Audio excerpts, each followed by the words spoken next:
All right, so let's talk about this position and what you need to know. Can we sum it up with this? You need targets. You need a guy who's going to get a lot of targets. Top 5 tight ends almost always, or top 2 on their team in targets. There are a couple of exceptions last year. Heat depth. Is that one of the first things you look for? Is that the first thing you look for when it comes to tight ends? Yeah, I mean, it's probably one of the first things I look for in any pass catcher. So, let me know if anybody has any questions. Definitely important. Well, we got 3 Mega Ducks left, and then we're going to run it. Try a new strategy this year. I've been workshopping it for the past couple of weeks, trying to come up with a good name. And I really want Travis Kelce or Mark Andrews, or I just want to wait until the double-digit round. I think I'm going to call it Great or Late. Oh, come on now. Great or late, yes.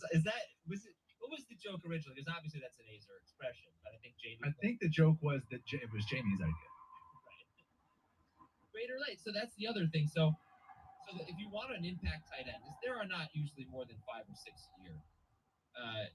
They're almost always first or second on their team in targets, as I mentioned.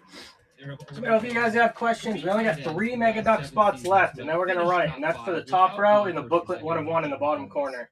Robert Tunyon a few years ago, and 2 of them actually were last year. So that was weird. Kittle and Ingram. The other stat to know is that over the past 7 seasons, those same 7 seasons, 43% of the tight ends who finished top 5 were drafted in round 10 or later. In the last 5 seasons, it's 48%. And they've been drafted in round 10 or later, and they finished top 5. So, Jamie, great or late? Great job by you pointing that, or whoever it was. But do we follow? Because we spent a lot of time talking about tight ends 3 through 7. Hawkinson, Pitts, Kittle, Goddard, Waller. Maybe we should be spending more time talking about, 10 and beyond. What do you think? Jamie? Yeah. No. Dave, what do you think? Dave, what do you think? I think greater. So, if you guys got questions. Jamie knows now that he was supposed to. He knew it. I love greater late this year. I think if you're not getting one of Kelce, Andrews, Hawkinson, Pitts is on the fringe. Depends on how you feel about him and Desmond Ridder. If you're not getting one of those guys, I think it's worth it to just wait. I like getting Evan Ingram late. I like getting Dalton Schultz late. If I'm going way late, I don't mind getting Laporta or Kincaid and just beginning the season with them as my streaming tight end. Yeah, I'm not going so far with the great or late that I'm now going to forget that rookie tight ends are almost always terrible. But I do like the idea of pairing like Higbee with Kincaid or Laporta. Because I think it's very likely that Tyler Higbee is going to be a target monster again. The problem is that he doesn't ever do anything with those targets except for catch passes. Sometimes they bounce off of his big hands. So I do think like one high 4 late guy and then one of Laporta or Kincaid as the high ceiling late guy. Another guy that would fit with Higbee in that group would be Gerald Everett.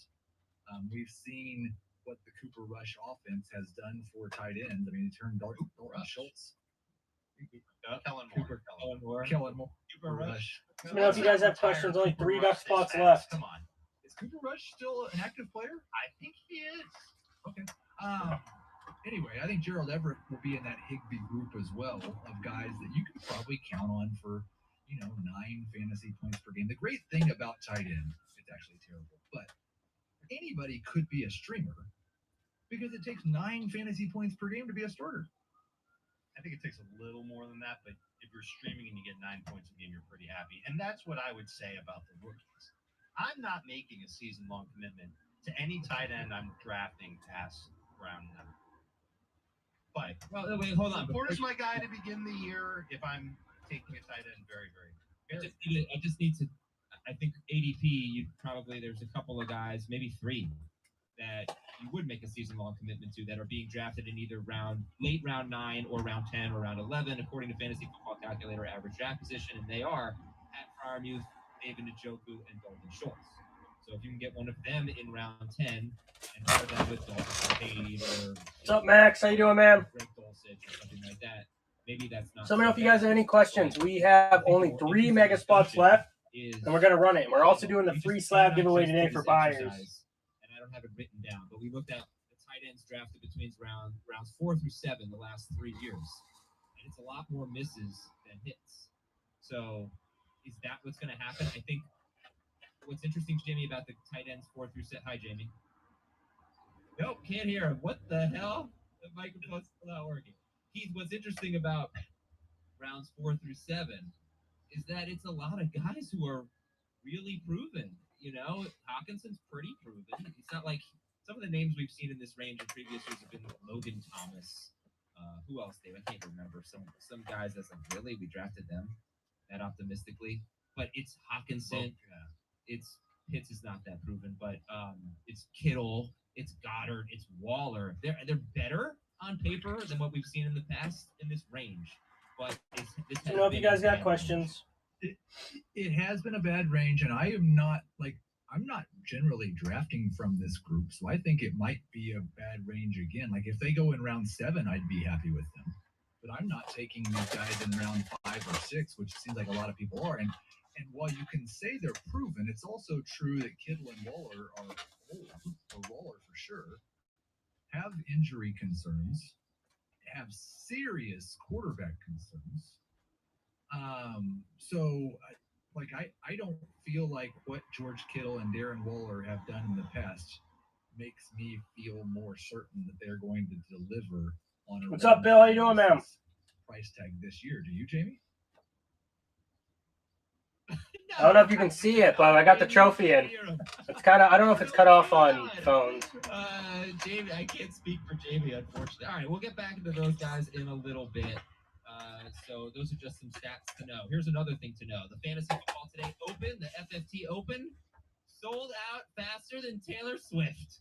We had 88 spots. They're all gone. And I want to thank everybody for paying $250 each. It's $22,000 that we raised for St. Jude last week. That is awesome.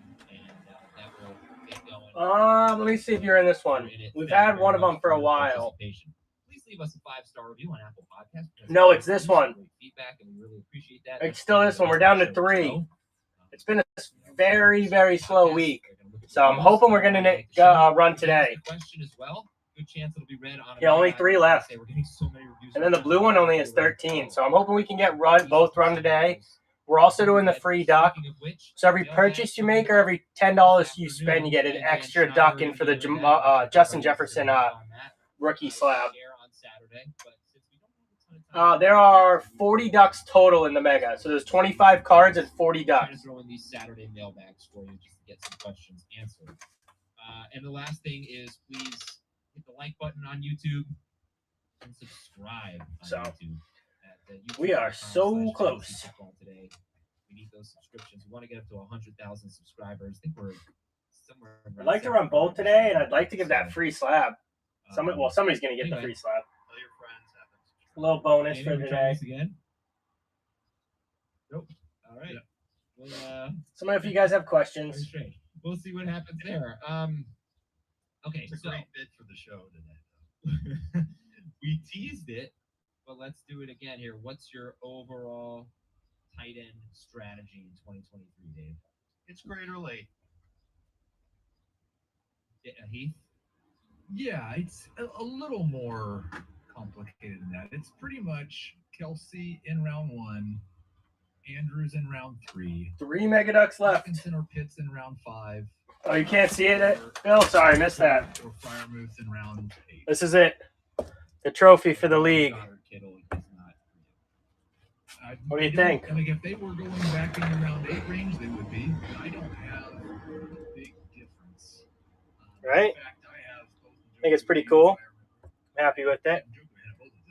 Came faster than I expected. So, like, when those guys go earlier, there's just no chance. If I missed out on all those guys, which I know, I wanted to put it like it's updating on my iPad. I wanted to put it up here, but it doesn't fit. It was bigger than I expected, so I have it like right here, right on the corner. Rounds again. Kelsey in round 1. Andrews round 2. Go on. Kelsey in round 1. Andrews in round 3. I know, right? Whoever gets it, it's gonna be a great little trophy. It's actually pretty big, though. Double digits rounds and probably take 2. Probably like a foot. Dave, give me a little bit more nuance to great or late. I think we're only down to like 1 spot. I invited Nash, and he said he would be interested in joining, but he hasn't joined yet. So we still have 2 spots technically, but I think we only need 1 more to fill. There's just going to be some fantasy managers out there that are going to look at Kelsey as such a big difference maker that they're willing to take him first overall. What's up, Rummy? And a tight end premium makes all the sense in the world. Full PPR doesn't make much sense because even in his best years, he never scored as many points as the top wide receivers, as the top running backs. I think he's a middle of round 1 type of pick. If you want to have that. I do 50 if you want to do that. How's that sound? 50 and you can still get all the bonuses. You like the trophy? I don't know if you can see in the corner. Finally came in. God, my iPad is just not working today. Pretty sweet, right? About where you get Hawkinson and Pitts. They're in that round 4 or 5 range. It won't fit on the top right here. I was hoping it would fit up here, but it doesn't. Goddard, Waller, Kittle. That sucks. Like 7, 8. I would want to see them slip a little bit where I feel like, okay, now I can. I know what you meant. Opportunity cost isn't. But yeah. There are players in other positions. How's 50? I could do 50 for you if you wanted to do that for the last 3. And then we're doing the free slab giveaway for Justin Jefferson. So you get 5 ducks in for that. You get 3 polls and then 15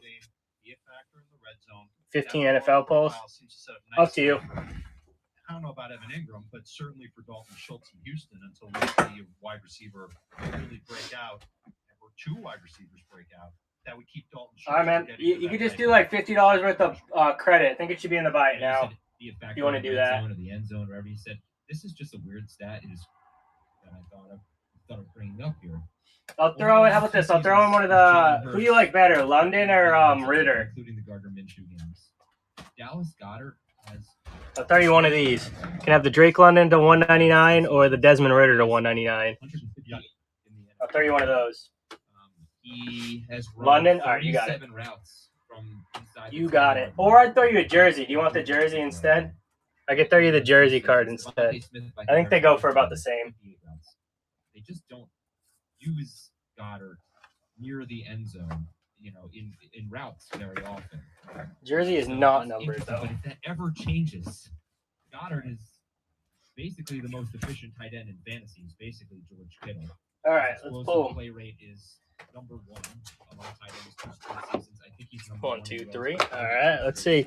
So we got a Jarius Wright RPA, Kalesia Lipscomb rookie from Immaculate. That's a nice one there. And then a Matt Jones.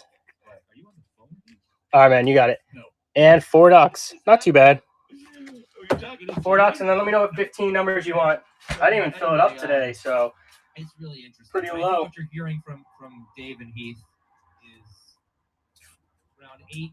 If you can get Kittle, Goddard, Waller for Heath, Dave maybe. Remy, I'll throw you both. I'll throw you both of them. What Jimmy said about it was 23 on. You got it. I'll throw you both, Londons. I don't think you're wrong. I think round 7. Just because we are sold out of the Mega Duck. So we'll run it at like 2:45 maybe. Kittle got it. Maybe a little earlier. I just got to send out the message to everybody. Kind of outlined what the problem was for Goddard. He was up to 10th. All right, 23 on. 1, 2, 3, 4, 5, 6, 7, 8, 9, 10, 11, 12, 13, 14, 15, 16, 17, 18, 19, 20, 21, 22, 1, 2, 3, 4, 5, 6, 7, 8, 9, 10, 11, 12, 13, 14, and 15. On the wrong side of 30, and he's playing with a quarterback who hasn't thrown more than 16 touchdown passes since. What did I say? 15. I think I probably would have said 15 if I had to guess. I don't remember what I said, though. Richard Sherman, full throttle. A rookie of Chris Sims and Charlie Whitehurst. Thought that one would be numbered. Got a Rod Smith. Michael Gallup, red. Emmanuel Ogba. Corey Dillon.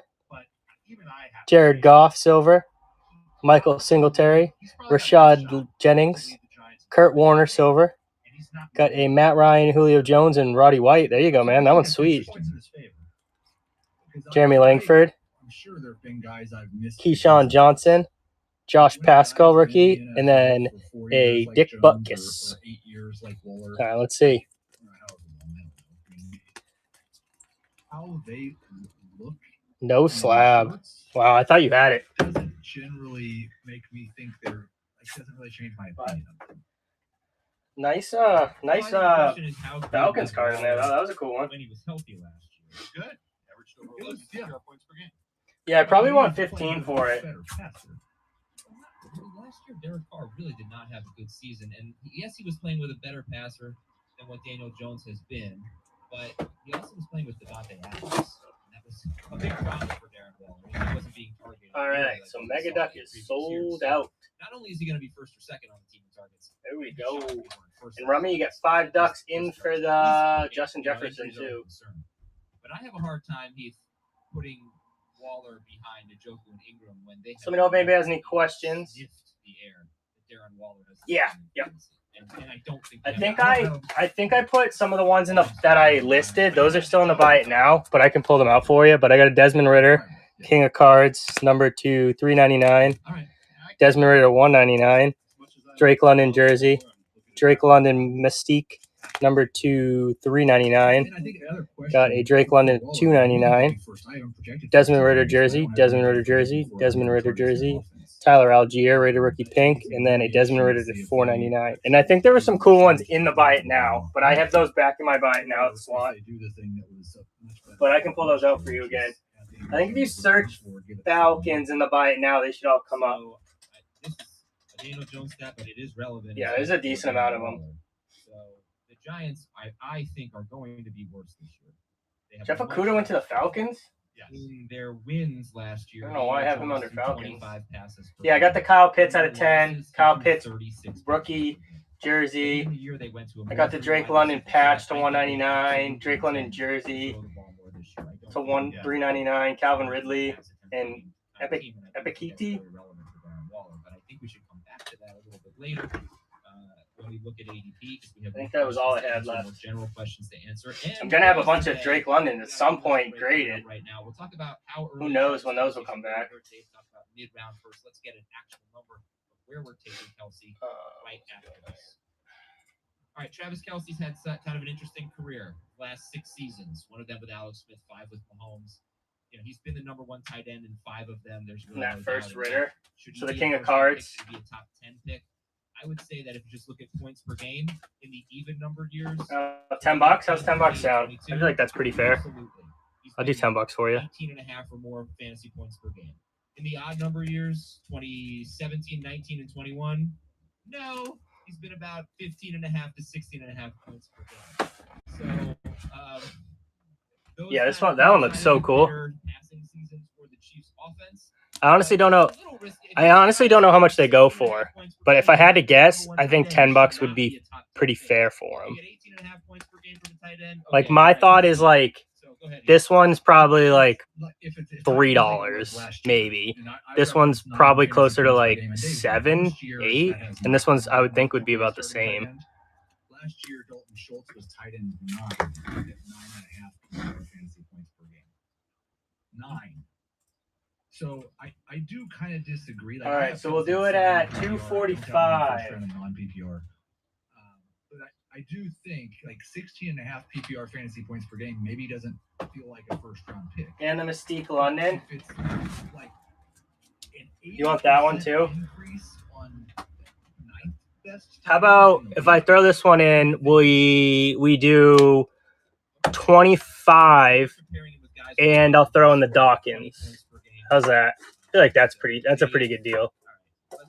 First of all, I think he's going to be more like 18-4, so I feel like he could do what he did last year. He had Tyreek Hill for most of those seasons. 1 year without Tyreek Hill, he was incredible. But Dave, how early? I gotta imagine each one of these is at least $5. And Dave, I've got him top 10. 9. No, so let me know what you think, Rummy. I probably couldn't go lower than that, though. He's on his laptop. Yeah. All right. He's on his laptop. You hang out there and try to figure it out, Jamie. 25. I think he can hear us. Try saying a word. Say boom. All right. He's not even talking. How important? All right, cool. How important is I it? will. Let me put a. How important is it to have a top 7 tight end?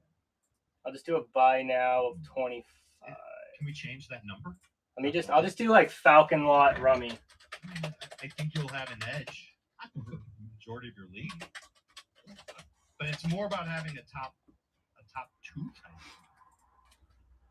Yeah. How important to have a top 2 tight end? Very. All right. That is in the. If you just search Rummy in the buy it now, it should come up. Fantasy points per game that was tight end 9 I think last it's. year. Oh wait, I have to put the category. It was not important at all. It was basically the same as streaming the position. So I don't. All right, that's fair. Appreciate it, Rummy. I feel like that's a pretty good deal. Okay. What do you think, James? Can you hear me? Oh, yes. Great or late. Great or late? Feel like that's me. Cool. And now you got We're talking kickers, right? 8 ducks. You got 8 ducks in for the Jefferson too. So I think you got a good shot at hitting We that. spent a lot of time on where should Kelsey go? Where should Mark Andrews go? Jimmy? Early round 3. Early to mid round. Give me some names. How about that tier of Devontae Smith, T. Higgins, Chris Olave?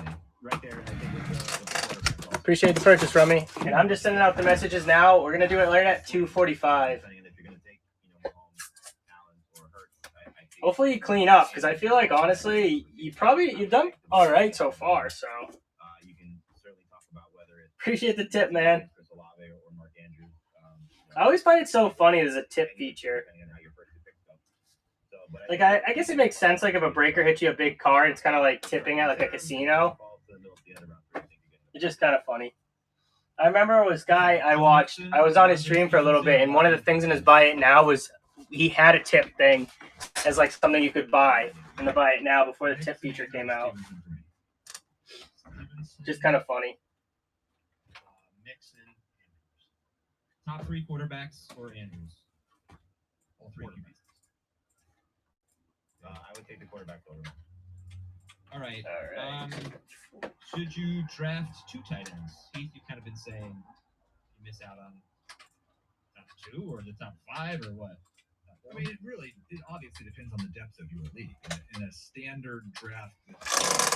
All right, let's make sure I have all of them. 13 picks that are not kickers Yep, or perfect. defenses. Love when that works out. Tight end in the top 10, then I will probably take 2. Maybe. All right, if anybody has any questions, let me know. Megaduck is sold out. You find yourself drafting. Take it off. I mean, my favorite. The second. But we still got the blue duck. Wherever you want. Can't wait to see who gets this 1 of 1. Andrews, Waller is my favorite. Wonder if I could fit the trophy. No, And had a little bit of crapping on Darren Waller. it just doesn't fit. That would be. Go ahead. All right, go ahead. You make your case because Heath doesn't like the injuries, doesn't like the quarterback, doesn't like the age. And why are you so pro Waller? No, I mean, look, those are all valid. I think Waller's gonna be great. I think he's going to have a bounce back season. If he's healthy, it's really something that nobody. All right, let's send these messages out. If he's healthy, he's going to have. He's going to lead the team in targets. He's going to have, I think, the ability to show that he's still on that level.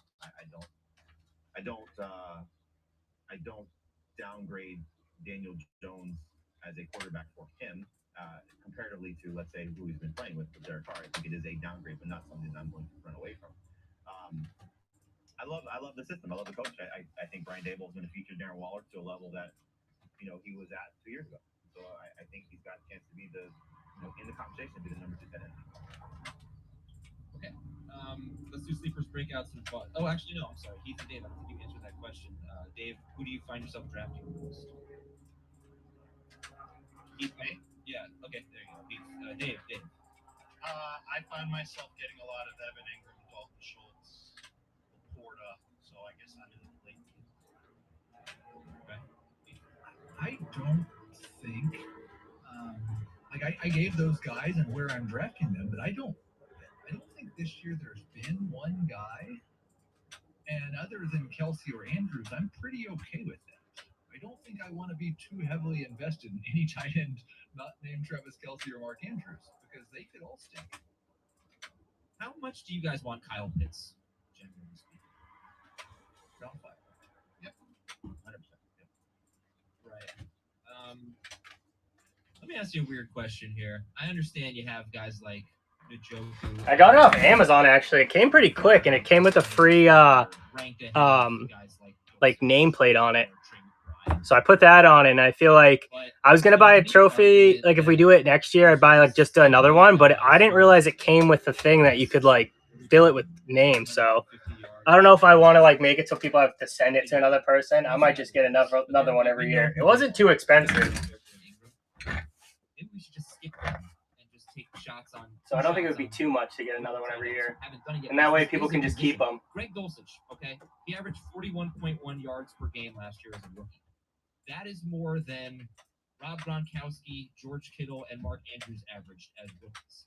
This is a position where you see guys make huge leaps in their second season.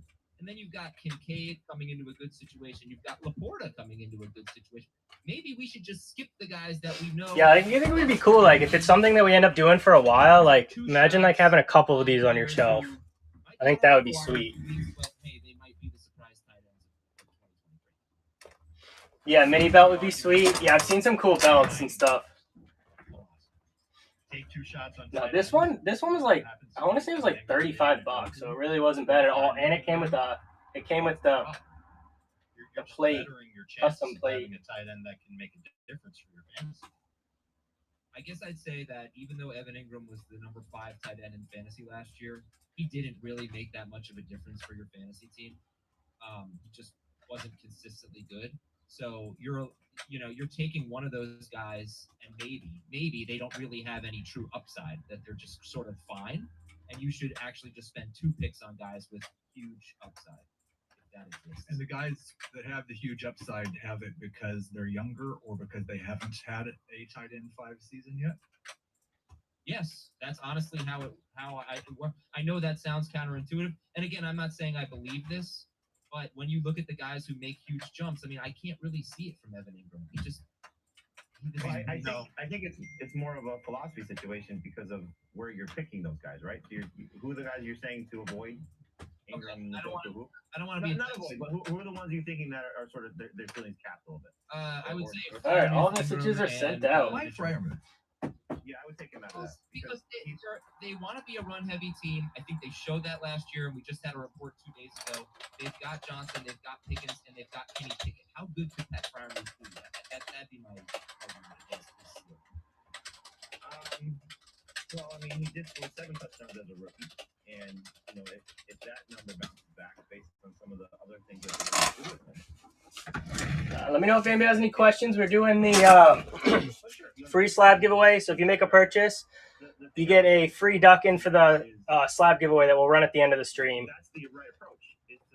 And right now we only got blue ducks left, and that's for the middle row. And then you can hit the pull boxes too. And we got 7 mystery packs left, and 3 of them have slab chasers. Mickey, let me know what you want to hit from. If you have any questions, let me know. That's the best case scenario, right? So I get it. Yeah, fine. But I don't subscribe to that theory. There's 13 left, so any number between 1 and 13 to start. Is a better way to do it. But I think also it's not necessarily just the younger guys. I think it's who can you target that has the chance to take that step forward. So is it going to be a volume-based thing like maybe a Tyler Higbee, who has the chance to, whether you think he's good or not, he's going to be a baller. It was Alvin Kamara, 3 games. That's not too bad. Make it a quarterback now that leans on his tight end. Mickey, let me know one number between 1 and 13 to start, and then we'll do your 5 pulls after. Coordinator boost and has shown the ability. But I can do those for you after. And that's the type of scenario. So 1 to 13, and then I'll do those. Dalton Kincaid because we can see the path to success, or Sam Laporta because we see the path to success, but they are unproven. Maybe you're also taking a shot on somebody that 7, you got it. Or 1, 2, 3, 4, 5, 6, 7. We have a Miles Boykin, sweet patch on that, and a 1 duck. And then you want me to pull those same numbers? But he hasn't done it yet. So that's the guy that you can say, okay, I'm not just going because he's. All right, you got it. Yeah, belt would be sweet. I've seen some people that have the belts, and they're cool. 1, 2, 3, 4, 5, 6, 7, 8, 9, 10, 11, 12, 13. 1, 2, 3, 4, 5. Now let's see. We got a Ricky Waters, Andre Ellington, You said ADP. Antonio Brown, and Odell Beckham.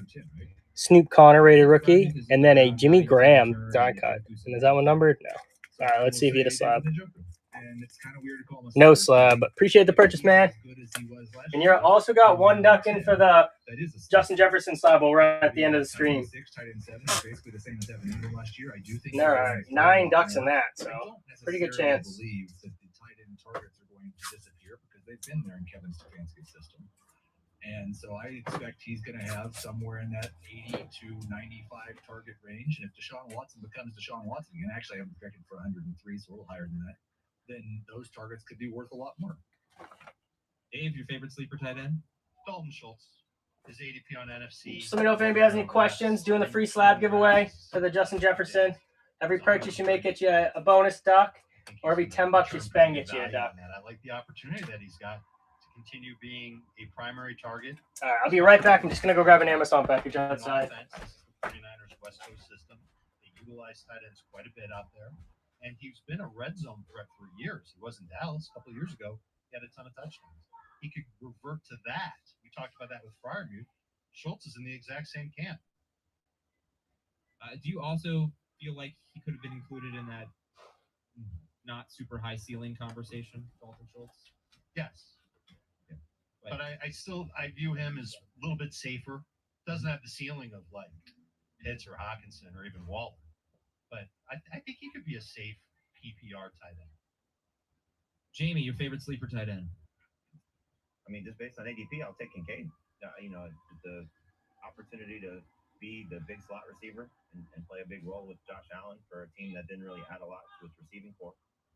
I like the setup for him. So, great opportunity to take somebody of his potential with a late round pick. Now, I to go a little bit deeper here, that Arizona tight end room is so interesting. Zach Ertz in the first 6 games of the season without Hopkins, he was on pace for 99 catches and 144 targets. He was a must-start guy. McBride finished the season pretty strong, played 76% or more of the snaps in each of his last 8 games, played 83% or more in each of his last 4 games. Trey McBride is going into his second year. He had 90 catches and 1,100 yards as a senior in 2021.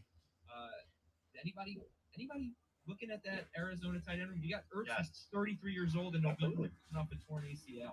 He was originally going to be who I was going to say as a sleeper. But I just love the ADP for sure. So let me know if you guys have any questions. McBride is like one of 7 tight ends in the Does anybody else play Pokemon Go? I made a route. They came out with this new thing. You have to make routes, and I made a route, and I just saw this like older couple following my route I made. Kind of funny. Did I go chase one right now? No. No. No, I just walked outside to go get the package, and it was just kind of funny. I saw them. You could tell they were following the route I made. Let me know if you guys got questions. Free slab giveaways of Justin Jefferson today. That'll be run at the end of the stream. There's obviously a rapport already established with Russell Wilson, Sean Payton. He's gotten some good moments out of his tight end early in his career at New Orleans. And again, the profile that you look for, good college, numbers. Showed some flashes in the rookie season, second-year guy. So yeah, right. Be back. Easy guy you can put in the sleeper category. What's up, TX Cards? It's based on how they take next step. Yeah, be back in 30. There's a Snorlax up the street. I'll take the move. I do not believe that after 2 seasons as a tight end, we've seen what the cap is on his upside. He had 14 more targets than George Pickens last year, despite the fact that Pickens played 1 more game. I think the expectation should be that he and Pickens are right there in terms of total targets. If he gets the number of targets, let me see. 98 in 16 games, and has the touchdown rate that he did. Nash, I just got the trophy in too. Let's see. You have. How many I have it at 9. 2. Mark Andrews, Evan Ingram, and Pat Freiermuth. We just got the trophy. I don't know if it's. I feel like I don't know if everybody can see it on their screen, but this is the trophy for the league. Just got it in. And Freiermuth was 6th in targets per game last year. There's a case to be made that all he needs is just a few more touchdowns. I think you've been saying this. Maybe he could be that guy that doesn't finish second on the team in targets and and still finishes as a quality fantasy tight end? And what if he does finish second on the team in targets? There was Could a be a report great- this offseason that the draft pick. Yeah, I'm like who just joined? I think J-Mac joined. It's like you have to put in your social security number. See, I don't remember any of that because I did it so long ago. So I don't know. I don't remember what you have to do. So I wouldn't be surprised to be second on the team in targets behind Deontay Johnson. I would just say, like, it does seem like I get a lot of pushback on, well, George Pickens and Deontay Johnson are there.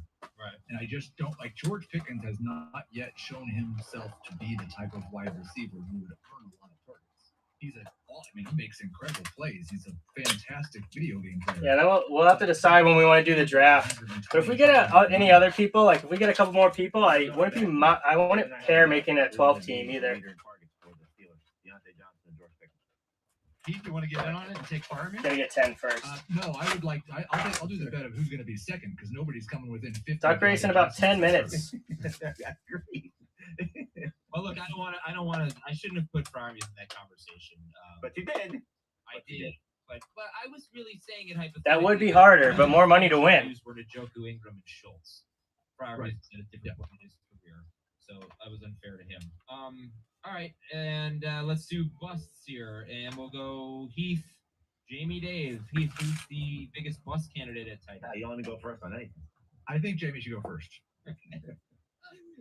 I want to go first. More people to You beat, spoke so yeah. much early in the show. Hey, I'm in a 12-team league in one of my other leagues, and I've won it. Jamie? Well, I didn't win the championship this last year, but I've come in first at the end of the season. Going in round 5 still. Late round 5. Yeah, and they're up 5. Look, he was great with Brock Purdy whenever Deebo Samuel wasn't there. Scored 6 touchdowns in those 5 games that Deebo Samuel missed, and never scored that many touchdowns before in his life. But it's hard to expect that. So let me know if anybody has any questions on anything. We got the Blue Duck race still going. Mega Duck we're about to run in 10 minutes. And then every purchase you make today, you get a bonus free duck in for the Justin Jefferson. Every purchase, every $10 you spend. So Blue Duck we still got going. For the middle row, I think there's actually only 12 left in there now. I don't think I updated it. I'd love to sell both of them out today. I think Kittle belongs at the 7th round. If you're saying that the ADP for Goddard, what I'm looking at is 72nd overall. That's what Kittle should look. I agree. He was below 6.7 targets per game for the first time since his rookie year last year. He was significantly below that. And if the 49ers offense wants to take advantage of both Ayuk and Debo, then I think Kittle's the one who pays the price for that. Plus McCaffrey's there. That's really when his target started the definition, was when CMC went to San Francisco. So I have a hard time drafting Kittle anywhere close to 4th tight end off the board. I won't do it. The only thing I would push back on, I think he's still pretty explosive. I don't think that's Not like the other guys. He's still a mismatch nightmare for anybody in the middle of the field, and his explosiveness has not changed. Yeah, look, Kittle. There's a lot to not like. Compared to Ayuk and Debo? Yeah, I saw that come through. Yeah, that's not actually that bad. I thought he was going to be suspended a lot longer. I agree with you. There's a lot not to like about Kittle. There really is. But he has also been a top 3 tight end per game 5 straight seasons. It's a little bit hard to walk away from. So let me know if anybody has any questions. We're running the Mega Duck in about 6 minutes. About 5-6 minutes. So, We also are doing the free slab giveaway for anybody who makes a purchase. So every purchase you make or every $10 you spend, you get a bonus free duck into the Jamar Chase or Justin Jefferson rookie slab that we'll run at the end of the stream. We got the Blue Duck still going. I know, right? Well, Kamara wasn't betting though. He was something like he got into like a fight. Really never produced an elite fantasy. But betting on games, yeah, it's just nuts. Like not even like NFL games too. No more than 15 passing touchdowns in the last 3 seasons. I guess if you know it's the rule, you probably shouldn't do it. In fairness to the NFL, like there's a rule, just don't do it. Even though he leads the team in targets, it's like 90-95 targets. Dave, biggest bust tight end for you. I don't have a problem. Yeah, that's what I thought. It was domestic. In ADP, but there are tight ends going after him that I'd rather have on my team. 10.1. So let me know if anybody has any questions. We still have the Blue Duck race going. We're running the Mega one soon. For a top 12 type The Mega Duck, so it's sold out, but it's the top row, and then the one-of-one booklet is first place. I know. I bet Alvin Kamara's ADP is going up or going down. He's going to be drafted earlier. He's one of those tight ends that I'm looking at as a disposable tight end. If he's not kicking it in the first 3 weeks, I find somebody else to waiver wire. Big James, you still got we still got the Blue Duck though. That's for the middle row. Everything in the Blue Duck is a jersey card, and then you get anywhere from 1 to 3 ducks on the back. And I just don't think. I mean, I don't know if you guys agree with this. That's pretty bad. Hawkinson Can't bet on your own team. Instead of waiting like 3 more rounds and getting the 7th tight end or something like that. Yeah, that's $10. So $10, and you get 1 pull for $10. You get 1 pull where you get your duck, and you get 5 pulls from the NFL. And right now, there's like half full. Let me just check. I think Rummy is the only one that's hit from it, but I forgot to check to see if the slab was still in here. But I don't think anybody hit it, so it should be. Anyway, Jamie, what were you going to say? No, the ADP is too high, and I think it's a matter of the slip. I'll mix it up after. So I get that, but for me, another one is Ingram. I just think last year, like you said, Adam, he had some flash games at the end of the season. So now you're bringing in Ridley. I think that's going to hurt him. I think we're going to see, the career arc of Evan Ingram was great last season in a contract year. Not significant enough competition for targets. Now that's changing. Yeah, the counter is yes. Targets are going to be hard to come still back in there. We're hoping for a big jump from Trevor Lawrence that could compensate for that because Lawrence really only. What's up, Weekend? But it's not like I guess I probably should have counted while I was looking. I want to say it's probably like 60. I'll count them for you though. 1, 2, 3, 4, 5, 6, 7, 8, 9, 10, 11, 12, 13, 14, 15, 16, 17, 18, 19, 20. Total points among tight ends, 7th in PPR points per 21, 22, 23, 24, 25, 26, 27, 28, 29, 30, 31, 32, 33, 34, 35, 36, 37, 38, 39, 40. Everybody else was awful. 41, 42, 43, 44, 45, 46, we're going to take a break here 50, and come 51, back 52, and go through 53, average 54, draft 55, positions, 56, see what we 57, like and what we 58, don't like. 59, 60. 60 exactly. Tight end ADP, according to NFC, since July 21st. It's kind of funny. Got 90 drafts. Travis Kelce's going 6th overall, which is a little bit higher than where David Heath had him at 7th and 8th. Jamie, where do you have Kelce? 60 cards left in there. You guys going Cup or Kelce? Healthy now. Cup. Bijan or Kelce? Bijan.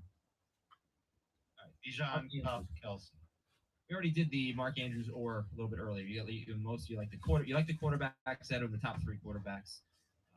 Devontae Smith. So if you guys have questions, we're gonna be running it in about 2 minutes. I'll get the duck race up. If you guys want to know how many ducks you have, just let me know and I can tell you.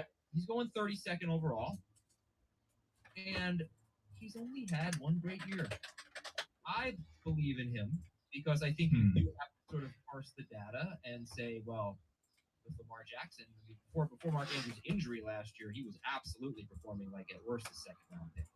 And then Lamar Jackson got hurt, and they had the worst passing offense in the world. But look at the stat. You just go to his stats page. He's only had 1.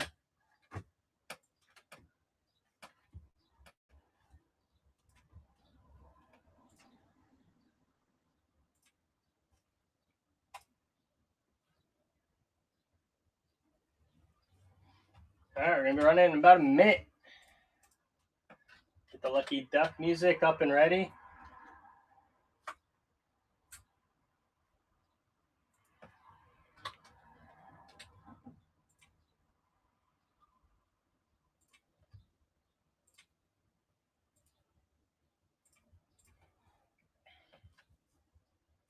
All right. There's 40 ducks total.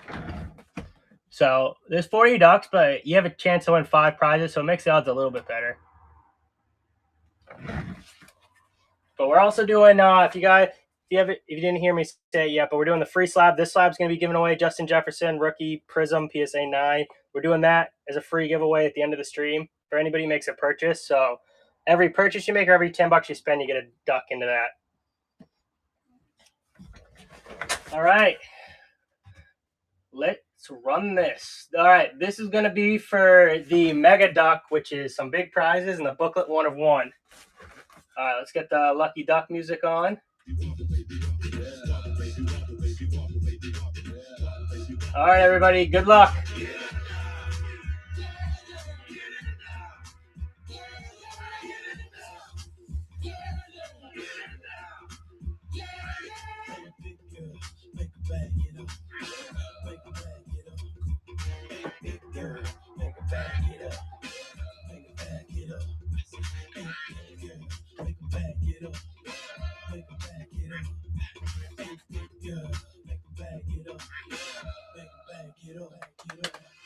I'm shaking it, it's like Congo, man. I'm shaking the city like Congo.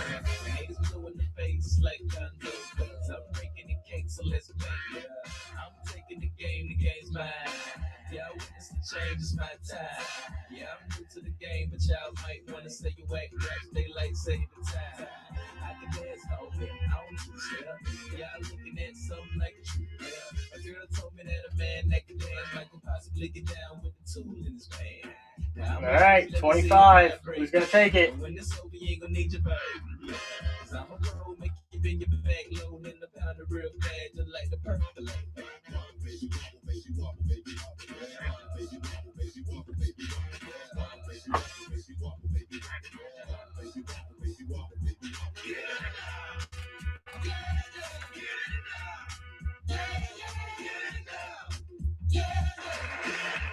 Rummy taking down first place. All right, let's see who the top 5 is. We got Rummy, ZJB, Nash, the TX cards, and Rummy for 5th. There we go, Rummy. Rummy taking down the 1 of 1 Nike booklet. There you go, Rummy. Mark these up while I show you guys what you won. Oh, yeah, and London. There you go. Damn. There you go, Rummy. And then he's taking down the London RPA. Damn, Rummy. Not bad. All right, and then ZJB Pulls is taking down the Sauce Gardner to 199 rookie auto. Congrats, man.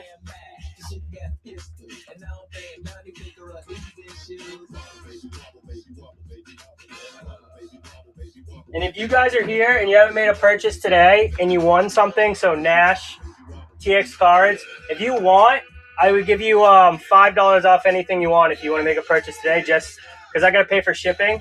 But either way, it doesn't bother me if you don't want to purchase anything. Nash, you got the Alvin Kamara RPA. Congrats, man.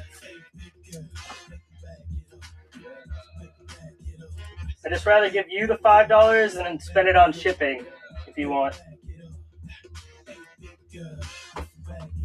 Nash taking down that, and then 4th place, TX Card Shark is taking down the Jalen Waddle rookie auto. Congrats, man. If you're here and you didn't hit anything, I'll give you 5 numbers from the pull box. If you bought something today too, you have to. I can't do that if you haven't bought anything today either. But I can give you 5 bonus pulls.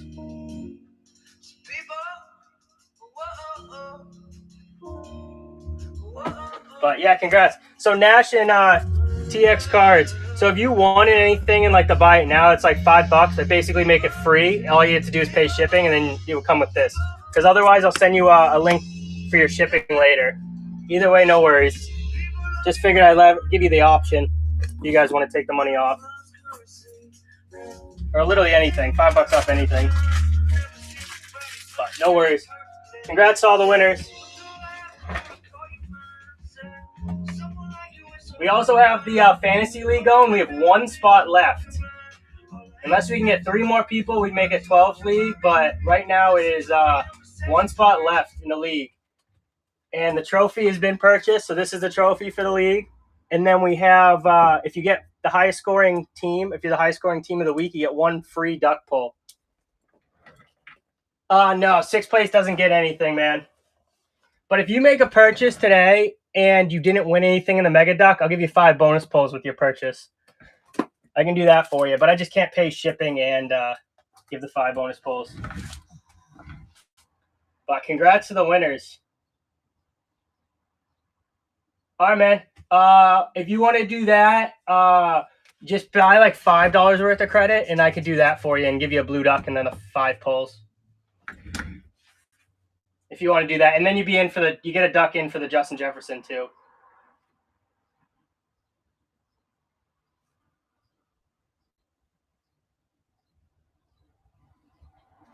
All right, let me get this running again. Great season. Does anybody have Nice. So Mega Duck is sold out. Oh no, I don't feel that way. I'm just saying that is a fact. I probably won't run another Mega Duck until I get back. I'm going to be on vacation, not this week, but the one after. So I don't want to set up a Mega Duck and have it not sell out in a week. But we'll probably do some more Blue Ducks. Let me throw up some like slabs that we could do for sale or something. Yeah, you could do a pack for 15. Yeah, whatever you want to take the $5 off of. Yeah, you want me to make? Tell me what number you want. I'll put it down to 15. I'll just throw some like slabs up for 4. You got it, man. Taking in round 3, if those are the 2 ranges, that makes a lot of sense. Just pointing out, he's had 1 season in his career with more than 852 yards. So. All right, 4 is $15 now for you. 11.6 PPR points per game each of the last 4 years. That's not. I'm not taking 11.6 in the third round. Anybody like Pokemon? I've been trying to sell out all of my Pokemon. It just isn't happening. All right, Nash, let me pull that for you. Better year than 850 yards. They're going to throw the ball a lot more. He was killing it before his injury. All right, number 4. Let's see. He had 847 yards last year in 14 and a half games. Like he's only had 1 4. season. All right, let's see how you do. Does feel good. Oh, hopefully I didn't spoil it, but you did get a slab. All right, let's see. Let's start with your pack I'm first. just saying, in terms of his, what you do. This is the tight end preview, and you're throwing. We have a Jayon Brown rookie, not numbered. Carlos Hyde, Kareem Hunt, Cameron Jordan, Josh Norman Silver. We have a Lima Swede and Ray Rice to 500, and then a Matt Hasselback to 639. Now let's see what your hits are. I don't think it'll be that. We have a Collegiate Connections of Jalen Hurts and Tua. Make sure it's a rookie. 2020. Yeah, that's a rookie year, right? Freshman flashbacks of Jamison Winston, and then a David Bell rookie jersey. It's a nice one there. Let me see. I have a Tua. Let me just make sure. I think it's 2020, right? It has to be. Yeah, 2020. All right, cool. All right, let's see what the slab is. Chase Edmonds, PSA 10, number 299. Not too bad, not the best player, but PSA 10, numbered rookie. Not too bad. Nice rookie card there for the 2 and Jalen Hurts too.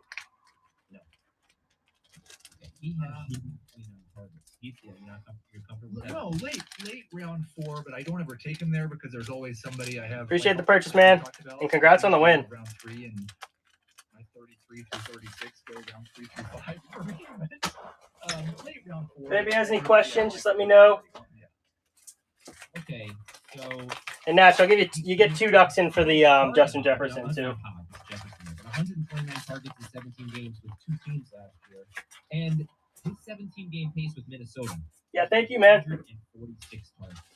You already heard me say I'm not drafting Hawkinson as tight end 3 in round 4, but I can just tell you right now, he's a great case for him. All right, so we're down to 6 packs and 2 slabs.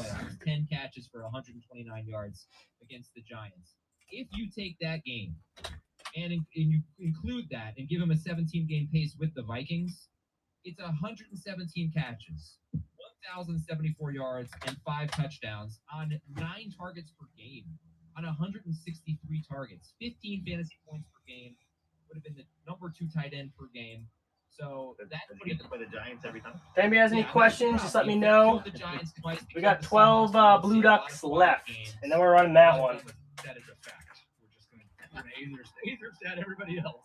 We're not doing the that as a fact for TJ Hawkinson. All I said was Mark Andrews only had 1 great season, and that is true. I don't dislike him. I wasn't making a case against him. I was just saying that anyway. Hawkinson, though, that's an easy case to make. People love the targets and they love the catches.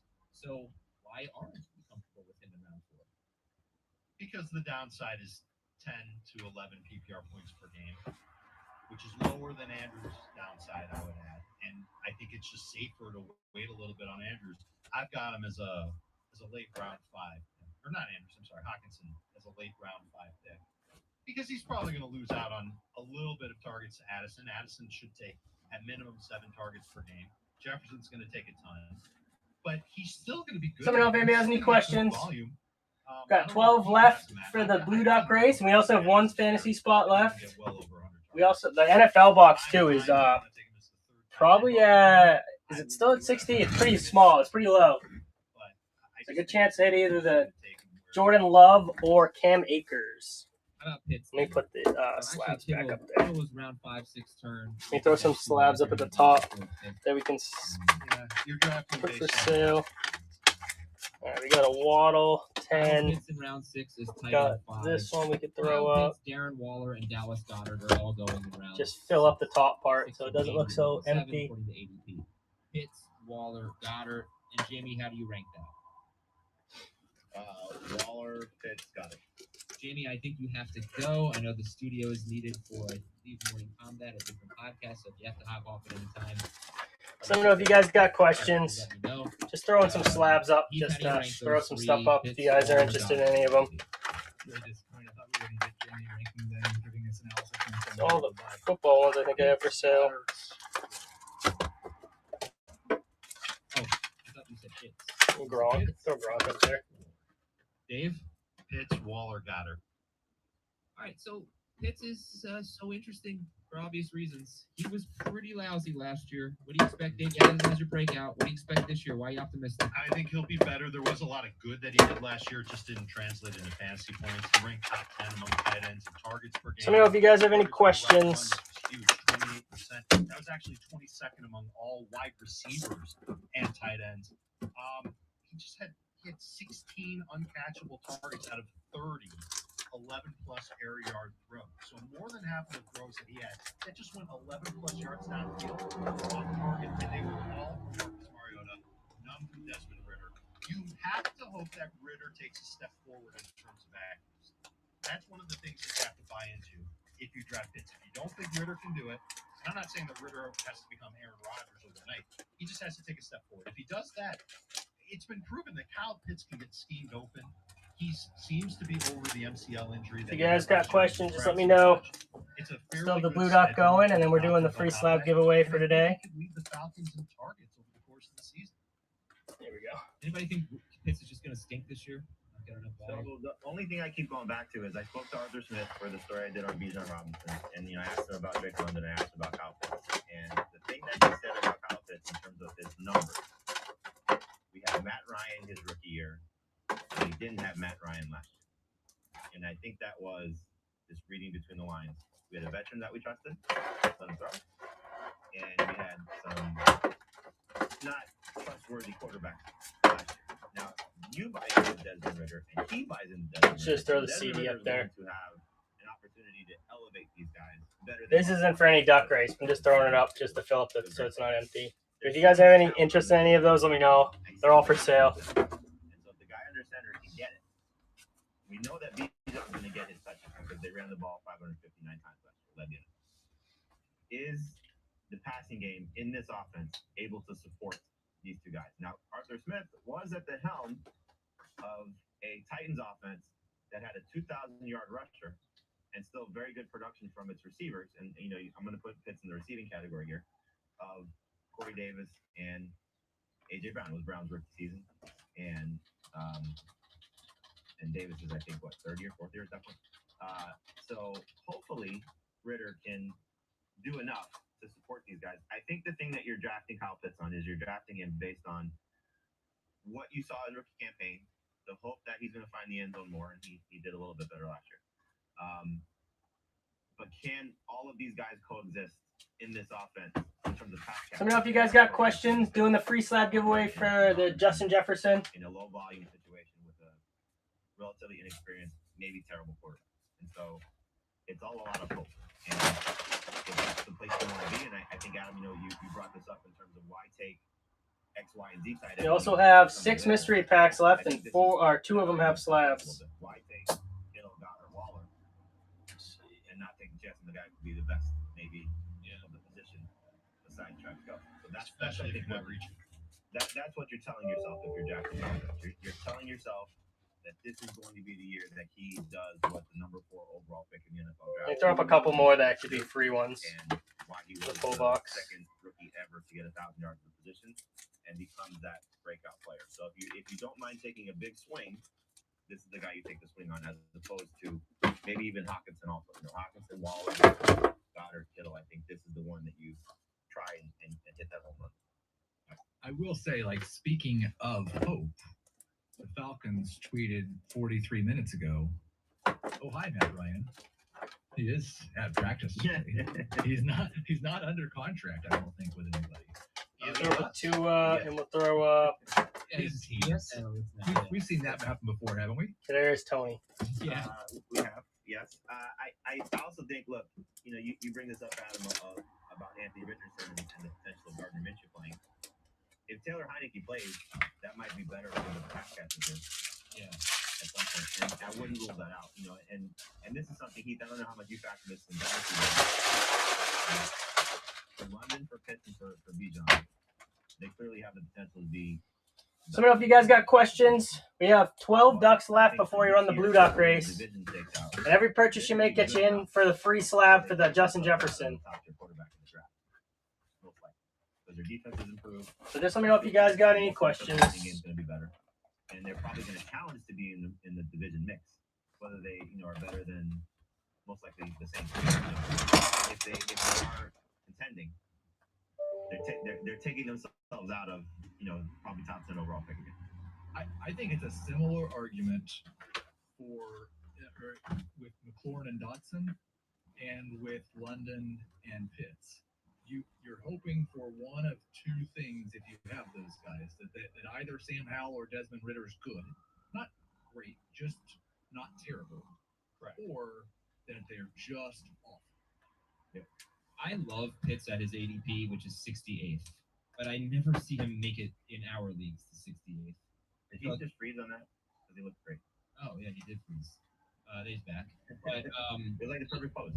Pitts at 68 is great. It's a round 6 pick. A round 5 pick is a big difference. I mean, there's some terrific players going in round 5 that you might have to pass up to take Pitts. If I can get him in the 6th round, then I obviously feel. I've only drafted him once so far. I'd say of the maybe 20 drafts together in another league. The only draft I've taken him in so far was Fishbowl, because you're trying to win a very big tournament. And he's the type of guy that will help you win a very big tournament if you win. You don't get any points for just making the playoffs. He's the type of guy that, if you're in the first or last, he's the type of tight end you take. Who are you targeting first, Pitts or Drake London? For me, it's Pitts. Yeah. Pitts for you too, Jamie? Yeah, I mean, again, it's similar to the 49ers conversation. What he does at his position comparatively to what London does at his position, if one is going to be better than the other, you want it to be the tight end. So I don't know if you guys got questions. Running the blue duck race today. Only got 12 spots left. Being better than Pitts. Yeah, I think Chris made a great point. At ADP, why would you take London in round 4 when you can get Pitts 20 picks later? If you want a piece of the Falcons passing game, take Pitts later than London. I can't believe London's going higher than Pitts. That doesn't even make any sense. Jimmy might have to hop off here. This is from Zed. I think Adam's league sold out first last night. Not sure what that means. LOL. I know exactly what. I think you might be right. JB thinks it was his, but I think it was. No. I think I was hoping it was going to be mine. No, I think you said check the tape, so I'm pretty sure it was mine. Why do you think your league sold out first, Adam? I have a theory. I looked. Oh, why do I think it happened? Or are you saying like it happened? Why did it happen? Or I don't know what you're asking me because let's talk about tight ends. I think just like Jamie said about the Scott Fishbowl, like if you're trying to win the league, and you should choose the path of least resistance. Exactly. All right, Dallas Goedert. Real quick on Goddard here, we're gonna talk about a lot more players. We're running out of time. Dallas Goedert, round 6-7 pick. He's obviously in that mix. Does he have big upside without an injury to Smith or Brown? I'll say no. Just Big based on upside to challenge to be a top 3 guy or Yeah. challenge to be a top 5 guy? 3. Like, where's your He obviously could be a top 5 guy. And that's evident. Right, yeah. Top 5. He was last year.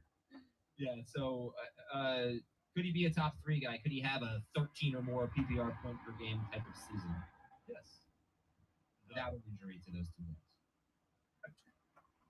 He was 11.8 last year. Why couldn't he be 10% better? With I mean, 3 touchdowns This, on the this, whole is, year. this is the range that he's lived in, The- I the- think, throughout his career. The thing that we saw in the Super Bowl is what you're hoping for Dallas Goedert. You know, we didn't see the Eagles in a lot of really competitive games. You know, they were bludgeoning people, and he was a part of that. You know, so when Jalen Hurts was forced to throw, they couldn't rely on their run game. They were in a back and forth game, you know, where they had to be a little bit more aggressive throwing the ball, and that might be the case this year because of what the run game could look like. Yeah, I think Goddard could take a step forward, but to me, I view Goddard and Kittle very similarly. I think they're in crowded offenses.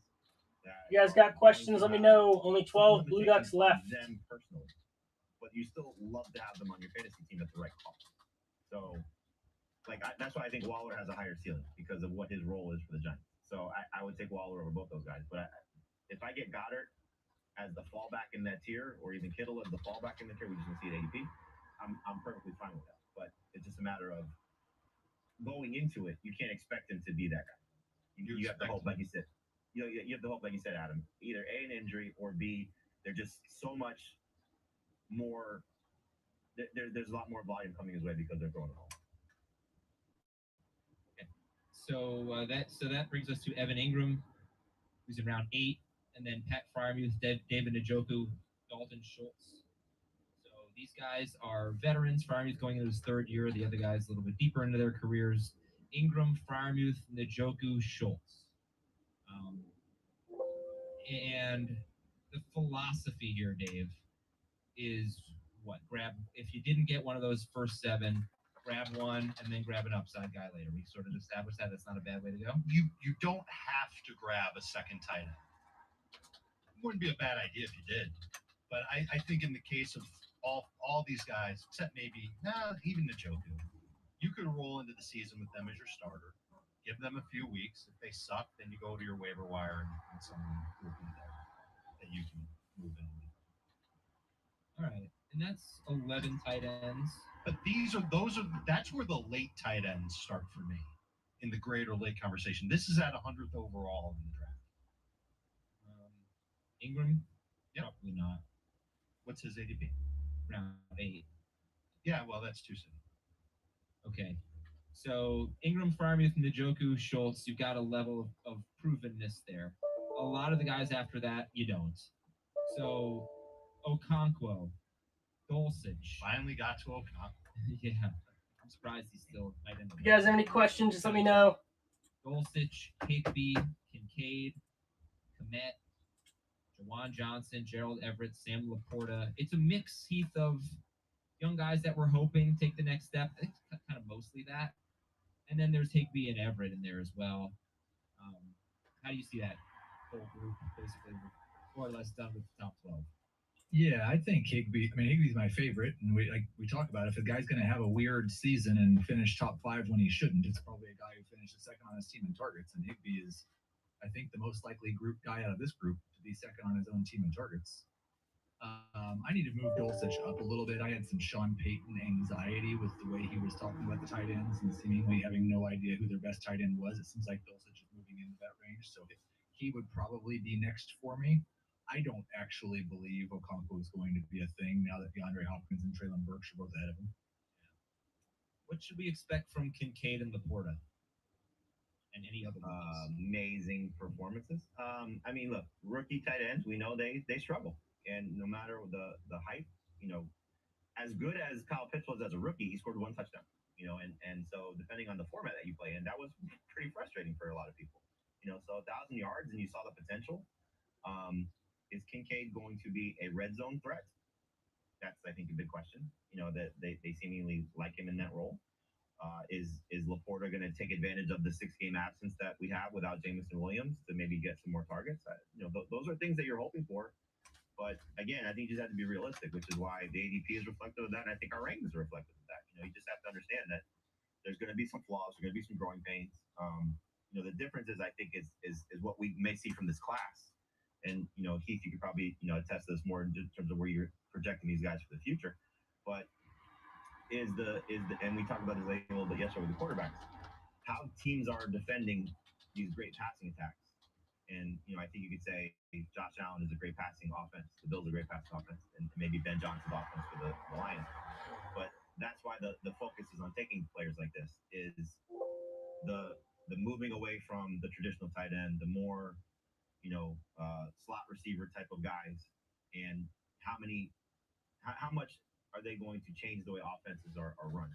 And so you have a amazing class of these guys. You're hearing great things from Musgrave and Green Bay. We'll see if Mayer can have some plays for the Raiders. But I think these two guys in particular, for Kincaid and for Laporta, they're great second tight ends if you're inclined to take them.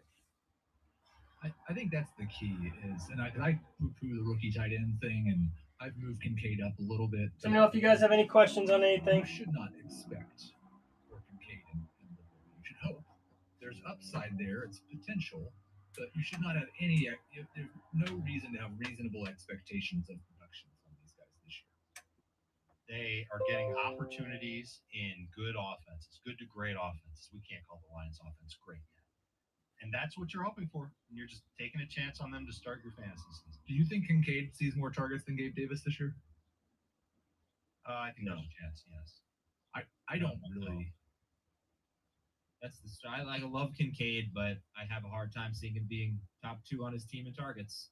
But listen, that's a stat for top 5 tight ends. Want a guy who's going to finish 6, 7. They don't have to be top 2 on their team in targets.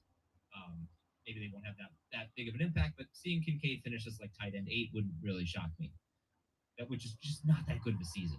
It's just not. And Dawson Knox. That's a good return on a very late round pick. Yeah, it is. Dawson Knox has been actually kind of like in that top 12 range too. I don't think he's totally going away. He's great. He's not. No. Yeah, he's not. All right, That's an offense with a ton of options. Thank you, guys. Good show. Big thank you to everyone who's in the FFT Open, raising $22,000 for St. Jude in a matter of hours. That was awesome. Much more to come. You actually go to tinyurl.com/FFT donate, and you can bid on other things like calls with Dave, Jamie, Heath, me, Chris, etc., appearances on podcasts and things like that. If you learned one thing today, it is definitively that Mark Andrews has only had one good season. And we will be back with a mailbag, which we're recording later this afternoon, which will air tomorrow. Thanks so much. Have a great weekend, everybody. This is Fantasy Football Today.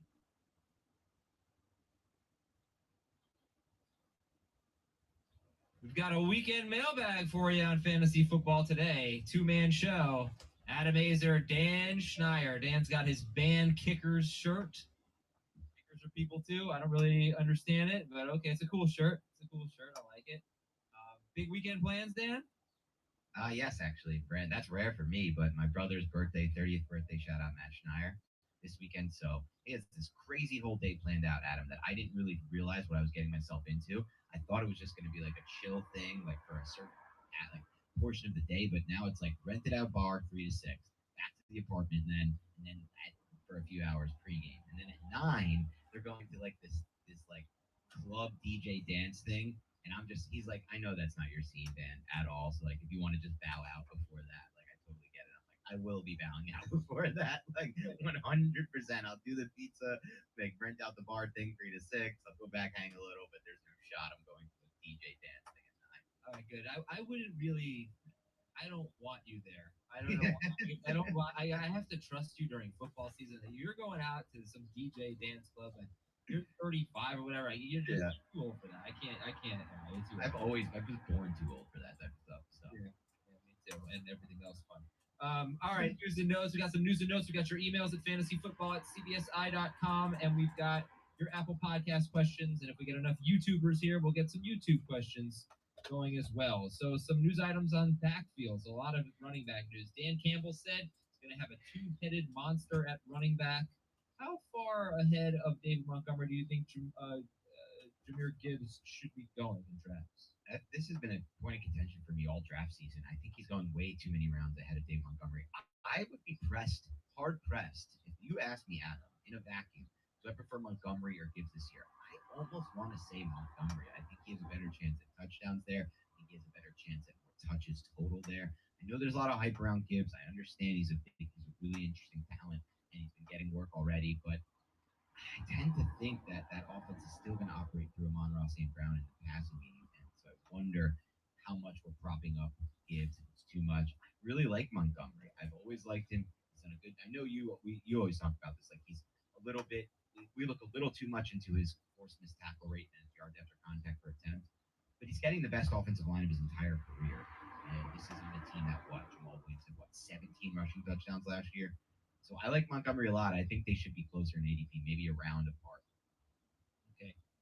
They're certainly more like 3 rounds apart right now. Last 11 games of 2022, DeAndre Swift had 72 Let me know if you guys have any carries, and Jamal Williams questions. had 170 carries. DeAndre Swift had 40 catches, and Jamal Williams had 6 catches. So it was very much you're the running down. You run the ball, you catch the ball pretty much, with maybe 5-6 carries a game or something like that for DeAndre Swift.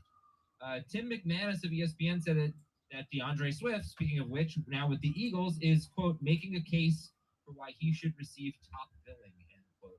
This is a much rosier outlook than the he's mostly working in the passing game stuff that we had earlier in the week. He might be winning that job. He might be. So Swift and David Montgomery have pretty similar average draft positions. Who would you prefer? They're both in the round 7 range. I prefer Montgomery, but I'm kind of disappointed that they're both getting hyped right now because these are two of the best on the draft season. So happy to pay a 7th round price tag for these guys and avoid the early running backs, but it's going to be tougher and tougher. I think both are going to move up the board, especially Swift. Swift is going to really start moving up the board. So it's disappointing to me because I don't like when the hype happens for the guys I love personally. Adam, I prefer like the no hype or like somebody gets like a little injury that's only going to be 2 weeks. He's not getting all the training camp buzz. The guys I'm targeting, but I definitely like Montgomery slightly more. Yeah, actually, we did a salary cap draft yesterday. It's not a podcast, but if you want to watch it, it's on youtube.com/fantasyfootball today. YouTube.com/fantasyfootball today. For a second, I was doubting the URL. Dan stole Cooper Kupp and Jonathan Taylor. Cooper Kupp went for $27, I think. 26. Austin Eckler was 33. Kelsey was 36. Jefferson was like 33. So Kupp was an absolute steal. Taylor was $17. We had like the likes of like Jameer Gibbs going 13, $14. Right. Taylor probably should have been more like 21, 22. So yes, take advantage of that kind of stuff. And Kyle Pitts for 3 I got. I felt like that was another steal. Just to throw it in there. Great. Hey, that's really great. It had nothing to do with the theme that I was the injured players, but way to go. Joe Burrow, I think, went for 6, which was probably a dollar or two lower than what he might have gone if he didn't have an injury, not just because. Javonte Williams is going to play in the preseason, so let's compare him to DeAndre Swift and David Montgomery because he's also going in that range. In fact, his ADP is higher, but should it be? Who's your favorite in that group now? If I throw Javonte Williams in there, this is pretty cool that he's going to play in the preseason. Should make you feel good about him being ready for week 1. Yeah, I mean, he says he has no restrictions. I have a weird. I get put in a weird spot when I talk about the Javonte Williams and Brees Halls of the world and all of these players in year 1 coming back from the ACL. We have a lot of data that suggests players, especially at the running back position, need a year coming off that ACL to really regain form. So I'm not expecting perfect form Javonte Williams. The reason it's a tough spot for me, Adam, is because I am a big believer in every single running back on a Sean Payton offense. The data backs it up. They're going to get a crazy amount of targets. We're talking 30% of targets to running backs, I think. It's been that way in the past. The production at the running back position during Sean Payton's era with the Saints is unbelievable, and it's multiple backs. So I think it's going to be both Williams, both Piran. I like at value. But again, it's that year off the ACL where I don't really want to be making crazy investments. Right now, the investment is still pretty cheap for Williams, so I'm fine at buying his tremendous price tag. But if he's playing in the preseason, Adam, we already know this hype train is going to soar. We're going to see a multiple round jump, I think, in ADP for Williams. And that's when it gets to the point where am I going to make that kind of investment? That's that kind of draft capital on someone in year 1 off the ACL? I don't know. And I apologize for that. You are on deck. Quiet that down. Oh, all right. So yeah, did you rank them? I'm sorry. Did you say who your favorite was? 'Cause Oh. I kind of really struggle with this. Javante versus This is a Swift. struggle for me too. Sorry, I didn't rank them, Adam, and I didn't mean to cut you off there. I'm gonna go I go Montgomery. Montgomery 1, love him. 2 Williams, 3 Swift. I'm good on all three, really. Definitely room for that to change. Let's follow Yes. the preseason reports. If you guys, any Isaiah questions, Pacheco just let could me be know. cleared for contact by August 20th, according to James Palmer of NFL Network. That's still a ways away. Zach Charbonnet is back, so that is great. He returned to practice. Elijah Mitchell is expected to miss a few days with an injury, not a big deal. And I thought I'd bring this up with Dan, and it's kind of interesting. Jalen Hyatt, rookie wide receiver for the Giants, is impressing in camp. And I was not expecting much playing time from him, but he might be playing his way into the rotation. Does this matter for Hyatt, or is this more of a Daniel Jones thing? I think it matters for Hyatt at this point. It didn't at first, but we're starting to see him already get a lot of first team reps now. He's starting to work with Daniel Jones on a daily basis now. That wasn't expected at all this early in camp. And not only is he working with him, he's making the biggest plays of every day of training camp. Training camp practice at this point. So that's the big news right here. Like, get the reps first, prove you belong with that first team offense, and actually make plays with them. And I don't really foresee him dropping back down in the rotation until he doesn't make plays. He made an incredible play on a long touchdown where he split coverage, split a safety and corner. And he's effortless speed, Jalen Hyatt. That's what he is. And the offense needs that. They needed that last year. So in my mind, he's going to work his way into the rotation. I don't think he's going to be a starter right away. I think he'll probably be Slayton, Campbell, Hodgins to start the season. But the way Hodgins is kind of trending down a little bit in camp right now, and Hyatt's kind of trending up, I think it might be closer to an even split between Hyatt and Hodgins there. Okay, and another guy, another not rookie wide receiver, but one who's. So I don't know if you guys have any questions. Reasons, Justin Ross for the Chiefs is getting. We got one fantasy spot left too. So that's a guy I just took in our dynasty league, but I actually think You got him. Nice. Yeah, I just got him. What round are we in? You're late. I like that pick. 13th, 14th round. So I don't know if you guys have any questions. Use my 15th round pick. Fun pick. Even, my 15th round pick, Justin Ross. Justyn, for those of you looking it up. And not a bad, he could even be a super late round flyer. Oh, it's interesting. He went. Never mind. Oh, he went just before Isaiah Hodgins. Yes. Not Jalen. All right, so just some names to know. So, what are we promoting today, Dan Schneier? What's coming up on the website? Pick by pick series? We're starting to ramp up on the website. Today has been an unbelievably busy morning, which is great from my standpoint as an editor, which is great. So here are some things you can find just today on the site. Salary cap mock draft, full recap, every single pick. You get every single pick and best buy correspondence. You also get a separate feed from Dave, breaking down his favorite strategies for approaching salary cap draft. So if you are in a salary cap draft coming up, bang it out, read these both back to back. We're also going to be posting our rankings cheat sheet PDF, which is a nice quick cheat sheet. The PPR pick by pick series, which is now completely published. That's every single pick, 1 through 12. You get a perspective of how to draft from each position in a PPR league. I kind of love that. Then Jamie Eisenberg dropping Bus 3.0 today. That should hit the site in about an hour after this. And also, we got a little bit of a newsletter from Chris Towers. That's now the daily thing. We're getting daily FFT newsletters. And then finally, one thing I also want to always put on this, our new show, the FFT Dynasty podcast, every Tuesday. Heath Cummings, yes. Myself on Dave a lot. We also have a ton of great guests. Some of the best shows, I think, in FFT over the last month have been FFT Dynasty, not to make this season. What? Okay, that doesn't mean I just said over the last month or two. Just the last. Okay, we had a Graham Barfield episode, which is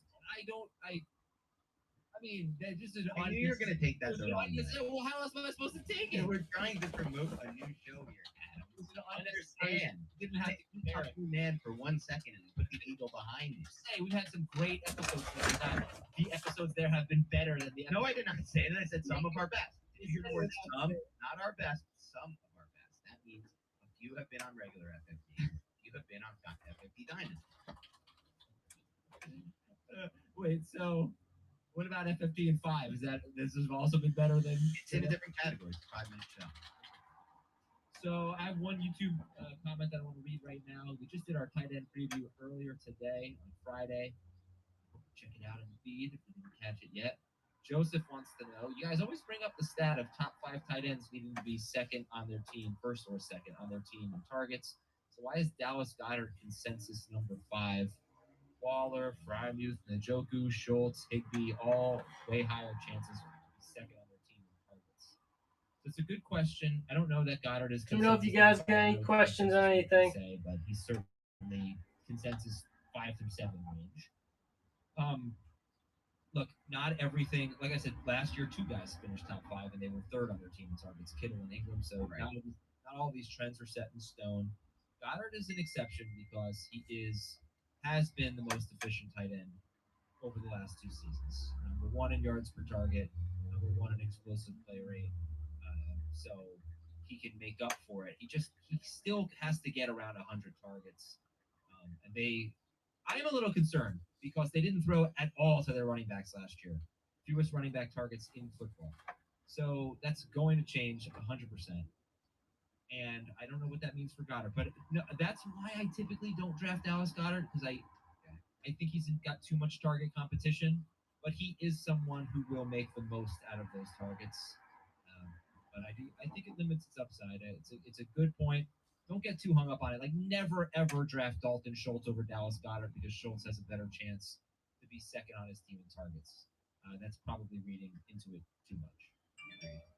And Dallas Goedert is a really good talent. I think it's part of why people like to draft him. You can see it when he's on the field. You're watching Red Zone, you're watching Monday Night Football, whatever the Eagles are playing, and he's doing what Adam just said, creating a ton of yards per target, which is important in fantasy. I mean, look, yards are part of it. It's not all just receptions. David A wants to know, what is Dan's favorite rant? Oh, wow. Great question, David A. And you know what, David A., I really appreciate how you come around to me, because in the beginning of my appearances on FFD, you used to just rip me in every single comment, just a total railing. Now it's like nice stuff, like, hey, just let me know Dan's favorite rant.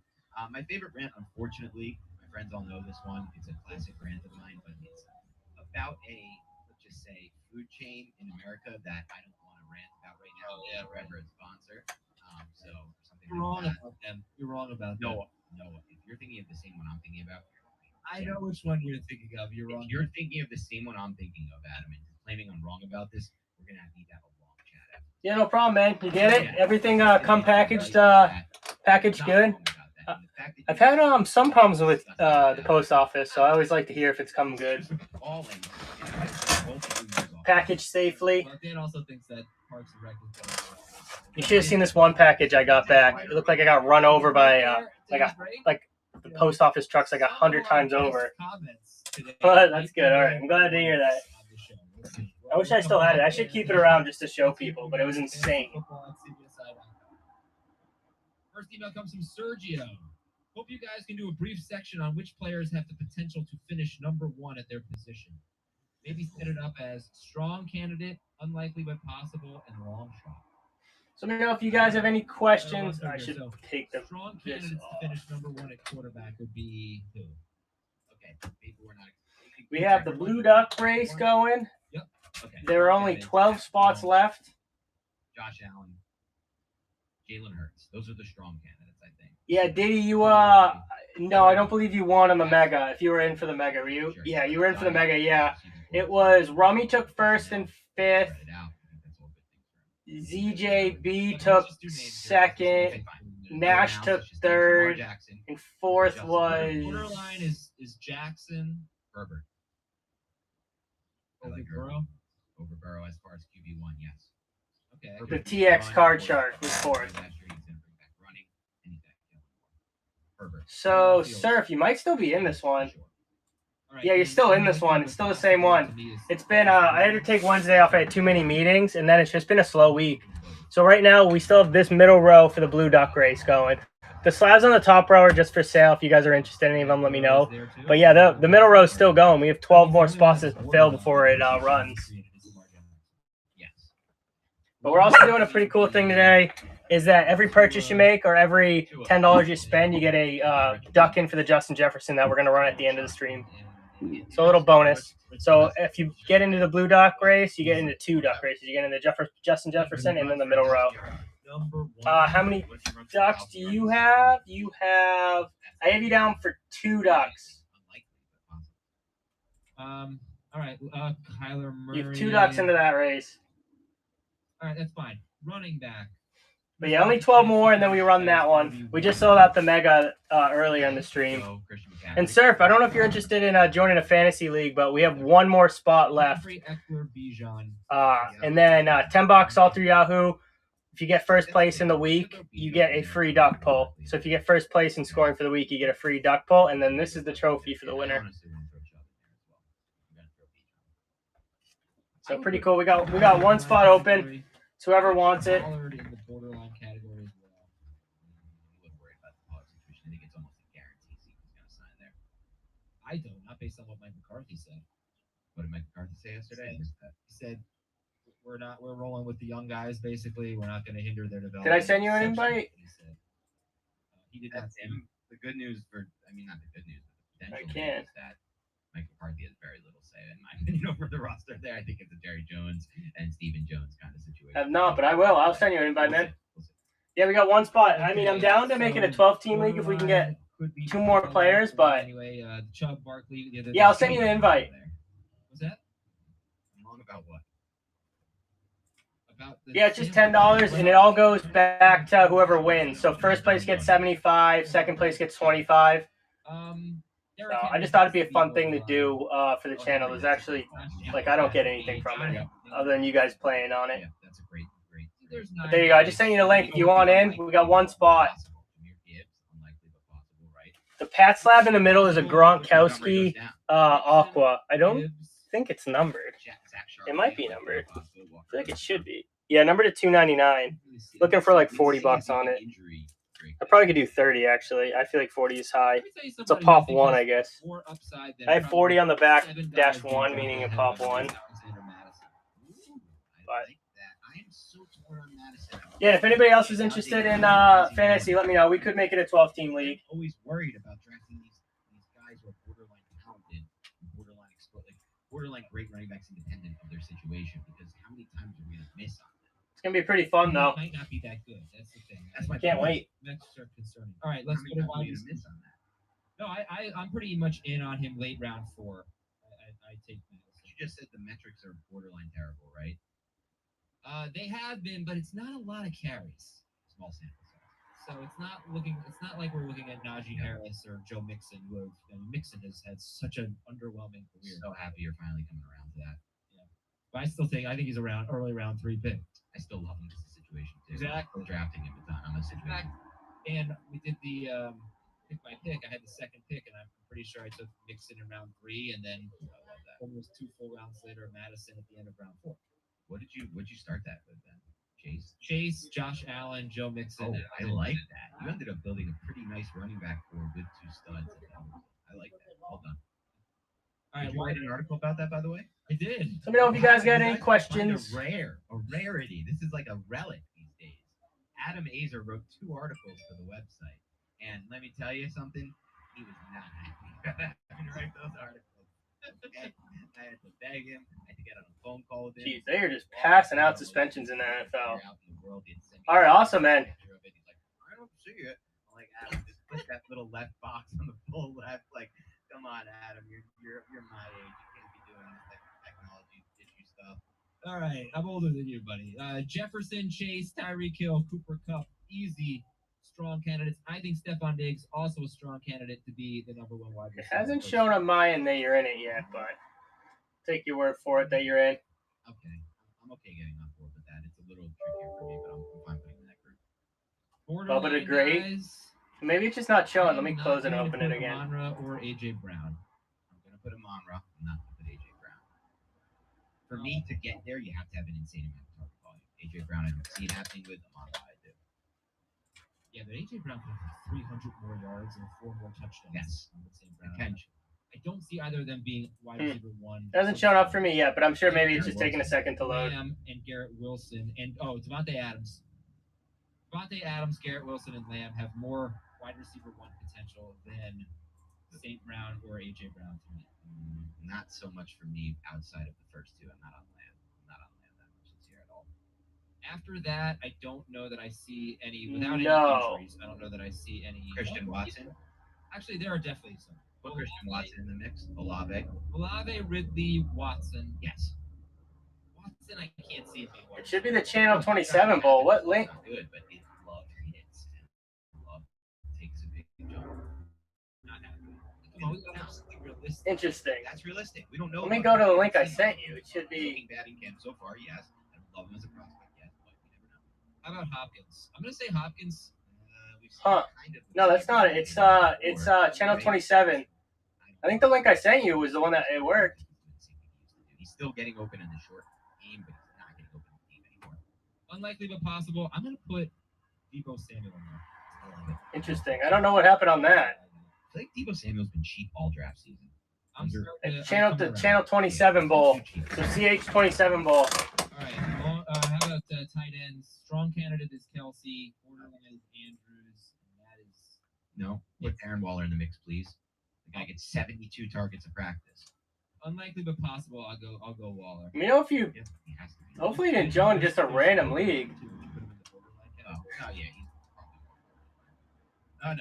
No. He's unlikely. Everyone is unlikely but possible except for Kelsey and Andrews. And even Andrews to me feels like he's close to unlikely or but possible. I put him borderline at best. It's Kelsey's world. We're all just living in. Pitts though is someone who could change the game.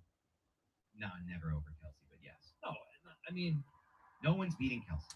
no one's Kelsey gets hurt. Kelsey hasn't missed a game for 9 years except for COVID. Huh. All right, Yeah, well, that was this not is it, a game sir. that We spent a lot. Yeah, I of don't time see you on, in there. and that's fine. That's Let's go typically- to Chris. Chris has Weird. the 7th overall pick in a 10-team league. Would it be crazy to take Kelsey and Mahomes with my first 2 picks? Love Kelsey at 7. That part's not crazy. I used to think doing the Mahomes thing was crazy this early in the draft, but I gotta tell you, last year I did a salary cap league where I won the bids Fine, on you're fine.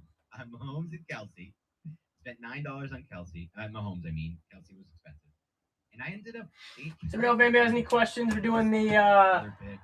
Blue Duck race. Has 12 spots left, and every purchase you make gets you a free duck into the Justin Jefferson. On a weekly basis for you that it does give you this nice floor as a team. So we got who was second? It was ZJB Poles was second.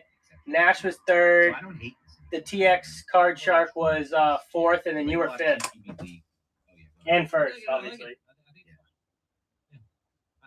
Yeah, that was that was a hell of a way to finish. That was like literally best case scenario for you, Rummy. It's like exactly what you would want. It's also a 10-team league here, so you can recover at other positions. I like that even more. All right, this is from. And watch, you'll hit the Justin Jefferson on top of it too. I just did a best ball draft. I managed to go 0 wide receiver, but I think it could be great. What are your thoughts? You have to start 3 receivers, 2 running backs, a flex, tight end, quarterback. So his quarterback. All right, there we go. We got. Anthony Richardson. He listed them as Anthony Richardson. I got it now. I don't know if that was you, sir. Nicholas. It really bothers me. Don't put your hands in the middle. I just got the notification on that we had that. Running back is insane. Chubb, Bijan, ETN. Yeah, that's you. Yeah. All right, there you go. You got in this time. There you go. 3 of them. All right. But that's great. And it's best ball. So we have a full thing. We have Nash. All right, cool. Sorry if you joined the wrong one at first. This is so bad. Evans, Addison, Zay Jones, Marvin. Damn, there you Curtis go. Samuel, Devontae Parker, Miko Hart. Who's the other stream? There's another person that does duck races. No, you lost. I'd love to watch them to see how they do it. There's a full. Let me just say. No, it's not. This is best ball. It's not like you can pick guys up off the waiver wire. Tight end is Met, Okonkwo, Gesicki. It's over. No, not necessarily. If you hit on these league-winning type running backs, the guys who get you to average 20 plus points PPR per game, they might be able to carry you with a lot of scoring from the quarterback. But unlikely, especially with injuries. Terrible. Terrible, man. Usually I'm the mean cop. I'm usually bad cop. You're good cop. No, The roles reversed. it's a lesson to be learned, and it's something I talk about in the other article. Oh, just in the top teams. From the 8th spot, where I really. Yeah, I'm always looking to see like how I can improve. I like watching other streams to see what they do. Wide receivers in the first, let's say 4.5 rounds. Okay. So if you have, I'm gonna pull up the rankings. I don't want my third receiver to be later than, let's say, 28 or so. You know, the Chris Godwin, Terry McLaurin, That's for first So once we have everybody in the league, we'll I'll shoot a message in the league and we'll just figure out a time that works best for everybody. Right now, I think I have it for the 31st. But we can change that. We'll find a time that works for everybody. And then I'm gonna do a stream for it. I'm gonna do a draft special. I want those guys to be my third. This team has Mike Evans and Jordan Addison, who I'd like to be my third and fourth wide receivers as teams 1 and 2. Right. This is 1 and 2 receivers, so that's too late. But we'll have a receiver preview next week. But I really felt like there's a huge drop off from like round 4 to late round 5 or 6. So damn, you probably hit Rummy. You're gonna hit the Justin Jefferson too, I bet. Late pick and my first 5 picks of having early. All right, next email is from Josh. Second pick, half PPR. I don't love the options at the end of round 2. Do you think Jalen Waddle is worth pick 211, given his struggles whenever Tua was hurt? Is Devontae Smith good enough? Rummy, $30. What do you want to go for? Be the top 10 guy, or should I just take a quarterback at 211? I don't think you should just take a quarterback. I would take any of those 3 receivers. Love them in that spot. I like them. 3, 7, 11 on the Ducks. Either. No, you got it. And I think 1, 2, 3, 4, 5, 6, 7, 8, 9, 10, 11. And then you get 15 pulls from here. So let's hopefully let's get you a slab. And I put the other slabs up so you could pick any of the 4. So we got a Rashad Bateman rookie, Hunter Henry jersey, and then a Lynn Bowden Jr. jersey. And let's see. Bang, bang. Oh my God, Rummy. That is literally, I think that's got to be the best I've ever seen out of 3. That's crazy. Oh my God, 8 Ducks? That's nuts. Oh my God. That's I would have to say that has to be the best I've ever seen in 3 pulls. I've seen people pull 2 3 Ducks, but that's 2 3 Ducks and a 2 Duck? Oh my God. Oh my God. All right, let's hit the slab now too. Give me 15 numbers, man. But I would have taken him with the intention of getting I think there's 16, and I don't think anybody's hit it. So I do think it's a good. There might be 55, but it's about that. 5 on. All right, you got it. 1, 2, 3, 4. 1, 2, 3, 4, 5, 6, 7, 8, 9, 10, 11, 12, 13, 14, and 15. 1, 2, 3, 4, 5, 6, 7, 8, 9, 10, 11, 12, 13, 14, 15. I still can't believe you 8 Ducks on 3 pulls. That's nuts. Cortez Kennedy, Young Stars, Anquan Bolden. You got a Stacy Coley, Mike Evans, Joe Flacco to 299, Carlos Henderson, silver rookie, Eddie Lacy, Navarro Bowman, Daxton Hillray, rookie optic, Brett Favre, Xavier McKinney. Got a Matt Jones die cut. We can get the focus. Jalen Ramsey, full throttle. Jared Davis, silver. And then a Odell Beckham Jr. light speed. And let's see if you hit the slab. Come on. Just follow the same linguistic trajectory as pump up to pump. No slab. Hang out to hang. Jeez. Or do you just Thought you had it there. Thought you had it last time too. But still can't be mad because you got 8 Ducks. That's nuts. What do you say to that? The first question is go look at the tight end. Go listen to the tight end. Appreciate the purchase, Rummy, and you get 3 more Ducks in for the Jefferson too. And he's completely wiped out by logic. What I said about the positional value is that There are 9. I think you made Adam being completely wiped. I'll update it in a second, and I'll just count to double check. Or how many cards left in the poll box? Or how many cards left in the Duck? If I had to guess, there's like 30 left in the. There's probably 30 left in here. Let's see. 1, 2, 3, 4, 5, 6, 7, 8, 9, 10, 11, 12, 13, 14, 15, 16, 17, 18, 19, 20, 21, 22, 23, 24, 25, 26, 27, 28, 29, 30, 31, 32, you're losing too many fantasy points there. And 39, he countered, well, the tight end position was so bad. 45. So he's at like 16 45 left, and then there should be only 9 left. 1, 2, 3, 4, 5, 6, 7, 8, 9. And those last 9 Ducks are pretty good too. So 9 ducks left. 9, and then what did I say? 45. Too much in the first round. If he's amazing, and I think he'll be amazing. I think he's going to have one of those big moves. Because, Tyreek Hill was there for most of those years. One of those years was an Alex Smith year. That was great. One of those years was the year that Patrick Mahomes got hurt and missed a couple of games. So, for the most part, I think he's just amazing, and that's what I expect. But the position advantage only works if he's. I'd offer, if anybody's interested, I'd offer the last. I probably could do $30 for the last pulls, and then you get the slab. You get to pick your slab out of the 4 up there. I think $30 because it usually would be $34. So I take $4 off. There are other factors. And you're guaranteed the slab. When I'm taking first round picks, I do look. I could do that, or you could just keep hitting it because it's going to be hit soon. Here, or do I want to not lose my league here? And Travis Kelce is the perfect anti-fragility kind of hit. But yeah, only 9. Let me fix that 9. It's going to bother me. Only 9 Blue Ducks left, and we're going to run that race. Top range of outcomes. Then we can set up some new races. I might set up another duck race for Monday too. Injury, regardless if this blue one sells out or not. I'm hoping it will though. Play there and throw him off that path. Kelsey's path is tried and true. Kelsey's path, we're seeing that thing. It's going to go in the direction we expect it to go to every time. The path of a running back is not always going to go in that direction every time. Even a receiver as well.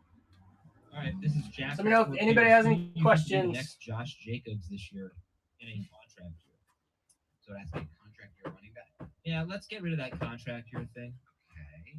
The next Josh Jacobs, I remember saying that 2 guys, if they get better offensive line play, could be that, and that's Joe Mixon and Najee Harris. I think Alexander Madison would also qualify. I'm good with the first. I'm good with Mixon. I'm not great on the other 2, but I'm with you on Mixon. But then again, I mean, look, Josh Jacobs, how'd he do, right? Let's think of the whole profile. He did it on a bad team pretty much, the Raiders. Not a great offense, not a great offensive line. He did it because they have a great scheme for running. McDaniel, I think you mentioned this recently, Adam, on a podcast. I might have seen it on an article. Josh McDaniel has produced constant good teams from a running back standpoint. Running backs are constantly producing in his offensive system. Is that the case for Najee Harris in the Canada system? No. So, if you guys have any questions, we're only down to 9 Blue Ducks left. System for running backs, in my opinion, either. And there's also only 45 cards left in the NFL poll box with the Slab Chaser live. In that Belichick system, tried and true. I don't really think he'll do it because I think he's going to lose targets in a Bill O'Brien system, and I think he's a bad buy because of that. But I'll throw him in there. ETN, we can throw ETN in there, right? We see he really only has a rookie behind him. We don't know if he's going to play that much this year, the rookie. ETN could possibly do it. I think he's in the mix. So ETN, yeah. I mean, look, I don't really put him in the Josh Jacobs category because, all right, so like I got this comment here. So let me know if you guys have any questions. On Mixon and Najee, they suck. Now, what I want to ask you, Captain Spock, is what do you think people said about Josh Jacobs a year ago? He was coming off 2 years where he averaged about 4 yards per carry, did nothing special, scored a bunch of touchdowns, I think, 1 year. Just basically, he looked like Najee Harris. He looked like a guy who relied on touches. I think his offensive line was a lot better than we thought, and he just had a really good season. So that's why I didn't put ETN in there, because ETN is not – nobody's really doubting his talent. I think people were doubting Josh Jacobs after 2 very disappointing years in a row. So that's why I went with Mixon and Najee. It's got to be a guy where you're like, I don't know if he's that good, and then you see some potential that you never saw before. That was where I was coming from. All right, next question here. Oh, man, what a great comment we have here from John. I found your podcast on a trip to Reno, and you know who I missed? This is a long-time listener, so Nando DeFino. The episode when Adam parked in a spot he wasn't supposed to. And you don't know that, Dan, but Nando, I was at his house on Sunday, by the way. But Nando was, former member of our cast and everyone's best friend. A giant in the fantasy. So, if you guys got questions, only 9 Blue Ducks left, and we're going to run it. We shared parking spots in Fort Lauderdale with another company in the building that was on the first floor. We were on the second floor. And I don't know if I guess I parked in their spot. He printed out on their letterhead a nasty note. That's amazing. Put it on my windshield. That's so good. That's so good by Nando. Oh my God, he got the letterhead and everything. The letterhead. It was. How'd you react? in the moment. I don't remember. I feel like I figured it out. Okay. I just think I would have loved a quick freak out. I'll go fire through the rest of these emails here. I'm going to say our Apple Podcast questions today. Listen, I really respect and appreciate the reviews. They've been really kind and very helpful. I love it. It was about 90% keeping questions, but I'll read them. This is from Adam. Dear Clayton, Case, and Kevin. Clayton Kershaw, Case Keenum. It's actually taking that Clayton tune, Case Keenum. Quarterbacks who play in that conference. Houston, Hawaii. No. Let me know if you guys have any questions on anything. We only got 9 Blue Ducks left, and we only have one spot left for the. Is that too much cowboy for you? I think we are full, but if anybody wants to, we probably could get 2 more people in on it. I like the offense. I'm not as concerned as I Dave. wish I could display the trophy more. I don't know if you guys can see it. On my end, I can see it on the thing. Are they really gonna? People are saying it's cut off. Lamb is gonna. Let me know if you have questions. We only got 9 Blue Ducks left. We run that race. And every purchase, you get an extra bonus free duck in for the Jefferson. We'll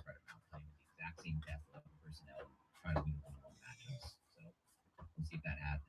But Schaefer figured out who the Kevin was. oh, Kevin Cobb. Yeah, Kevin Cobb. Seth, let's see. You are. Stay cold because he can't pronounce. I do not have you in this one. My pronunciations are as good as not better than yours.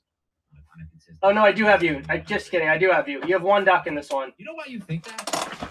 Because you think everyone you got 1 duck wrong. in here. You hear me say it right, and in your mind you go, "Oh, he's wrong," but actually you're just wrong. Russell wants to know, Dan, are your rankings anywhere online? I tend to agree with your opinions most.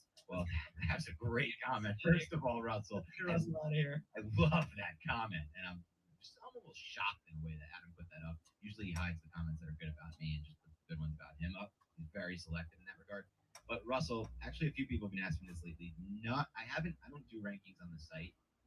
What I might do this year, I told a few people, I might put together a little bit of like a draft guide with tiered rankings for each position, and then I'll color code it with players with targeting, players with avoiding, note section, all that stuff, and I'll put it up for free on Twitter at some point. But that's dependent on time, and time has not been in my favor. Yeah, I'm gonna skip that. Yeah. So here's the next question. It's from. Don't have a name here. Sorry. Dear John Elway, Mickey Mantle, Carmelo Anthony, and Ben Roethlisberger. What do those guys have in common?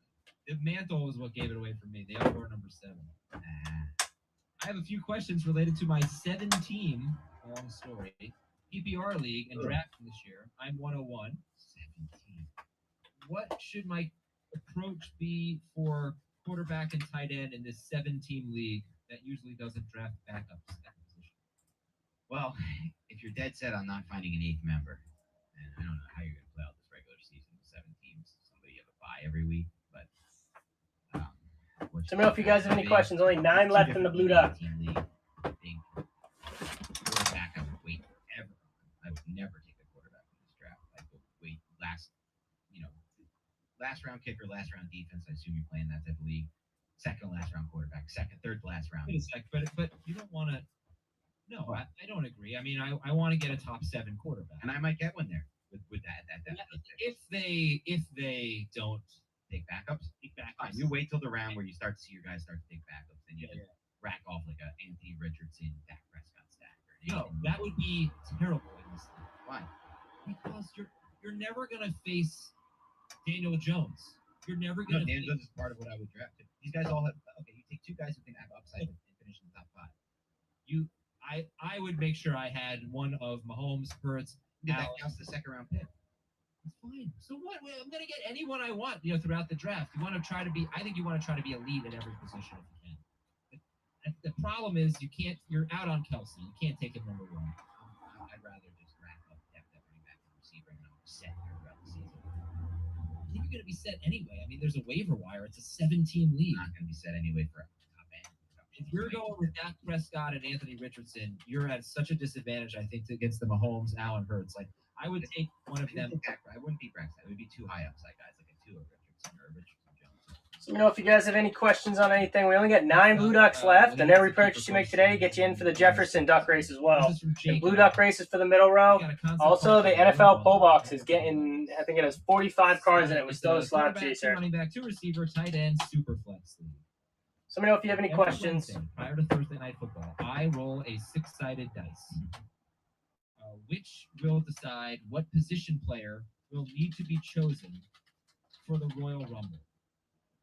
That player. So I can send you the link, Wilson, if you want. Back, a 4 and 5 as a wide receiver, and a 6 as a tight end.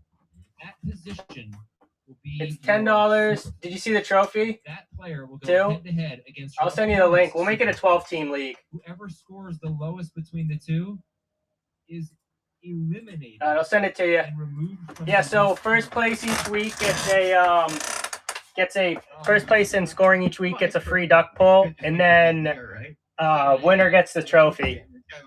It's a pretty nice one. It's way nicer than I expected. Left and right here. It's a good concept. But yeah, I just sent you the link, man. So join up, and I'll make it a 12-team league. So we gotta get one more person. So that league's over in how many weeks? 12 weeks? 11 weeks? Yeah, you should probably get more managers. Well, they're banned for life after that. So it's an okay idea. I've heard better. I'm gonna be completely honest with you, especially recently. I mean, I just don't understand. What is the point of rostering? What is the point of drafting a team? It's all one player versus one player. I mean, you're just trying to build a good point. Yeah. You can never, if you're doing this league, you cannot just be weak in a position. You can't be like, oh, I'll just take. Yeah, you never draft a second player in a position. You go all 4 positions first. You go one by one at each position for sure. Probably. Yeah. Not quarterback. Even tight end, you have to do it. All right, we got to take a break. When we come back, our Apple Podcast questions. We'll be right back on Fantasy Football Today. All right, Dan, you'll be happy to know, because if you look at me, you'll be happy to know I've got a haircut in 30 minutes, so I've got to get going here. So we'll pick up the pace a little bit. Austin from Las Vegas has the 101 in his 12-team Dynasty Superflex Startup Draft.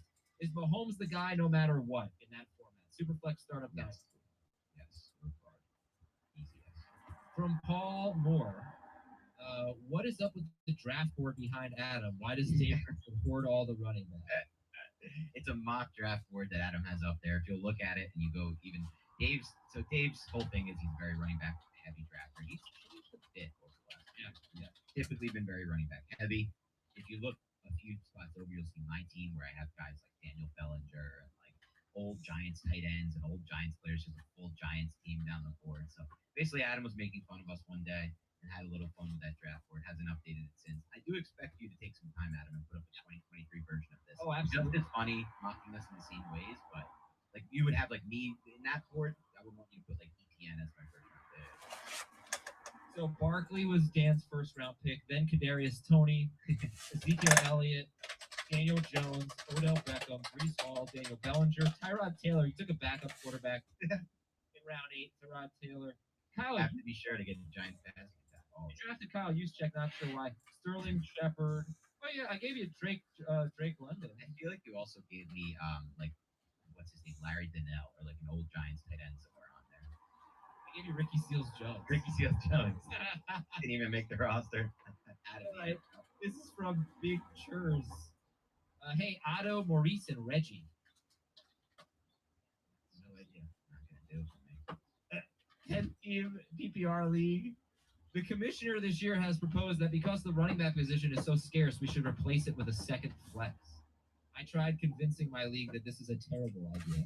Now they want to put it to a vote where I'm scared I may lose. What are your thoughts on making the running back position a flex instead? Not the first time I've heard this. Not the first time. I've heard of leagues all flex. I think it takes a lot of strategy out of the game. I don't really enjoy this at all. I think part of the strategy is the fact that it is a scarce position. Some people are going to attack that in the sense that I want to invest my assets in it. Other people are going to say, well, it's scarce. I can find production late off the wire. There's injuries. And so I like the dynamic of like what scarcity adds to the strategy of drafting. Yeah. By the way, that reading Otto, Maurice, and Reggie was some animated show called Rocket Power. Oh my God. Did you just call it some animated show? It was an incredible show growing up on Nickelodeon that I watched. Says the guy who didn't even get the reference. If that had been a Rugrats reference, I would have gotten it I immediately. got Rugrats too. I know. Look, not good with references. We all know that by this point. And track record speaks for itself. I'm horrible throughout my entirety on this show when it comes to these like emails where they just give you 3 names and Adam uses Google and that's the reason he's good at it. But nobody's Always behind the scenes. always He always has the Google tab open. He's ripping Google and you can't see his right arm that's typing into Google and finding out all this stuff. It's okay. I'm revealing a little bit of the secret sauce. It's okay. I am doing this off the top of my head. I just have to think about it. 2 seconds is fair. So no. Fictional sauce that you're revealing. All right, next Let me know one if you is guys have any Joey questions. Woods. He's got our number here. Dave is like the cool older brother. Jamie is the nerdy uncle who might sneak you a drink when you're 18. Keith is the brother who moved to Portland, won't stop talking about craft beer and local bands. That one's a bet so far. Adam is the little brother who won't stop talking and is constantly getting laughed at for being himself. Parentheses baked burger. LOL. The other day, Dan Schneider apparently isn't notable enough to get a write-up. it's true. I tried the baked burger with a turkey burger. Wasn't that bad. 3.5 out of 5. The fact that you guys do this is honestly, burgers are not meant to be baked. Straight point up. But you I know, right? You definitely have to. That card is sweet. Just wait till you see it in person. It's so cool. This is from player XXXX. Should I? Okay, I'm keeping Lamar Jackson in round 10. Should I stack with Mark Andrews or draft Kelsey in the first round? So I think he means like Andrews in the third round. No, Kelsey, because then you're going to be mad at when someone takes Andrews a few picks before you unexpectedly, and now your whole strategy is to stack. Just go. This is from Eric in San Diego. Rummy going again. What do you want, Paul? Team league, which gives a point for first down and a point for every 3 receptions. I can keep McCaffrey with my first round pick. 7, you got it. Second round. 1, 2, 3, 4, 5, 6, 7. All right, let's see. Can you hit another 3? Trey McBride, rookie, and not bad. You take a 2, Duck. And let me know what 5 numbers you want. 12-team non-PPR. Damn, 4 Ducks and 10, 4 pulls and 10 Ducks. I'm keeping Nuts. Wilson for $1. The rest of the cards in there are pretty Joe good. Burrow for 7. Damian Pierce for 12. AJ Brown for 28. Tyreek Hill for 30. So let me know if anybody has any questions. And give me the prices, and this is one quarterback, correct? Yeah. Okay. And it's non-PPR, and it's $200. All right, you got it. For 7. Damian for 12. 1, AJ 2, Brown for 28. Tyreek Hill 1, 2, 3, 4, 5, 6, 7, 8, 9, 10, 11, 12, 13, 14, 15, 16, 17, 18, 19, 20, 21, 22, 23, 24, 25, 26, 27, 28, 29, 30, 31, 32, 33, 34, 35, 36, 37, 38, 39, 40. What did Burrow go for in our oh, that was like $100. All right. So there's 45 in there. So 45, 44, 43, 42. Non-PPR, which I think And there's only a little bit left. They fought 1, 2, 3, 4, 5. Let's see. So we got a Carlos Hyde rookie. We got a Baltimore Raven 3D, Golden Tate Blue, Game Day at Big Ben, and then a Dalvin Cook Thunder Lane. And let's see. Bang. Which one do you want, Rummy? You can take the Jordan Love at an $8.99 PSA 9, Cam Akers Silver PSA 9, Kadarius Toney rookie 9, or Tua rookie 9. You want the Love? You can have the Kadarius Toney or Tua too. I added those up. You still want the Love? I think the Love is probably the best one. Jefferson, Pirine, and Michael Wilson. Calvin Ridley, James Cook, Jordan Addison, and 2 first rounders. Yeah, You got it. let's do it. Damn, man, you're cleaning up today. No, that's a Congrats. somebody who's trading to win now. And then, let's see. Do you want the J.K. Dobbins? Probably not another Tua. Jalen Waddle 8, Travis Etienne 9, Jerry Jeudy 8, Disco. Jalen Hurts in the 5th, or Amon St. Brown in the 6th. David Montgomery, Overdrive. Justin Jefferson 9, Eli Manning 8, rookie. Gabe Davis Silver, ready rookie 9.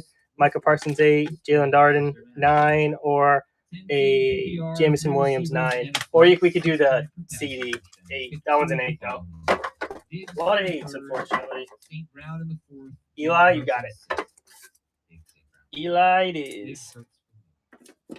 Win Chris. Eli is pretty sweet. He's keeping Tyreek Hill and Barkley. His Congrats, Rummy. last options are, this is an easy one. Dalvin Cook, Damian. This is gonna be one hell of a package. We'll have to insure it. From Grilled Burgers fan. Nice. And well said. Keep one. Jamar Chase in the first round. Justin Fields in the 6th. J-Hub, let me know what you want to pull from. Wait. No, And I need to refill this too. Jamar Chase, 13. first round, 6th On the Blue Duck, so we only have 8 left. Fields in the 10th. So it's 1 through 8 on that. If you want to do that, or you want to do the 13 pulls, is that what you're saying? One. It was just hit, so I got to refill it. By the way, Adam, when you make your burgers, do you know about the smash burger concept? Is that where you put your thumb in the middle? No, of course that's not where you put your thumb. That is a thing, but it's not. As What's good the as mine. 5 rolls? So go around. Eat Oh, so burgers, it's 5 get pulls. like, I don't know, like half a So it's burger. you get 1 duck and then you get 5 pulls from the NFL. But I'll give you 1 duck and then 1 pull from like the jersey box if you want to do that. The smash burger concept. You take a patty and instead of just cooking it on the grill. Oh, no worries, man. My handwriting's terrible. Round, big thing, burger patty. Immediately when you put it on, and I do it on a cast iron, you use a spatula and flatten it down. You smash it down. And then, now that it's smashed, you're crisping it up on both sides. Just let me know what you want to pull from. And I can do a jersey, 1 pull from the jersey box instead of the 5 pulls from the NFL box, or I can refill it for you. Just let me know. This is from 707 Jaywalk. Pick 4 of these keepers. Joe Burrow in the 7th. You want to do the 13 pulls? All right, give me a second. I'll fill it up. Andrews in the 1st, but he would still have a first. Garrett Wilson in the 10th round. I'm just going to make this easy on you here. It's Garrett Wilson, Trevor Lawrence, Calvin Ridley, and Ken Metcalf. Or Joe Burrow to trade quarterback. This is from KevU24. Keep 3 players. 2 of them are Jefferson and AJ Brown. So would you keep Calvin Ridley for $1, Chris Olave for $8, and I can keep either one for 5 years. Just loading up it. A lot of number cards in there. And let me throw some jerseys in there. When's your budget? Jersey cards, jersey cards. Let's see here. Already. Yeah. National Treasures one? All right. RPA. That one's pretty sweet. That one's pretty cool. Throw that in there. All right, let me just pull in a couple more, and then it'll be good to go. And I got to throw the slab card in. Most of what I say is actually true. What I actually mean is none of what I say is actually true. I am just putting in the slab card, so Yeah, that's all I'm stalling. give me 1 second, and it'll be good to go. Olave. I think what's there? $8 Olave could go for this. All right, Mitch 4 says.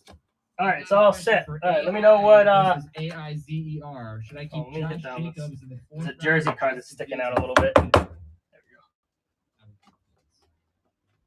go. All right, let me know what 13 numbers you want, man. Gonna have to buy some more stuff for the pull box. I'm running low. I can understand being a little. It's not intended to be a one-word segment, but it's definitely a one segment. Yeah, that's a little type. All right, man, you got it. But I can understand that. That's why I try to encourage questions like, who's the next Josh Jacobs? Yeah. Stuff is pretty boring. The reason I do it is I appreciate all the comments. And I don't think you need to qualify it. I think a lot of people do enjoy the mailbag. Maybe you don't, Jeremy, and that's fine. But people do. yeah, but I mean, look, I listen back to them, and I really don't like the questions. But Yes. I appreciate. All right, let me pull those for you. All right, I'm just gonna take out the first stack since it's a full box. So 1, 2, 3, 4, 5, 6, 7, 8, 9, 10, 11, 12, 13, 14, 15, 16, 17, 18, 19, 20, 21, 22, 23, 24, 25, 26, 27, 28, 29, 30, 31, 32, 33, 34, 35, 36, 37, 38, 39, 40, 41, 42, 43, 44, 45, 46, 47, 48, 49, 50, 51, 52, 53, 54, 55, 56, 57, 58, 59, 60, 61, 62, and then the last card. Let's see. 1, 2, 3, 4, 5, 6, 7, 8, 9, 10, 11, 12, 13. Oh, no. Let's see what you did, man. No. We got a Daniel Hunter green, a Chandler Jones fast break, Justin Ross rookie, Marcus May rookie. Yes or no? Got a die cut of Tevin Coleman. Got a Green Bay Devontae Adams gold team. A Jonathan Dwyer rookie. That one's probably numbered. Yeah, numbered to 999.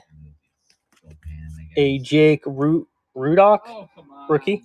You know who's the villain? A Foley The guy who stole die Aaron. cut rookie. Or Aaron. The guy who Keontae stole Ingram rated rookie. Aaron. Steven Jackson to 99. He was like a Derek pro. Watt rookie. And then a He Zach was Stacy. over Let's see if he hit the slab. like, under false pretenses. Oh yeah, that is true. He was like tricking her. Yeah. No slab. Appreciate the purchase, J-Hub. And let me know who your team is. I'll throw you a bonus. But I really hated everything about him. He was in White Lotus. He was great in White Lotus. Oh yeah. He was in a bigger jerk there. But I The hated Dolphins, you it. got it. I Let me hated see what the I got. way Aaron's story ended. Is Mac Jones top 20? I think that's okay. I mean, I don't think it's drafted that way, but I could see him being top 20. And you also are in for the Justin Jefferson. So you got one duck into that for the end of the stream. This is going to somebody at the end of the stream. Without asking. Let's see what I got for the Dolphins. See if I got anything Like every cool. year when the holidays come around and you see those commercials like, "Hey, honey, look in the driveway. I just bought you a Lexus. Oh my God!" It's like, who makes those decisions without? How about a Dan Marino Mosaic Touchdown Masters? How's that sound? I think that's the coolest. I can show you what I got, though, if you want any other stuff. Tyreek Hill base Prism, Jalen Waddle base, Tua, Dan Marino, Tua, Dan Marino, Don Strock, Chase Edmonds, silver rookie, Cameron Wake die cut, Tua, and then Tua. I feel like this one was the coolest one. That's why I picked it out.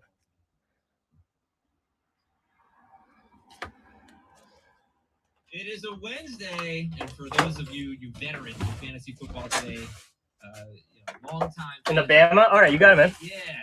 No problem. Wednesdays are the fun days. The Especially Bama during unit, the season. Our most uni fun to, episode might be I don't think it's a rookie. Yeah, it's 2022, Welcome but to today's I'll show. throw you both of them, man. The I appreciate it. Fantasy Cops. dropping Since I already have it out, I'll just throw it in. To make some arrests, perhaps, in your fantasy leagues. We've got Fantasy Jeopardy a little bit later. We've got some statistics that I feel like I'm running out of time to say and get your analysis of, because position previews start tomorrow. And we've got some news and notes as well as Cooper Kupp had an MRI on his hamstring. He's going to miss some time. Let's start with the big news. Heard. So we know if anybody has any questions on anything works, we are down to 9. I think we're actually down to 8 Blue Ducks. J-Hub, let me know what you want to pull from again. Subscribe to FFT Dynasty, and that is great advice. Fantasy Football Today Dynasty. And every purchase you make gets you a duck into the Justin Jefferson. So it's every purchase or every $10 you spend. So if you buy something, a mystery pack for 20, you get 2 ducks. All right, the big news. You're going to do 5 pulls. So we got 6 pulls from the numbered box. You can do 1 pull from the duck box, and then you get 5 pulls from the NFL box. So that's 6 pulls total for that one. Did you want to do a duck in the 5 pulls, or you can do 2 pulls from the jersey box?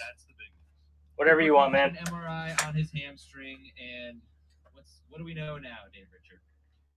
We don't know if it's a minor tweak and he's going to miss. I think Blue Ducks are probably the best thing. All right, so give me 1 number between 1 and 8 for the duck, and then give me 5 numbers for the pull box. And they didn't. It was a late afternoon practice in Los Angeles. They didn't have an update beyond that. We don't have an update as of now, other than he's getting an MRI. That's not a great thing. We'll see what happens, but this might put the chill on him as a top 5 overall pick. 8, you got it. So back 1, let me just make sure there's 8. 1, 2, 3, 4, 5, 6, 7, 8. Oh, perfect. A Dolphin. So we got a Eric Uzakanma. I can never get his name right. Rookie jersey, and bang, a 2 duck. There you go. I'll get you a new case for this one too, since it's like a scratch on this one. Today, Cooper Kupp, remember, 5+ weeks away from the start of the season. I would say that if I don't know what the dip is. All right. If the dip's in 1, 2, 3, 4, I would 5, also say 6, that 7, my 8, bait for Dynasty League team is 9, obviously 10, Crush. 11, I drafted 12, Jonathan Taylor 13, round 2 14, and Feather 15, round 3. 16, So much for 17, win 18, now, win 19, never. 20, 21, 22, 23, 24, Yeah, I 25, 26, I think it 27, would be easy 28, to 29, overreact 30, to 31, this 32, Luckily, nobody's 33, stopped. 34, The way 35, I'm 36, looking at it is- 37. I've got somebody who's literally came up to me yesterday and said, "My draft is Wednesday 1, 2, night. 3, Can't 4, wait. It's gonna 5. be awesome." All right. Yeah, easy. Brian Urlacher, Preseason games or Aaron Jones, live pink. before the season started. Got a Howie This is Long. one of those things where Got a if you're Pig waiting Pals for of David Bijan Carr to and let's say, Andre Johnson. you That might one's got to take be numbered. Bijan Yeah, it's because he's 1050. healthier now. And then You might a take Brandon Kelsey Marshall over silver. Let's see if it's a slab. because Kelsey's healthier. You might take No that slab. week Appreciate the purchase, man. And congrats on the 2-duck and the dolphin. Well, if it comes out at like It's a pretty good one to pull. today on Wednesday, And now we're down to 7. then he shoots right back up to being a top off. And you have 2 ducks now in for the Justin Jefferson. We'll run that at the end of the stream. I'm not sure when I'm going to end today, though. So probably like 6 to 7-ish is when probably will end. While you're still drafting your team, No, you're gonna tank. what Adam said about the overreacting to the Cooper Cup news. Like, I would suspect before the weekend's over, we're going to get some sort of title. Like, it's a grade 1, it's a grade 2. I'm going to be more prone to overreacting if week 1 is in doubt. If they act like we're giving him a week off, I'm not going to react at all. No. If it's 2 weeks, I'm probably not going to react at all. If they're talking about a month, then I'm going to overreact. All right, so Adam Schefter tweeted, Cooper Kupp underwent an MRI on his hamstring, and while the team will be very cautious with him, one source said he potentially... Let me know if you guys have any questions. ...for scrimmages in a few weeks. Okay, so let's just leave it at that, and we'll keep you updated. And for the record, I don't think we knew about this. Now, I didn't know about it last night at 8 o'clock when we did our mock draft, and it was a half PPR mock draft. He was wide receiver 4, and he fell to 8th overall to Dave, behind McCaffrey, Mahomes, which was a surprise pick, Bijan, Jefferson, Jamar Chase, Tyreek Hill, Austin Eckler, and then Cooper Kupp. Next news item here, Jerry Jones has not ruled out re-signing Ezekiel Elliott.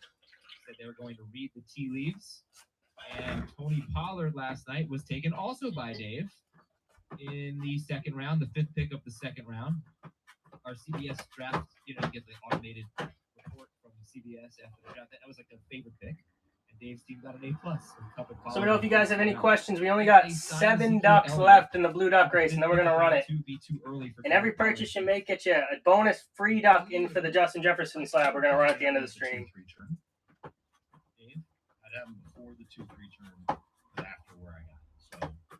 So mid to late round 1, let's call it like between 16th and 22nd overall in PPR and pretty much in non-PPR. He wouldn't be a slam dunk first round pick.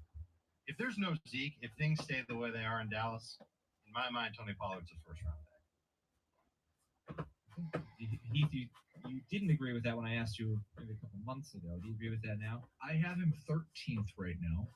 It's possible that Cooper Kupp's going to move behind him in the next couple of days, but no, I mean, I think right now he's at the 1-2 turn. I still think that I still remember that thing they said, what was it, Dave? Week 5 or week 6 of last year. Like, if we're going to give Tony Pollard 15 to 20 carries a game, we don't want him as involved in the passing game.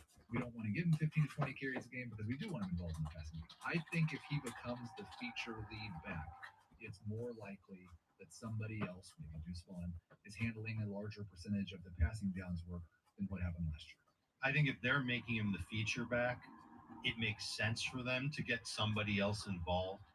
But I think the high value touches, certainly the high value carries, will fall into Pollard's lap.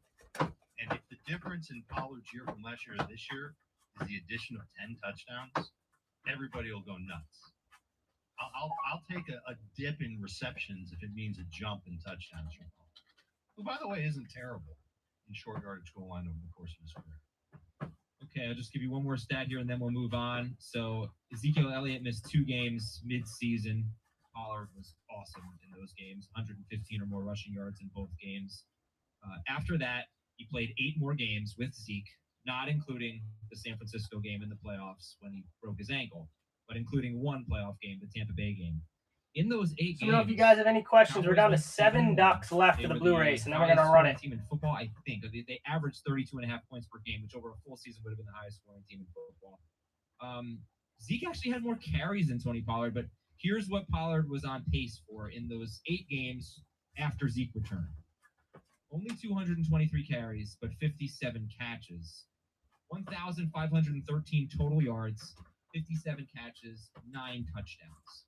It's not great. That's what he was with Zeke actually having more carries than him. What's the total touches there? 223 plus 57, so that would be 280. Okay, I've got him projected right now for 253 plus 42, so 295.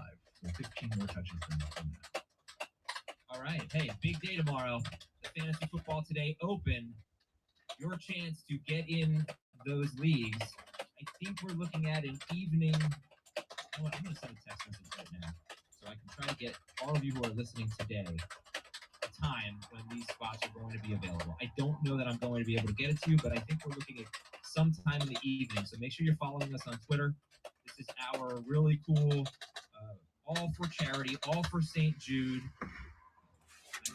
Let me know if you guys have any questions. 7 8 12-team leagues. You Blue can be a Ducks part of left. them. If you win your 12-team league in the first 15 weeks of the season, you advance to the champions round, where we have a 2-round playoff. We go from 8 teams to 4 teams, and then 4 teams to a champion. It's Scott Fishbowl-esque, I guess I'd say. So, yeah, please sign up, and it's $250 for a spot, and there are 88 available. And again, it's all going to St. Jude. The other thing I'd like you to do is subscribe to our YouTube channel, especially if you're watching right now. Hit the like button and subscribe. YouTube.com/fantasyfootballtoday. All right, it's time for some quick, fun stats. I want your takes on these. First one is about Tua Tagovailoa. Over the past 7 seasons, there have been 9 quarterbacks who have produced 2 top 12 PPR wide receivers.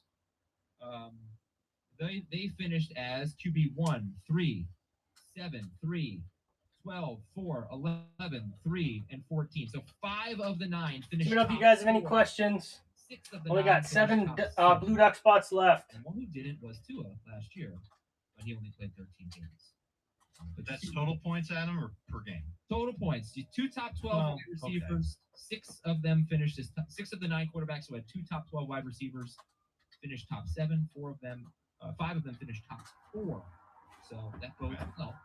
Okay. What's up? What's up, Ty Grizz? How you doing, man? And 7th in the fantasy points. So it runs as soon as it sells out. So we have 7 more to sell, and then we're running it. It does count. We just ran the mega one earlier. But yeah, 7 more spots. And then we're also doing a special today. It's a free slab giveaway for everybody who makes a purchase. So every purchase you make, or every $10 you spend, you get a free duck into the Jefferson that we'll run at the end of the stream too. But yeah, only 7 left, and we're running it. Probably going to play all 7 games. Who drafted him in our draft yesterday? Was it you? I don't know. I don't know. It was you in round 8. Oh. Yeah. By the way, the one guy who has twice produced 2 top 12 PPR wide receivers and has not had good seasons, or great fantasy seasons, Kirk Cousins. Yeah. Yes. And let me just last thing. Here are the 5 quarterbacks who have done it: 2 top 12 wide receivers and finished top 4. And then you wonder, can I put Tua's name in this sentence? Rodgers, Breeze, Roethlisberger, What's up, J-Mac? Wilson, Jalen Hurts. Yep. Yeah, I think you could. Sure. All right. Next up, this one. And I know we've talked about a lot of these in the past, but we're in August. We have listeners who haven't listened since December or whatever. So if I'm repeating this, I'm sorry. People have forgotten the things that we said in June anyway. 100%. Jared Goff led the NFL with 8 completions to the 1-yard line. The app has been bugging out for me a little bit. Jared Goff. I was having trouble on my computer. Were Jamal Williams touchdown runs. One was a Jamal Williams fumble, and one was Oh, that sucks. I'm sorry to hear that, man. 4 of those 8 completions had been touchdown passes instead of just 1. Goff would have been QB 6 for the season and QB 8 per game. Side note, he also finished the season with 324 straight passes without an interception, the 5th longest streak in NFL history. That's Jared Goff. Go.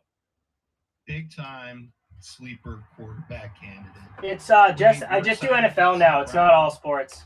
It's just straight NFL. I switched to all NFL like a month or two ago.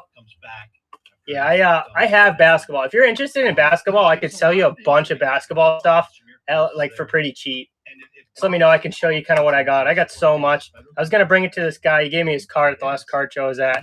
He said, "Let me know what you got, and he'll just buy it all in bulk."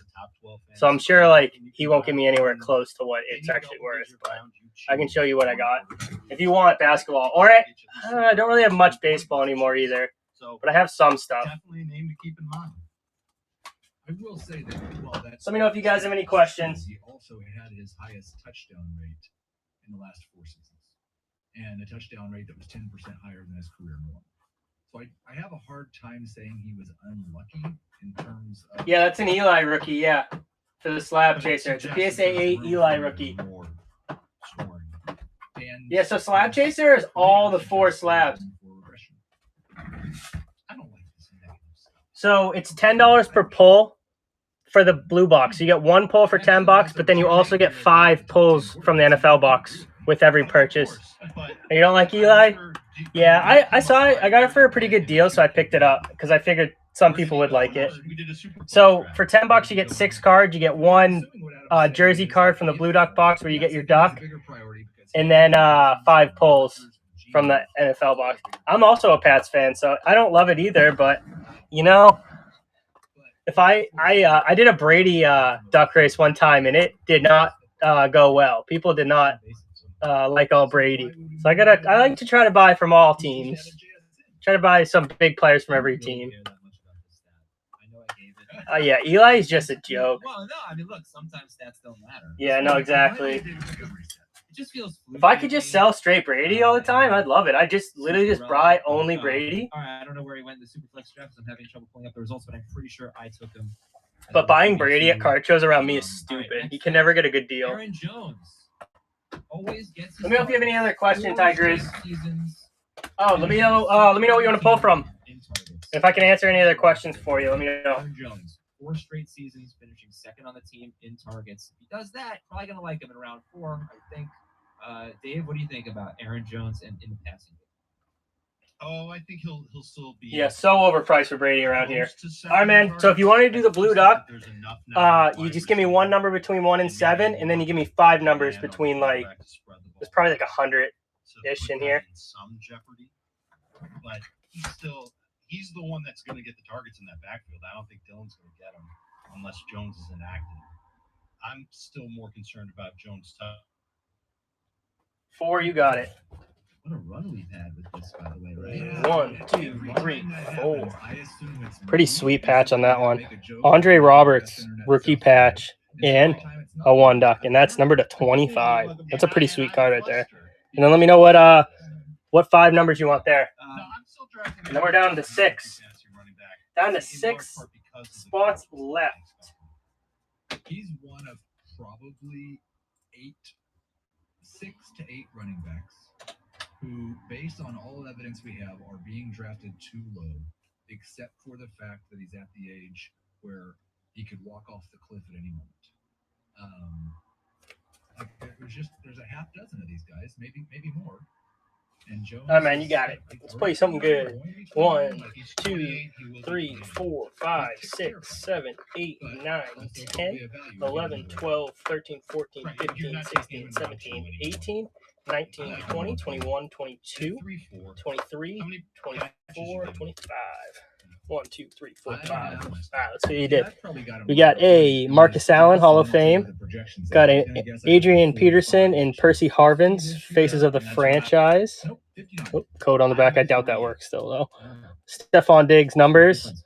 A Joe Namath, and then a Jeremy Chin rookie. And let's see if you hit the slab. No slab, but you are in. You have a duck in for the duck race. Number 7 running back per game. Hopefully, we're going to sell this out. I'm going to be on for a while, so I'm thinking we're going to get these last 6 sold out. Usually, when it gets this low, it goes pretty quick. Better than what he did in the first half of the season. And also, you got a duck in for the Jefferson. So you got 1 duck in for Jefferson. And that's going to be run at the very end of the stream. And even on a 32 catch pace, Najee Harris was a top 10 running back per game because he got so many carries and he scored enough touchdowns. So there's your stat on Harris. Heath, who would you rather have, Harris or Jones? And then talk about a very good second half for Najee. So, if you guys have questions, we only got 6 spots left for the Blue Duck race, which is the middle row. Year in a row for me. Like it's funny the way we talk about yards per carry because Joe Mixon is terrible and averages 4.1 yards per carry, but Najee Harris had a great second half and averaged 4.1 yards. No, per carry. wait a second. But, No, that's just wait. That is totally a slight to me, and I have to defend myself. I'm just saying 4.1 was respectable compared to what he did in the first half of the year. And if you get 310 carries, which was what he was on pace for, then 4.1 yards per carry is fine, and he'll be great value in late round 3. The mystery packs are 10 cards. There's 10 cards guaranteed in each one. So you get 2 jersey cards, 2 numbered cards, a good rookie card, and then 5 inserts of rookies. And then 2 of the 6 packs have a slab, and the other 4 have some kind of bonus. So I think the Blue Duck is still in one of them. And then there's like pulls from the other one. So you're guaranteed a bonus or a slab in every pack. So 2 games in that stretch with more. So you guarantee the 10 cards, and then 4 of the packs have a bonus in it, and 2 of the packs have a slab in it. And those are in the buy it now. Those are $20. So and if you buy the $20, you get 2 ducks in for the Jefferson too. So you basically just pick what number you want in the buy it now. So I don't know if you have any other questions on it. Super run heavy, and Najee was the beneficiary of that. Does that continue into this year, or has Kenny Pickett taken a step forward in his second year, like most quarterbacks do, and they're going to go back towards what they were before the second half of last year? I think that probably determines whether Harris is a fine pick in round 3 or whether he's a fine pick. Yeah, if you're interested, Ty, I could show you. I have another one that I it's for a future one that I could show you if you're interested to see kind of like what they are. I feel like I should show this more when people have that question. This is one that's going to be in the future. I have a pre-made a bunch of them. So it's like you get your 5 base cards. This one has a cool metal card in it. And then so like Davis Mills to 199, Damian Harris to 249. So it's like kind of what you get guaranteed. And then you could hit a slab or some kind of bonus on top of it. This one doesn't have either one of those in there yet, though. I put those in after. And then like your jerseys, you get like so Fields rookie, and then Jacob Harris and James Conner. So you're guaranteed that kind of stuff in the mystery pack. But then on top of it, you get some kind of bonus, or you get a slab. And the bonuses are like I do one $10 worth of pull credit. I think that was already hit out of these ones though. And then I have one that's a Blue Duck. 10 pulls, 7 pulls, 3 numbered pulls. And I forget what the other one is. 5 pulls? I don't know. Something like that. But that's what they are. They're pretty sweet. I try to give you like you're basically guaranteed like $20 in value. That's kind of what I shoot for. Like I want you to get your money's worth. For the rest of their career, after 2 years that inefficient to start the career. Dave, I think you're the Najee guy. I'll take him 1 spot ahead of Jones in my running back rankings. And I buy into him being healthy. I remember it was before week 11 when Matt Canada said that he thought that Najee was back to full strength. All the metrics in his last 9 games are significantly better than the first 8. One exception being his catches per game. That went down. And so you can be worried about those catches, but I think you can be optimistic that Najee can. Let me know if you guys have any questions on his runs. I think the offensive line, that was one of the things that we really did not like about Najee last year. It's a terrible offensive line. It's better. They've moved it in the right direction. This is what we see all the time. That pendulum swings when 1 year it's a terrible offensive line, and then maybe a season and a half later, that offensive line gets a lot better, provided that they stay healthy. Najee is healthy. I still think he's a good player. He averaged 15.2 PPR points per game in those last 9 games. And that's not close to what he did as a rookie. As a rookie, he was 16.8. But I think that's the range that we're looking at. The only thing Najee Harris has ever done good is have someone give him the ball. Like, I don't know why we compare what he did in those last 9 games to what he did terribly in the first 8 games and act like he was okay in the last 9. Let's just compare him to all other running backs. He was not good his rookie year. He just got a ton of touches. He was not good last year. He just got a bunch of carries and scored some touchdowns from close range. Like, I don't know why we have to think that Najee Harris is still good. He's never been good. I think the point. Where do you have James Conner ranked again? Yeah, exactly. Where do you have Alexander Madison Point of ranked this again? stat, exactly. The point of this stat is look at the workload and if he gets that workload, and it was only a 32 catch pace, and even with that, with him losing catches, he was a top 10 running back because he was getting so many carries. That's the point. He is touchdown needy. He has 16 career games with 15 plus PPR points. Only 5 were without a touchdown. So 11 out of 16, he needed the score to get over 15 PPR points. That's part of the deal with him. Oh, sorry, Ty. Let me know what number you want. Type of back, Adam, that you have wisely warned us about in the past. If the best argument for him is he's going to get a bunch of touches, and that's it. 4, you got I it. completely agree. So I'm trying to finish up something for work. 1, 2, 3, 4. I tell you, I do both things. So I work because I work from home. So I work and I do stream at the same time. So we got a Stephen Hill patch. That patch is sweet. And then, bang! There we go. Congrats, man. That's a nice hit right there. And let me know what 5 numbers you want. That was sweet. Did you hit a 2 duck? You hit a 1 duck before. So nice 3 duck. I think around 3 of them. Yeah, but let's say no, honestly, I don't know. But let's say he fell to round 4 because I wouldn't take him round 3. But this is a tough thing. It's like I don't really like a guy when he falls an extra round. How much conviction do I have? All right, and you got it. Let's see. We go 1, 2, 3, 4, 5, 6, 7, 8, 9, and 10. Let's see how you did. You got a Darnarian McCants, number 2, 1250. Jimmy Graham silver. Nakobe Dean ready rookie. Got a Troy Aikman. You're really anti-Najee. And you just Holiday Toy Drive, and then Strike Force of Albert Connell. I think that one's probably numbered. Is it on the front? That you have off your draft. Maybe it's not numbered. I thought this one would have been numbered. I do have Najee in round 4. I'm not saying that I just wouldn't draft him. Maybe I'm missing it. I'm All right, let's see if you hit the slab. No slab. That one's surprising. Let me see if I can find it. Thought that would have been numbered, but it's not. Najee is going 31st overall. Yeah. James Conner is going but appreciate the purchase, man. And nice 3 duck hit. Yeah. It just seems like a random Strike Force insert that wouldn't be numbered. Najee Harris is going. Yes, it is. 26th here on Draft Sharks. I don't think he's going in the 4th round anywhere. James Conner is the first pick of all right, we're down to 5. Okay, so too early in round 3, and he does not have a carry in his career of over 37 yards, and that is a big red flag for me. Nice 3 duck hit, though. I love to see the 3 ducks hit. Start talking about some wide receivers after this. All right, here's our next stat.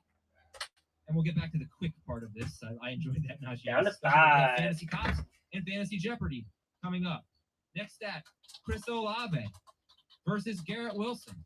Chris Olave had a higher yards per catch, higher yards per target, yards per route run, fantasy points per target, fantasy points per game, higher catch rate, 4% higher catch rate with a higher ADOT.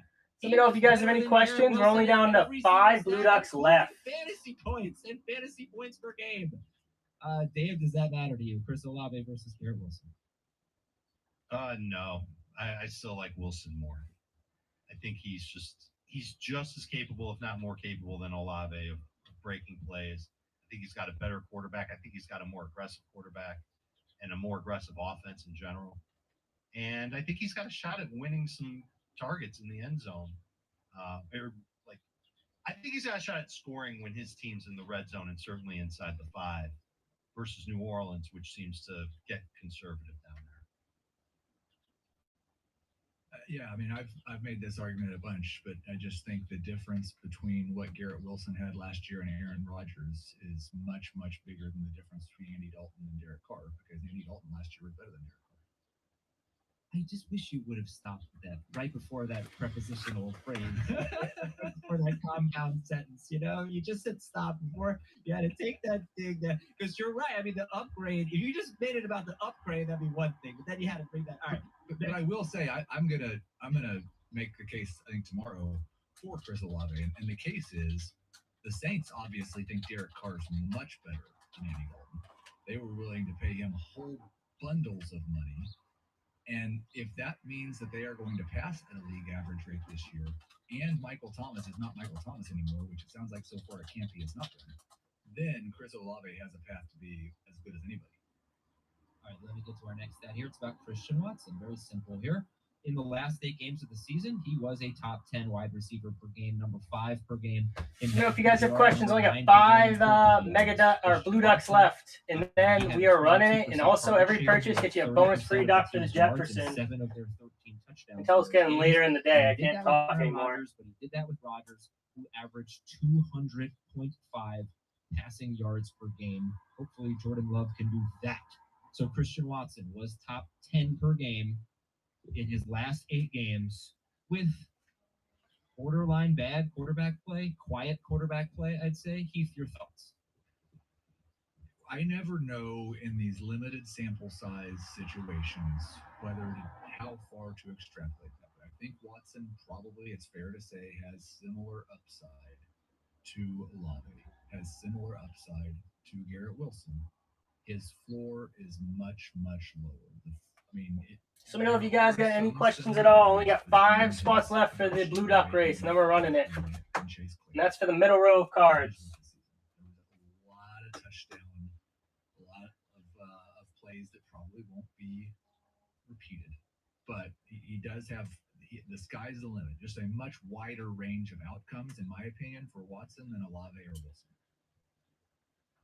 I'm nervous about Jordan Love being his quarterback because I think that Love's accuracy past 15 yards could be a problem.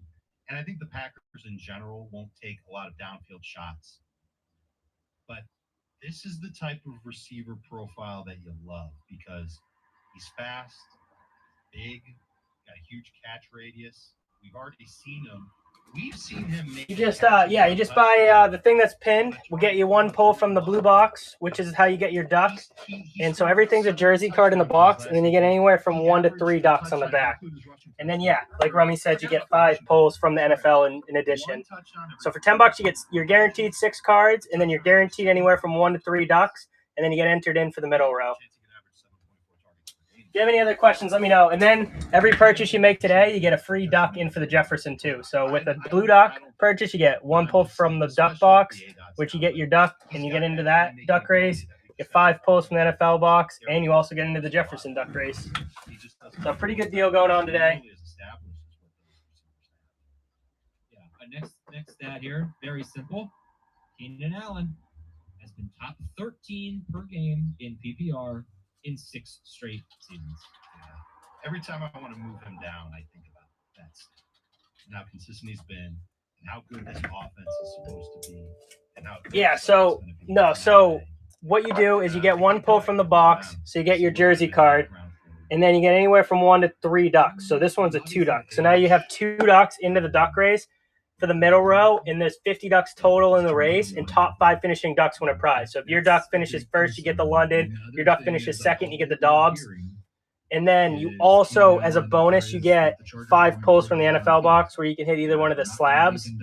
But then as a bonus, today we're doing a free slab giveaway for everybody who makes a purchase. So you get in for the Jefferson too. That will be run at the very end of the stream. So it's 2 duck races you get into. I guess it is pretty confusing, but you get into this one. So you'd have 2 ducks into that if you had that card. Last one is Stephon Diggs. And So you're not guaranteed anything from the middle row. The only thing you're guaranteed to get is 6 cards. So you get 5 cards from the NFL box and 1 jersey card where you get your duck.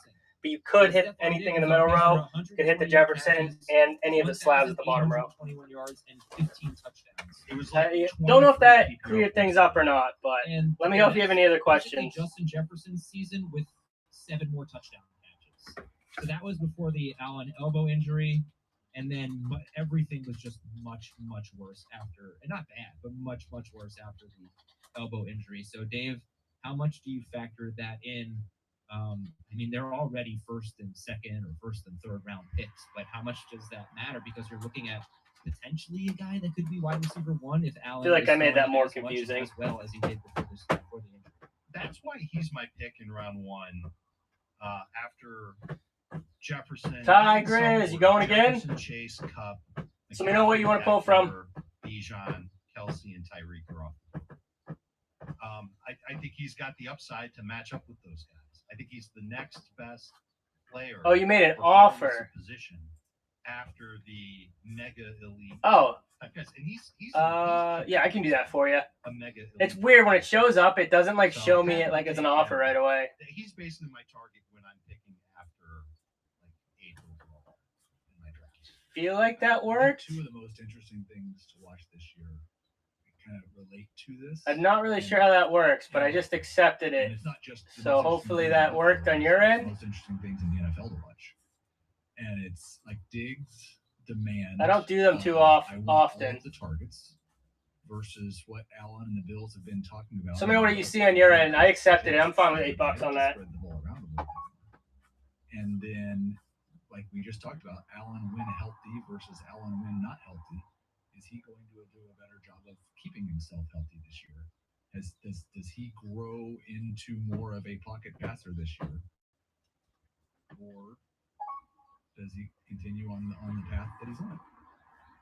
All right, cool. His career Cool, high awesome. Let me pull that for you. 1,544 yards. That was And then that gives you another duck into the race too. Yards per game back in 2020.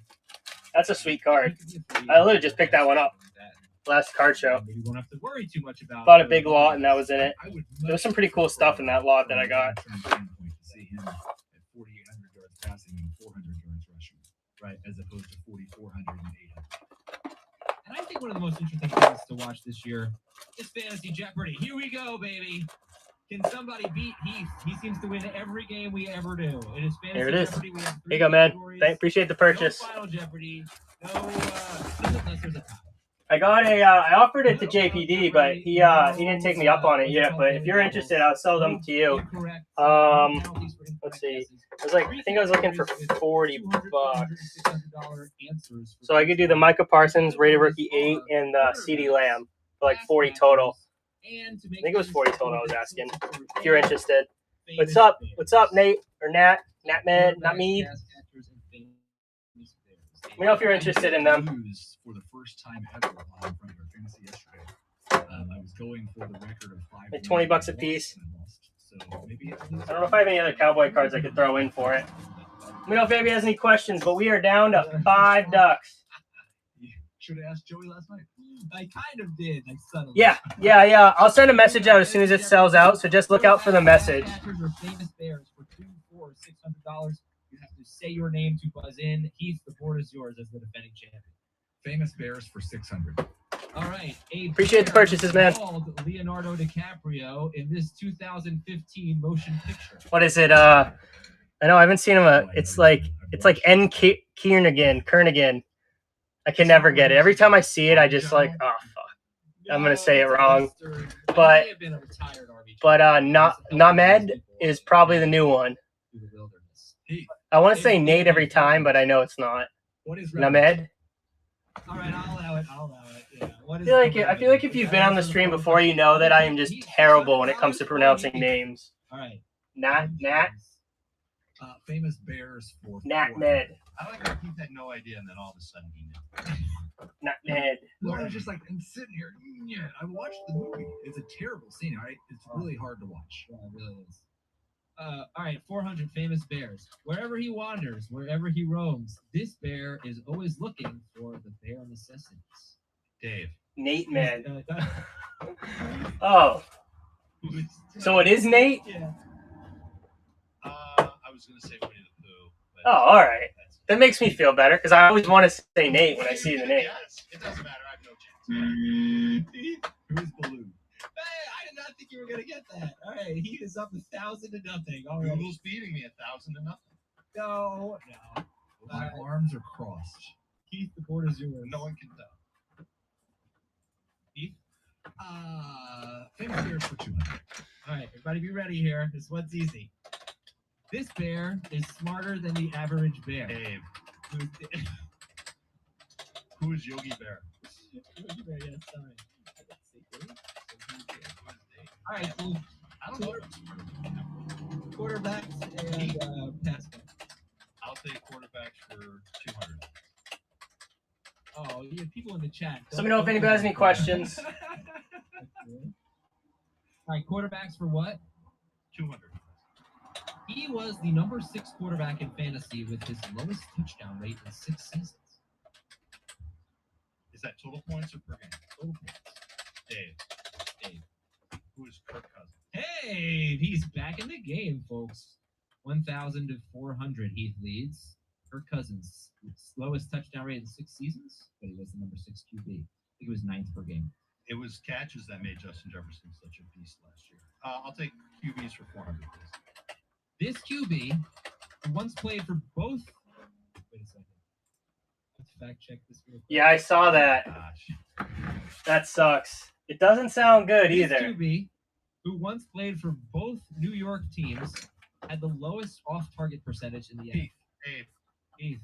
Who is Geno Smith? Correct. 400 team. All right, we Call got it QBs for Phillips. 600, or we have all the pass. Hey, it's too bad. Okuda is like he's really good. I like him. 3 quarterbacks had multiple rushing touchdowns of 18 or more yards. Justin Fields, Jalen Hurts, and this fellow. 3 quarterbacks had multiple rushing Dave. touchdowns of Dave. Who is Josh Allen? Heath. Who is Daniel Jones? Oh, Heath. Crushing it. I was hoping you would get that, the Daniel Jones thing. I just assumed we hadn't said Daniel Jones in the show yet, so it was time to say. Let me know if you guys have any questions. We're only down to 5 Blue Ducks left. The score is a lot to a little. 400 for Dave, 2,000 for Heath. So I can't win. Correct. All right, I'm gonna go get a. No, come back. No, hey, come on. Hey, I gotta finish Jeopardy. Get back here, Dave. Come on, Dave. Pass catch. All right, Schaefer, you're in. We are looking live at Dave's nostrils. Dave, come on. This is not good radio. All right, here we go. There we go. Pass catchers for 200. The only thing that would have been funnier is if I actually came back with this. Kenyon Drake going to the Colts. All right. He had That guy's a the 4th sweet most signature. Targets among tight ends, behind Kelsey, Hawkinson, and Andrews. Heath. Who is Tyler Higbee? My goodness, Heath is crushing it today. All right, for 400. Among the top 10 wide receivers in PPR, this wide receiver had by far the lowest target share, just 20.8% in 17 If games. anybody has any questions, just let me know. We're down to 5 Blue Ducks left. Let me set this up a little bit. We're gonna from a run it. fantasy angle. Thank you. When you look at the top 10 wide receivers in PPR fantasy points, 9 of them are top 12 in target share. There's a huge Dave. And the other one is, I think, 18th. Dave. I have a guess. Yeah. Who is Devontae Smith?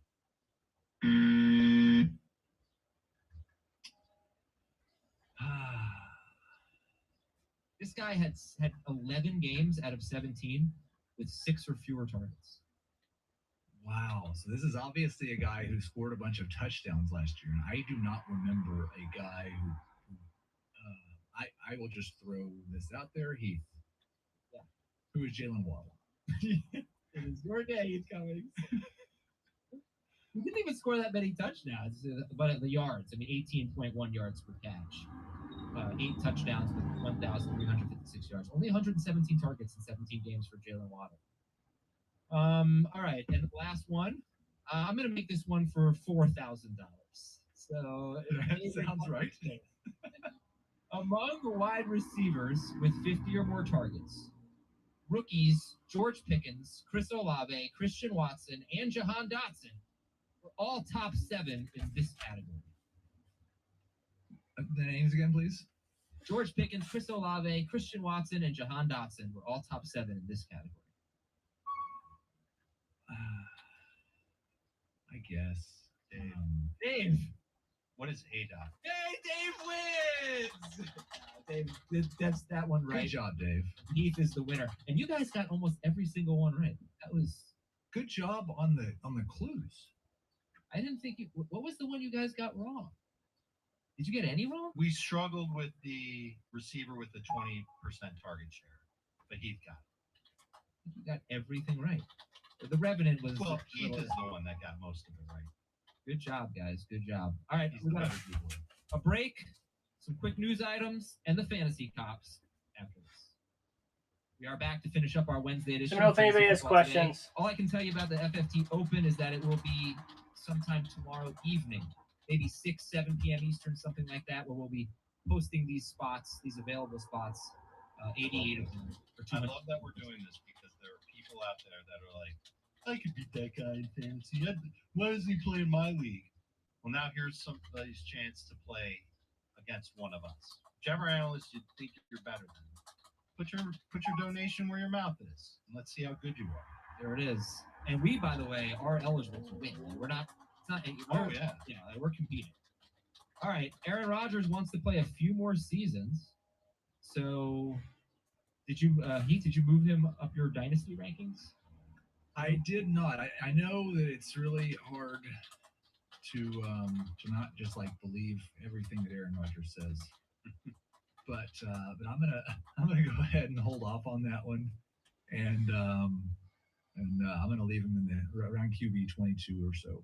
I think he's clearly behind. I still would rather have Cousins or Geno or Goff. Cincinnati running back Travion. Oh, I never mentioned the Calvin Ridley thing. Dave, thank you for tweeting that at me. Calvin Ridley hurt his toe, so we're just gonna keep. He's limited in practice though, so at least he's not styling. Yeah. Cincinnati running back Travion Williams was carted off with an ankle injury. Williams averaged 5 yards per carry last year. It's 6 carries for 30 yards. He was one of my favorite prospects when he came out, and then he went to Cincinnati and never got a shot to play regularly. It just makes Chase Brown a little bit more appealing as a late round pick. Okay. Possible low rent handcuff for Joe Mixon. Here's what ESPN's Dan Graziano said on the Seahawks running backs. Assuming Walker and Charbonnet get healthy in time for the season, the sense I get is A, Walker would still be the starter and get the bulk of the work, and B, Charbonnet would also have a role, perhaps in the 2-minute or 4-minute offense. People I spoke to here believe they complement each other well, and the team anticipates using them in tandem to some extent. But if Charbonnet has DJB, what's up, man? Camp, You the had, fact that he's a rookie could change the I think you Seahawks got second play place. and I think you turn hit it into the time. the. Several people I talked to in Seattle. Yeah, you hit the Sauce Gardner. Walker had, Congrats, man. and they foresee improvement from him in 2023. Okay, we'll let that stand. And then Roshan Johnson missed practice with an injury. Hopefully nothing serious. And then last news item here, Jeremy Fowler from ESPN on Rashad White. Not only will White get a heavy workload rushing, but the Bucs have been expanding his route tree, believing he can inflict damage as a receiver. They see star potential here, a smooth, do-it-all option. What do you think? He's in that same bucket as all the other running backs that we talk about that need volume to do well. But if they're going to use him more in the passing game, I don't think it'll ever be to the level that we saw Bucs running backs get targets last year. But even if it's Baker's been right around 20% target share to his running backs over his career. He was last year. There's some potential there for Rashad White. Yeah. Let me know if anybody has any questions on anything. Competition and saying it's actually gotten closer since the start of camp, which is Yeah, you did. Congrats, man. not Baker Mayfield. I have had Trask projected as starting more games than Mayfield, And I also since I'm gonna have to pay for shipping, it's usually like $4 or $5 or like $4, and I'll have the shipping out to you later tonight. If you wanted to buy something on the stream, I'll give you $5 off whatever you want. So I give you the option to like take that $5 as like a credit, or I'll just ship it to you. Either way, it doesn't matter to me. I just like to offer it to you guys. Rashad White or Cameron Akers? I have White on. But no worries if not. No pressure to buy something. I just figured I'd offer it it's really close. But I think because I'll have the shipping out to you regardless tonight. His name is Cameron. It just won't go through whatnot. It goes through me. That it's Cameron. It could just be Cam. Cameron Fry Akers. If anybody has any questions, just let me know. Could be Cameron. All right. Well, this sounds like something for the fantasy cops. If you've got a league dispute, a commissioner problem, a bad trade that's causing a league uproar, send an email to fantasyfootball@cbsi.com, the letter I, and put fantasy cops in the subject line. All right. We have not done a lot of fantasy cops for 14-year-olds. but we might have to put someone in June. Let's take a listen. This one is from Eric. Eric says, I was listening to your podcast in the car with $20 credit, $5 off. So are you talking about like you get $5 off like $20? He Yeah. wanted your take on his situation. Last year was his second. So you can take $5 off literally anything you want. Just let me know what you want, and I'll mark it as $5 cheaper. Play fantasy sports, but they never actually ask for age when you sign up. He played both fantasy football and baseball the first year with no issues, and this year went smooth until December. His mother took him on a trip to Florida to go to some theme parks just before Christmas. I guess in order to use the park apps, he had to sign up with his age and email, the same email he used for fantasy football. This evidently linked his age, 14, to his email, and then to all their sites and apps which used that email. His access to the team promptly ended. Not great during what was the last week of the regular season for them, and him needing a win and another team's loss to make the playoffs. Unable to make ad drops or change his roster, I called tech support for him and asked what could be done. The two options they told me. So let me know if anybody has any questions on anything. Set his lineup for him, or the commissioner could add the dad as the co-manager, and the dad Eric could do all the roster management. This info was told to the commissioner, who was also 14 at the time. He said it was too complicated and he couldn't figure out how to do it, so my son's team would remain as is. Interestingly enough, my son was playing the commissioner that week, and he also needed a win to make the playoffs. My son ended up losing, but some almost instant karma, the commissioner got destroyed in week 1 of the playoffs. My son already decided not to play with them again next year over this, and is debating starting his own league and trying to steal some of the managers, which I think is a great idea. But he still wanted your take on if you really think the commissioner couldn't figure it out, or did he feign ignorance in hopes of an easier chance at a win and the playoffs, which is my guess. I know that was a lot, but that was really funny. Yeah, so I could do that for It's a funny $15 story. if that's what you wanted to do, man. The commissioner should have done one of the two options that the customer service representative. Did you want to do that? All right, let me add a $15 worth of credit in the thing. Kicked out of the league, or everybody should leave the commissioner. And you can just buy that, the and I'll do that for you. newbie. It should be. Let's be honest here. It should be on a different platform. Yeah, come on over to see. You should probably just have it be a father-son league, and so everything's legit, and so you don't have to worry about things like this happening. That would absolutely be wonderful. I can help them set up if they come to CBS. Email me. Thank you, Eric. Next email is from Dan Flashes, which hopefully is. All right, that should be in the buy it now. So if you just buy that, I'll do that for you. I mean, we almost do every time he sits down for a show. He says, "Dear Chunky, Crashmore, and Harley Jarvis." I feel like Keith would know this. He knows everything. I have absolutely no. Oh, this is I think you should leave. And then you'd also get 2 All right, ducks in. My 12-team Superflex tight end premium dynasty league is in crisis because of a trade. All right, let me know what you want. Let me know what number. So you give me 1 number for the blue duck box, 6 numbers for the numbered box, and then 5 numbers for the pull box. Let's see if you're really willing to stick to that. Team A got Patrick Mahomes. Team B got Lamar Jackson, Justin Fields, Mark Andrews, DJ Moore, a 2025 first, a 2025 second, and a 2026 first. So the blue duck only has 5 in it. So any number between Lamar Jackson, 1 and 5. Justin Fields, Mark Andrews, tight end premium, DJ Moore, 2 first-round picks and a second-round pick in the future. Okay. Immediately there was uproar, but I didn't get to it until the next day when a manager said they would back out if that trade was not vetoed. A few other members also voiced concern. I saw the trade, and Sorry. You're right. You got it. very old school. I saw 1, the 2, trade and I 3. instantly reacted, Oh. telling Team B. We got a in good faith Rondell Moore the trade rookie go through. and a 1 duck. And then let me know what Team 6 B numbers you manager want. is Or claiming that he will for the quit number box. All right. if the trade isn't allowed to stand. So the number box, you get 6 numbers. So give me 1 more. To veto. Team A is fine with the trade, the one who gave up all that stuff for Mahomes, stating he got a little too buzzed watching the quarterback show on Netflix. Needless to say, I need help. I'm thinking this type of trade throws off the axis of the league, but I have both sides claiming they would leave. 3. All right, you got it.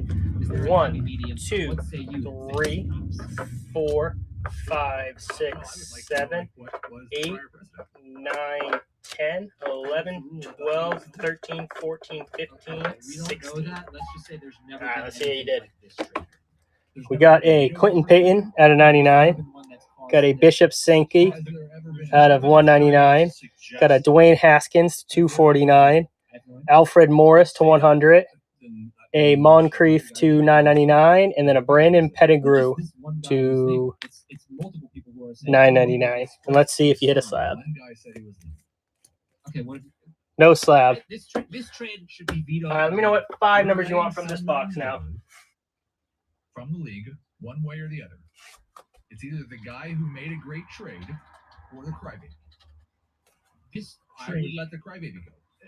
I don't think he's a crybaby at all. I think he's perfectly within his right to be pissed off about this ridiculous trade. Which again, for those of you who Listen, 25. All right, you got Stupid big 1, crybaby 2, steals 3, the 4, card. 5, 6, 7, 8, 9, 10, 11, 12, 13, 14, 15, 16, 17, 18, 19, 20, 21, 22, 23, 24. To Dan and 1, Jamie, 2, and they won't 3. make a trade unless they can both 1, tell 2, us 3, 4, 5, 6, 7, 8, 9, 10, 11, 12, 13, 14, 15, 16, 17, 18, 19, 20, 21, 22, 23, 24. And that's a 1, 2, 3, 4, 5, 6, 7. I'll give you that because I messed that up. You can tell it's like been a long stream when I keep messing up like that. All right, I'll give you an extra couple bonuses for that. Jake Locker to 99. We have a That's fine. I totally disagree. Rashad Perryman, rookie. Ridiculous trade. A there is nothing Emmett Smith? Is that one number? No. Just a sweet Emmett Smith card. Arian Foster die cut. Green Bay Ty Montgomery. Chris Jones green. And then a Marshawn Lynch full throttle. Let me see if you get a slab. No slab. I appreciate the purchase, man. And ZJB, let me know who your team is. I'll throw you a bonus since on the number one you didn't hit anything. For the rest of the polls, the last 4, And try and make a deal that would make everybody else in the league. I could probably do like $5 off the last 4 and still give you the polls if you want to do that, Rummy. No, this is really the trade. Does that help you out at all? I don't know. I don't think I could do a whole free one. I'm not going to tell. I don't know if that helps you out, but then you get 20 polls. We're all 14 years old or older. Let's. All right, let me see what I got from the Bills.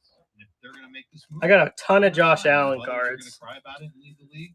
Most of them are base. Let me see if I can find a cool one. But All right, man. Before I get to that point, You know, bro. I'll go back to the drawing board and see if they can make Let's a trade. see. Let me find a cool one. Acceptable. The trade Not was 800% the trade was acceptable. Now, All right, this is probably the coolest one I have, unfortunately, but it's still not bad. Josh Allen numbers. How's that? I almost I'll throw you a base one too. I'll throw you a base I almost optic. wonder if other How's that? managers should get in the bidding for Mahomes as well. I have so many base Josh Allens. Yeah, no problem, man. Appreciate the purchase and congrats on the win. Right. All right, Rummy, let me add a $30 buy, $35 buy it now. Caveat. And this has already been said that it didn't happen, so it doesn't apply to this situation. 35 If the guy who Rummy. got buzzed and made the trade, woke up the next morning, and this whole uproar was happening, and he said, "Dude." All right, Rummy, that's in there. Like, I just search your name and it should come up. I had too many drinks. Can we please undo the trade? Then I would agree with undoing. You just get like weird, really Because you bright. can't sign a contract Why is it when you're really in bright all business. of a sudden? Okay. All right. Well. All right, Rummy, let me know what 20 numbers you want. Somebody says in the chat that I missed. And then we're gonna run it. We'll run it at times, but let's do like 5. we'll see 40? you tomorrow, everybody, with our quarterbacks preview. Yeah. It's August. It's draft time. Let's go. And we've got a live mock draft. Dave, what time? I know. I need to find a big box. I don't know if I have a pretty good size Amazon one right next to me I can use. 1 p.m. Eastern. You're gonna have a crazy good box All-Star though. mock auction. All right, we'll You will see that.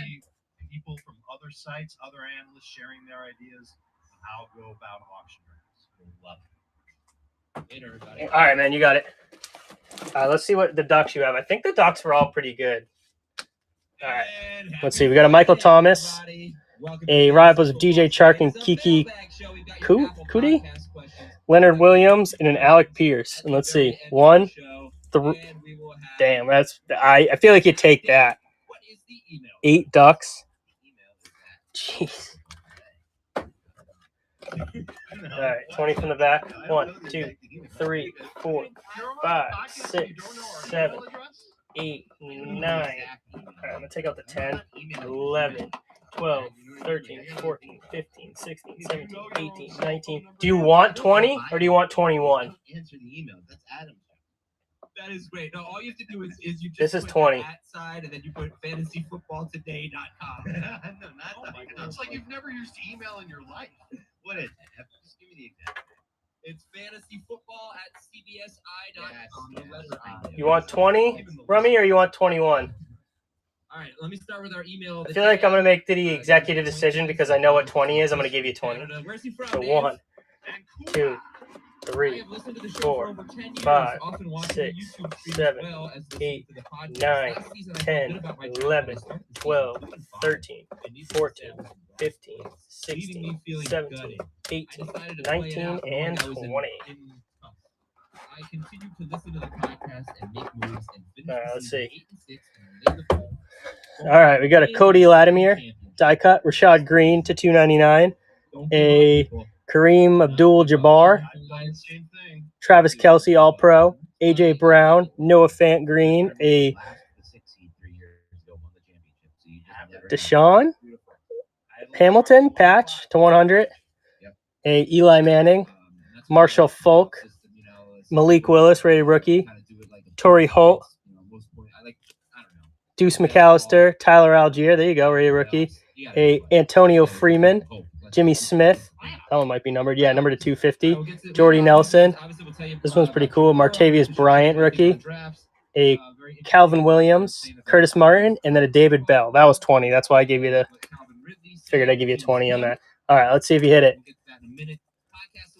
Oh, that one was numbered to 99, the Crusade. Come on, let's see. Can we get another slab for Rummy? I've been doing my part tweeting every day. I don't think Bang. Which one you want, Rummy? tweet. Let everyone know we have a few days left to nominate us for best sports podcast. You are today's your day, man. I'm happy for you. So easy. Eli, all right, you got it. And get to voting for Fantasy Football Today. Best male hosted podcast, best sports podcast. Yeah, no problem, man. Thank you. I'm glad. I love when people hit. Joe Burrow has a calf injury. I hate when it sucks when I just see the same slab up there for so long. So I don't mind when it's hit. Luckily, it is July 28th. I know that sounds like bullshit, but I really don't mind. I like taking them down. Especially Eli. I'm not a huge Eli guy.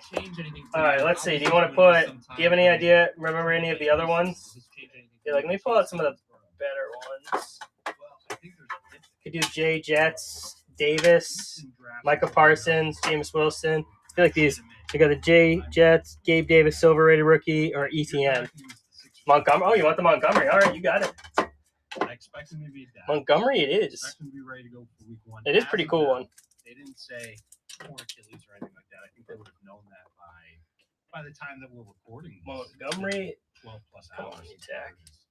All right, so we'll run it at 5:40 because I just gotta put everybody in the sheet and then send out the message. But congrats, Rummy, taking on the Eli Manning. And you have a stupid amount of ducks in this race. I hope he'll be okay. Even if he's not, we've talked about it all. I'm hoping you get two Drake Londons. That'd be crazy. I shouldn't jinx you though. Yeah, I understand. All right, we are sold out. Let's just say there's no dip. Are you still comfortable? Yeah, I can't believe your duck luck on that. That was nuts. In any of your rankings? Not yet. All right. So we move on to the greatest quotes from Sean Payton about everything that went wrong with the Broncos. Was that amazing, Dan Schneider? So 5:40. I've never seen a coach say that much negative, inflammatory comments about another coach who's still in the NFL. He didn't retire Nathaniel Hackett. He is over there coordinating an offense for the Jets right now. They're going to play each other this year. Just blasted him. Yeah, he said it was one of the worst coaching jobs. It might have been one of the worst coaching jobs in the history of the NFL. That's how bad it was. Sean Payton said, everything I heard about last season, we're doing the opposite. Yeah, right? Put by your head. You have general Broncos optimism. But I feel like you've definitely got your money's worth at least. Because the thing, how many slabs have you hit? You hit 2 slabs? Is it 2 or 3? Rummy. You hit 2 slabs, you bought 1, and then you hit the 1 of 1 and the London. And then I don't even know. I honestly don't even know how many ducks you have in this yet. I gotta add them up. I gotta enter them into the system.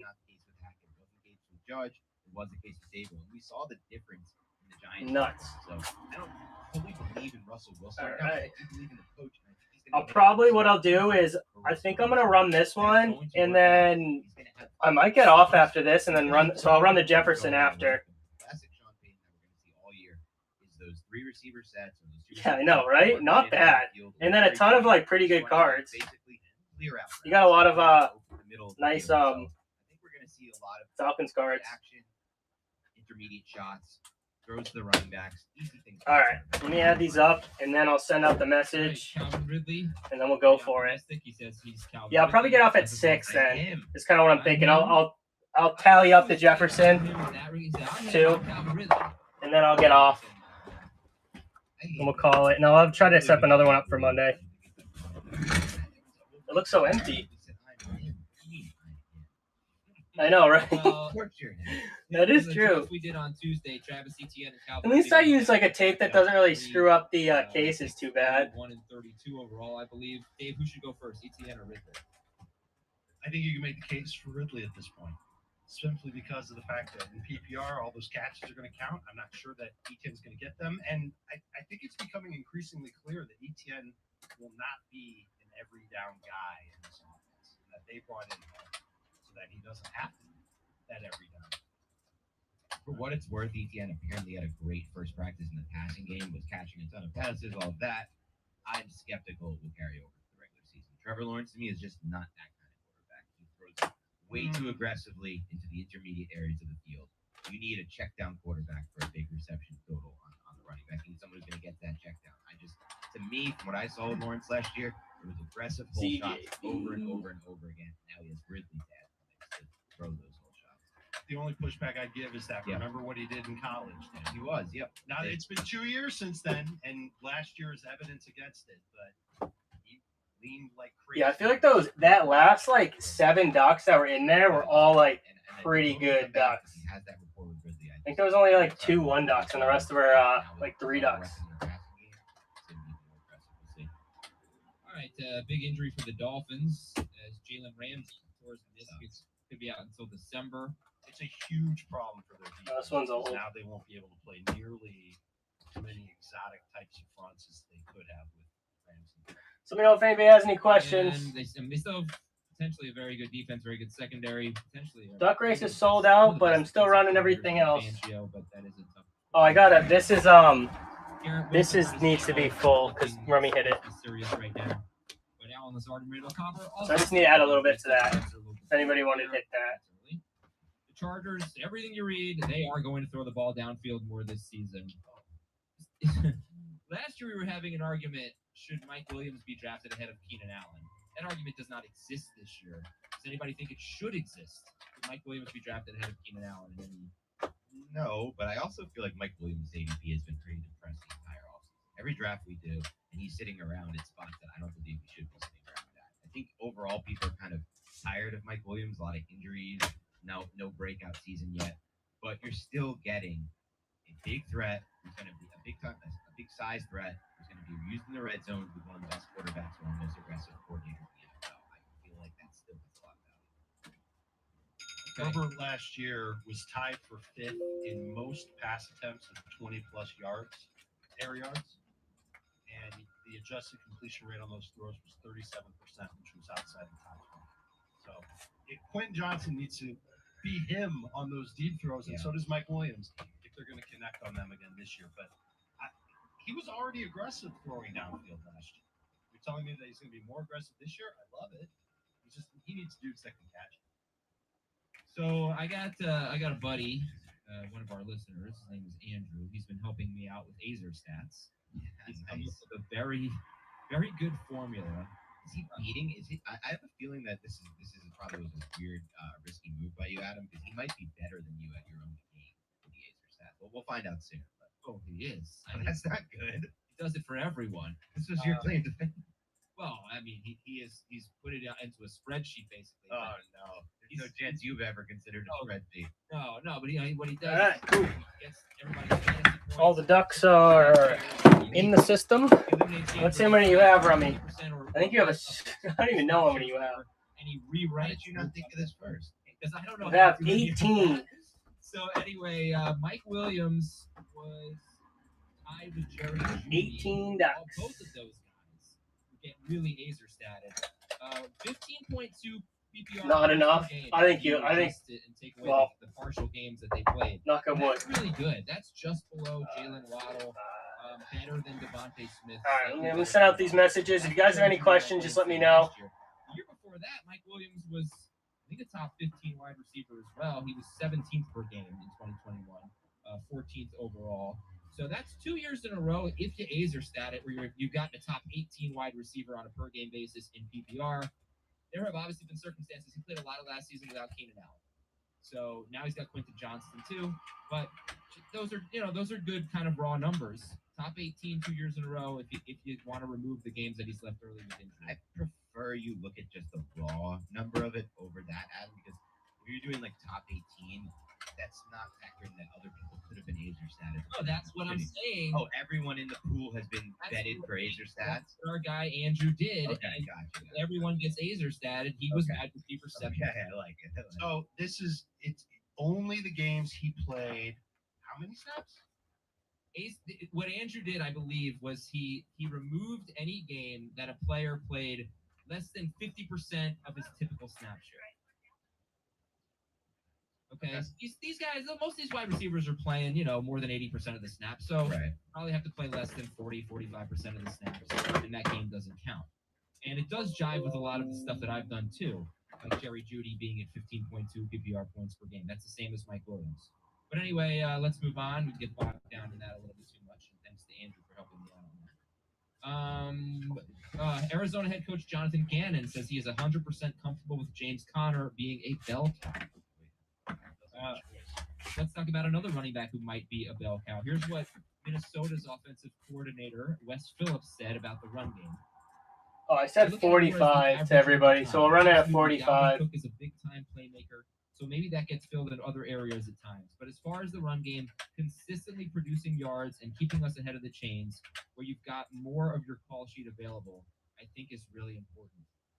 And what they went on to say in the article, I think Kevin O'Connell as well, is that Dalvin Cook, yes, he was a big play generator, but they had a lot of negative and 0-yard runs last year, and the Vikings want to be more consistent. They want to just, stay ahead of the chains. You may not get the splash plays from Madison, but this article was also saying Madison can be a 3-down back. But James Conner or Alexander Madison? I remain very, very skeptical of what Minnesota is trying to tell us, because they were one of the few teams on my list who ran a very, very lack of diversity in their run game. It was almost all zone. They had 0 plays on film that I saw where they pulled a guard, pulled anyone on that offense on power and gap. Dalvin Cook didn't like it. He didn't run well behind it. It was the worst I've seen Dalvin Cook. It was not the system for him. Maybe it will be for Madison. To me, I think a run game that has no diversity and is just running the same thing over and over, it's going to lose. I thought you liked Madison. I like Madison for fantasy. I don't, and I think he's going to be used in the passing game. I don't like a run game, a run blocking scheme that's running the same thing over and over, unless it's Shanahan. Even Shanahan doesn't run the same thing over and over. They will too. I don't think it's going to be 100. Yeah, year 2, hopefully they will expand that run game. But it felt like in year 1 they were just like, this is the run game. We don't really care. We're going to throw the ball 65% of the time anyway. All right, and so Conner or Madison? Yeah, Blue's gone.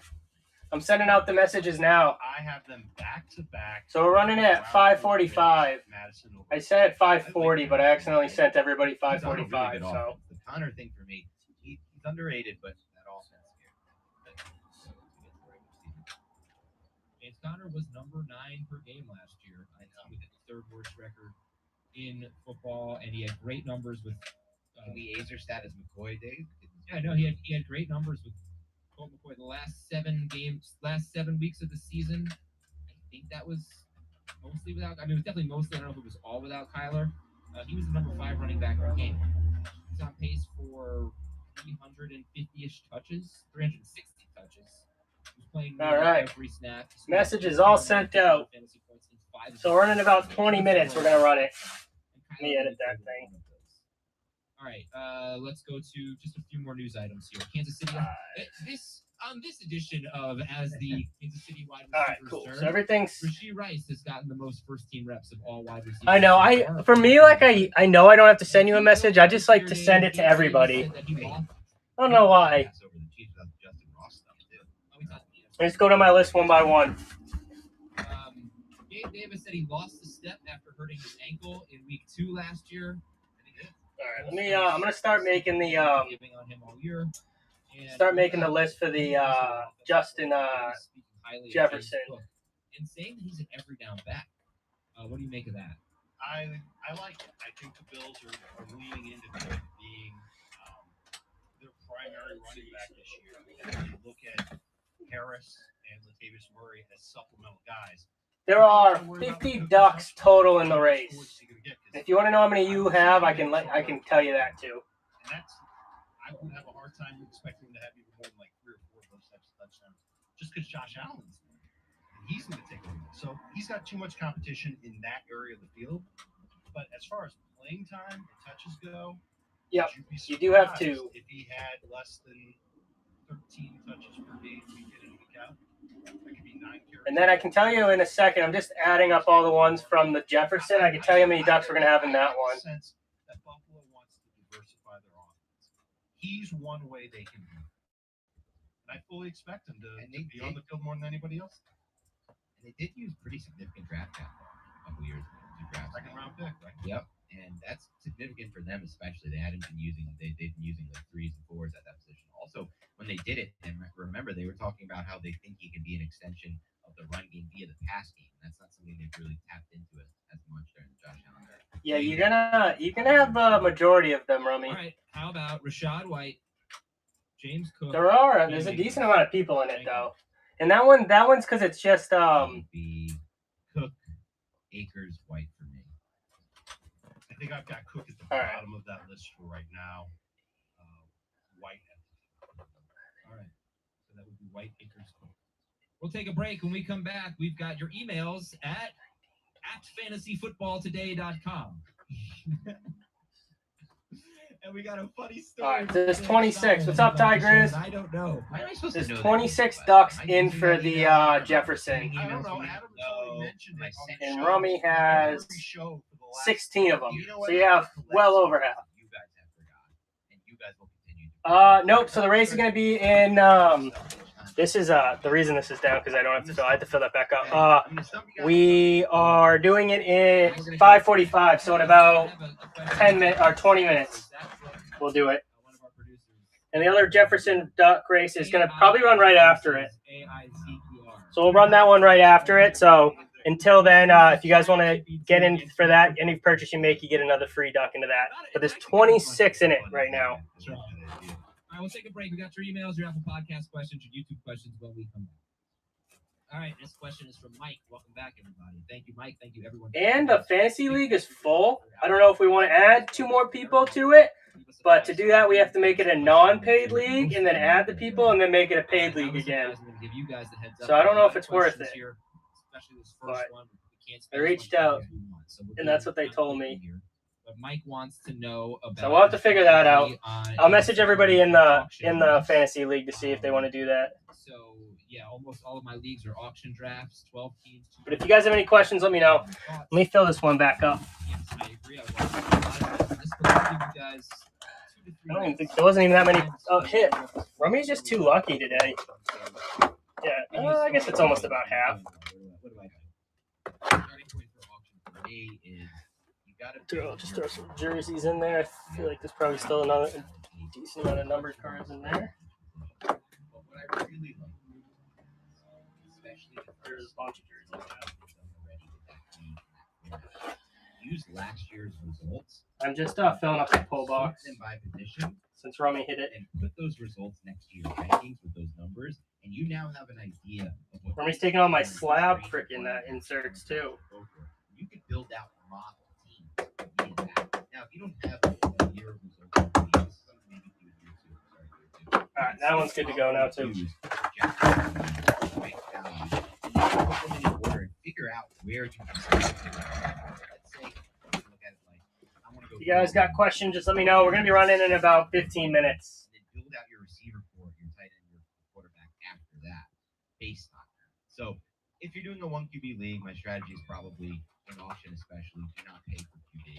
It's okay in snake to pay for it. I think in auction, I think you're better off just waiting for that 12th, 13th quarterback and getting two of those guys in that range. And they're always going to go for like $2 or $3 at that point because nobody wants to spend on a backup quarterback they've gotten their starter. It's a little bit different than a snake when you'll see people kind of reach for that backup quarterback because it's a snake. That's one of my strategies. A few others would be bidding strategies I can give you would be never bid on the guy you want. Never nominate the guy you want. Always nominate the guy you don't want. Always nominate a buzz player if you don't want to. Always nominate. If you spend big at quarterback, start nominating quarterbacks. If you spend big at running back and only plan to go one running back, start nominating running backs immediately as you can. Also, if you play with a kicker defense, I like the idea of nominating the kicker and the best kicker in the defense you want early. Best case, you get them for $1. Worst case, you get someone to spend $2 of their budget on that player. Either way, it's a win for you. It's a very easy win-win scenario. Let me know if anybody has any questions. I like. Let me think of any others that come to mind. Stuff off my head. That's definitely a good starting point. Good. Okay. Dave, the tiers were invented as a strategy piece for auctions, meaning that you're going to put players in groups of expectations, and then when the auction begins and you start seeing, you'll see what Christian McCaffrey goes for, you'll see what Austin Eckler goes for. Now you've got an idea of what you should spend on the next tier of running backs, or maybe even Bijan, and it should be cheaper than that. The first thing you have to do is tier up your players, and whether you just copy somebody else's tiers or you make your own or you adjust your own after seeing somebody else's, it's a necessity. The other thing you have to commit to is paying attention to your auction. You want to see who's got the most budget left to spend. Yep. And one of the things that you can do to nominate is nominate players that team might need to spend a lot of money on. For example, someone in your league still has 80% of the budget. They don't have any wide receivers. Nominate the receiver that you think is going to go for the most money so that they go and they spend their cash. You want people to burn through their cash. That's another reason why you want people to necessarily spend more on quarterback. You tend to see that happen more in auctions than you do in snake draft. So I think Dan's right about that. Look for a little bit more of a value on quarterbacks in an auction. I also love the 20-50 rule. Save 20% of your budget for the last 50% of the nominations in the auction. You will be so glad if you do that. Because That's a lot, right? I mean, what do you mean that's a lot? To put in perspective, if you do that, you'll have more money than most people. Right? And you will be able to pick up a couple of steals. Yes. Because it's human nature. People love to spend. People love to shop. And so when they're in these auctions, everybody's all hyped up. And they're going to go and they're going to spend their bucks as soon as they can. If you're a little bit patient about it. Let me know if you guys have any questions. We're going to run the Blue Duck race in about 13 minutes. And then after that, we're going to be running the Jefferson, and then I'm going to be calling it a stream. So it's the last chance to hit from the poll boxes to maybe hit the Montgomery, Akers, Tony, or Tua. So if you hit the Slab Chaser or any one of these, you can pick either one of the fours. And then every purchase you make or every $10 you spend, you get a duck into the Jefferson. And there's 26 ducks right now in for the Jefferson. If you guys have any questions on anything, let me know. And I will have another duck race set up for Monday. We're going to do an auction live stream. There will be auction strategy pieces on the website. But every purchase you make, you get an extra entry, or you get an entry in for the Jefferson. In Detroit says, "Hey, Nick, Amari, Deshaun, and Elijah. Browns. Yes. I'm not a huge schedule person, but have you noticed Nick Chubb's start to the year? Since Pittsburgh, Tennessee, Baltimore, bye week, San Francisco. I did notice that all of his first 5 opponents were top 10 or 10 best against running backs last year. 2 of them were 2 best against running backs last year. So it is a tough schedule to start. Does it matter? And he also gets. It gets easier at that. Let me know if you guys got questions. Doesn't matter to you for Nick Chubb. It doesn't to me. I'll say I went back. I looked at what he did against those opponents last year because most of them are in the AFC North, and he did just fine. And I've actually looked at that in the past with him. He runs on everyone. You can hardly ever stop Nick Chubb. And if we expand this to a bigger discussion, I really think I said this when the schedule came out. I mean, the one team that I'm really nervous about with the schedule, and I'll exclude Darren Waller from this, but it's the Giants. Absolutely. And it is a Barkley tiebreaker for me, in my opinion. They have such a bad schedule. You never know with these things. I've gotten burned in the past looking at schedules. Guys get injured, things don't play out the way it seems. But God, the NFC East got it rough for the Giants. Might have the I worst. know I've mentioned this like 30 times on the podcast, but it's worth mentioning again. Dave does a really good job breaking down the schedules in a more in-depth way than the typical way. You can find that all on the site. Just type in projected strength of schedule plus Dave Richard plus CBSSports.com, CBSI.com or whatever it is. No, Oh, are you kidding me? Yeah. And what you'll see is the Giants have maybe one of the toughest schedules according to his metrics that I've had. At least as far as I've worked at this company and edited that article, the Giants have far and away the hardest schedule for all positions, by the way. Every single one. Yeah. I mean, listen, it's really just a byproduct of playing the Eagles, Cowboys, and Commanders twice each. You get the NFC West doing the AFC East. I agree. And yes, the AFC East, I think, is going to have a tough road defenses as well. Yeah, I graded each. If anybody has any questions, just let me know. And, put it into the schedule and spit out a number. It's a lot better than how many wins and losses did the team have last year. The easier way to find that stuff, do a Google for Dave Richard, P as in Peter, S-O-S. P-S-O-S, Dave Richard. And it'll come right. There you go.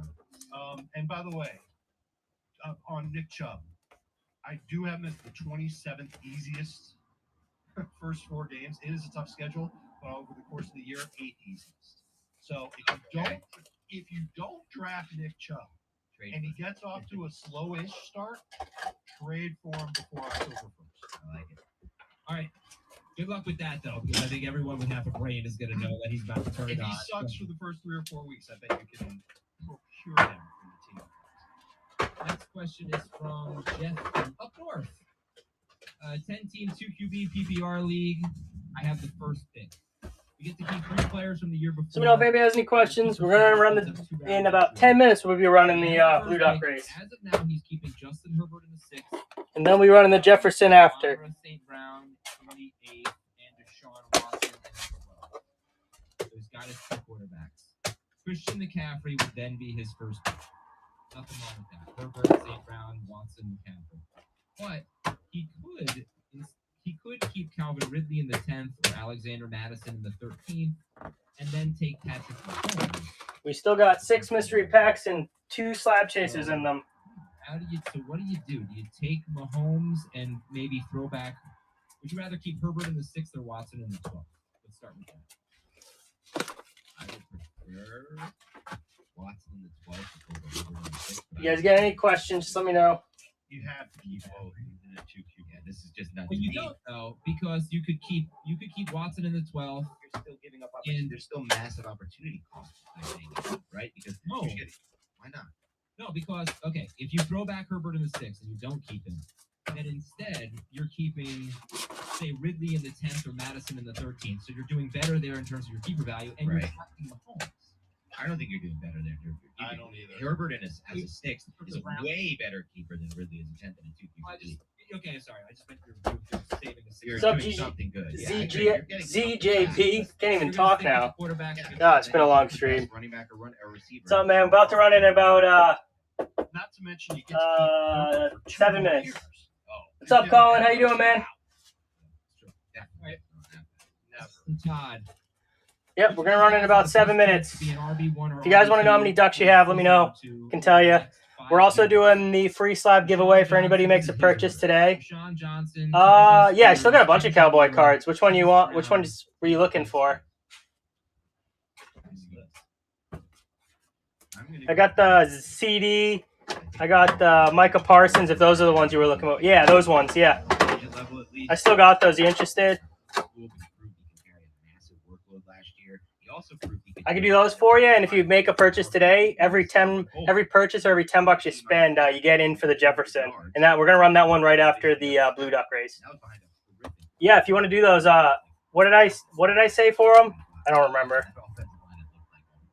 but I'll honor whatever I So, said. To me, it's Tajay Yeah, Spears. that's what I figured it was. There's a long-term concern about his All right, speed. cool. You want me to, if you just do $40 worth of pull credit, I'll throw you these if you want to do that, or I can make a listing for him if you want, and then you get $4 in for the Jefferson. Here's my last one on this stand. Sorry. Okay. Roshan is who I'd pick. Coaches love him. This regime drafted him. I think that he's got that skill set that could translate well to eventually be the lead running back for Chicago and potentially an RB2 in fantasy. And then I have a little bit of a tough time with the remaining guys, but I think Bigsby is who I'd bet on next. Just because I Bigsby, think Johnson, and Spears from here in their own team. right, like I know that Kendrick Miller's got a path to getting there. He could get there as soon as next year, but I'm a little bit worried about him. Yeah, let me know if anybody has any questions. We're going to be running the duck race in 5 minutes. If I had to rank it, he might be third, and then Brown would be fourth, and then Spears would be last. Okay. Yeah, just let me know if you're interested, Colin. I'm trying to find. I don't know if I still have those CD rookies because I'll throw those in if I can find them. Those are Auburn running. I'm looking for them right now. Damn it, I knew it. Drafting third in a 14-team half PPR league. But I can make a listing for it, or I just do $40 worth of pull credit. Either way. Would you Let take me know. Jalen Hurts in the third round, or grab a running back like Najee Harris or a tight end like Andrews? Oh, I would take Hurts in a heartbeat over Najee and Andrews. I think you have to. This is something I never used to do, by the way. I never used to take the quarterback at this range. Now I'm actually doing it at some A good reason. Just $40 worth of pull credit. So that if you go to the buy it now, you should see like a $40 option. If you want to do that, that's probably the easiest for me. But I can make a listing if that's what you prefer. I know he'll get more points per game with Hurts. Yeah, I don't have those. I can't find those CDs. The next question is actually a team All right, cool, man. Tuesday. Awesome. Ryan. Those are yours. I'll throw. I found this Emmitt Smith, but I'll find you another cowboy card. I'll throw in. If I can find where I put those CD lambs, I'll throw those in. But also now you get $4 in for the Jefferson too, and we'll run that right after the blue duck. I think you need to Appreciate the purchase, man. Yeah. Jeans, I agree. No, I don't think so. I disagree with you guys. You're wrong. My Abanikanda don't want none. You got to say it the right way. My Abanikanda don't want none. I like that. That's good. I do too. And then the last one I don't think is very good. Easy as Dell. What I don't know about if I where did I put those? I dude? don't know if I already gave them away. You drafted Adele. Dude, you're getting Adele. I wonder if there's somebody's name that sounds like you're getting them. Thank you, Ryan, for your teammates. This is from Trevor from a city 2 Appreciate the purchase, man. Yeah, I'm trying to find those. Here, I can throw that one in too for you. So I can't find the CDs. That's just how much I know. Kind of weird. Here's Scott, Jordan, Jackson, and Myers. Huh. Uh, Weird. yeah, Trevor says no. well, no, Jason Myers, but I don't know who else. No, I'm gonna get off at like 6. So I'm running the Blu-rays in like 3 minutes, and then I'm gonna run the Jefferson right after, and then I'm gonna be getting off. So I'll be off a little before 6 actually. Is that a question or a statement? But I'll be back on Monday, and I'm gonna have a new duck race ready and set up. And if you guys are there like early Monday, we can pick what you guys want to see. Because I got like a bunch of cool stuff like Brees Hall, DJ Moore, Hutchinson RPAs, like a Monroe autograph. So we can figure out some cool ones to do if you guys are there around 2. Or if you guys want to shoot me any suggestions now, I'm open to see what you guys want to see. Open to putting up whatever you guys want to see. Kelsey and Adams is probably. What did he say, Adam? But I found this other Cowboys card I'll throw you. Darian Bland, die cut This is from Brandon. from the new select. Just because I can't find those CDs, because I was going to throw those in for you. I don't know where they went. I must have already given them away to somebody. But I'll throw that one in, and then you get the Emmett. Because I don't know if Damian Pierce is going to be worth around 6. Yeah. Micah, Brandon silver, is in a full PPR and then league. a I think CD pick, pink. Very much on the Nick Chubb bandwagon. Do you think 8th overall is too early for him in PPR? Let me know if you want to see them more. Like the opportunity. You're giving Yeah, no problem, man. at 8 overall. You're probably giving up. They're pretty cool. You're passing on a receiver. You could probably get 150 targets. So I think that's a little too cheap. Right. You might be able to get Tyreek Hill there, Yep. Diggs there. Clip Cup. Cup might be there, maybe. What about trading down? What if he trades down to 11? Do you think he gets Chubb there? Yes. Yeah, let me know what you guys want to see for the next one. So I got Brees Hall, got DJ Moore, Hutchinson, a Monra autograph, Javonte Williams. This one's sweet. Eli Mitchell. That one's low numbered to 49. That's actually like a $50 to $60 card, which just blew my mind. And 16 passes in 12 games. We got McCole Hardman, Terrence Marshall, T. Higgins RPA, Javonte, Diami Brown, Antonio Gandy Golden, sweet Von Miller patch. What do you guys want to see for the next one? Some Sky Moore, Terrence Marshall, Rondell Moore, Romeo Dobbs RPA, Tony patch, Cooks 101, Genesis, David Bell. This one's sweet. Jameson Williams to 10. Yeah, 4 of 10. You guys look at dynasty rankings. So he's deciding between Eckler or CD Lamb. Got Cole Kmet, He can keep Trey McBride, TJ Hawkinson from Impeccable, Greg Dulcich rookie auto at a 10, Damian Pierce, Cam Akers, We're gonna see. I mean, Kayvon Thibodeau, sweet Aiden Hutchinson patch, Produced at this level, Alexander Madison patch. At least for the rest of the NFL, the running back. I got some sweet cards, so we could figure out what we want to see. Khalil Herbert, Chase Claypool, Miles Boykins from Immaculate. Yep. That one's a sweet patch. Not a great player, but Alexander Madison autograph. I believe it's a rookie. Josh Allen rookie auto. Miles Boykin. I don't know why that one's in there. That one's a cheap one. Hunter Renfrow, Jacob Harris, Jeff Okuda, Zach Moss. The last 2 years, and it's hard to give that up. So a lot of options. Can we figure out what we want to do for the next one? I don't know if I'll do another mega until I'm back from vacation because I'm off not next week but the week after, and I don't know if we'd sell out the mega in 1 week. All right, so it's time for the duck race. I'm talking too much. Let me get this loaded up. And then who does he keep next? If you guys are in the duck race and want to know how many ducks you have, just let me know. I can tell you.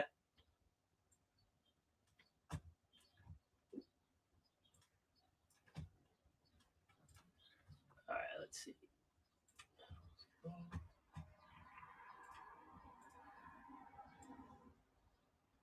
All right, let's run this.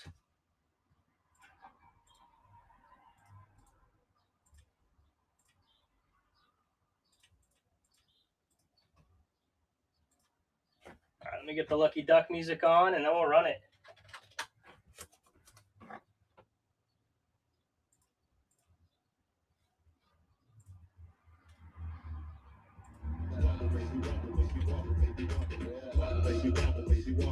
All right, this is for the Blue Duck race. Good luck, everybody. Where the heck is my... There it is. All right, good luck.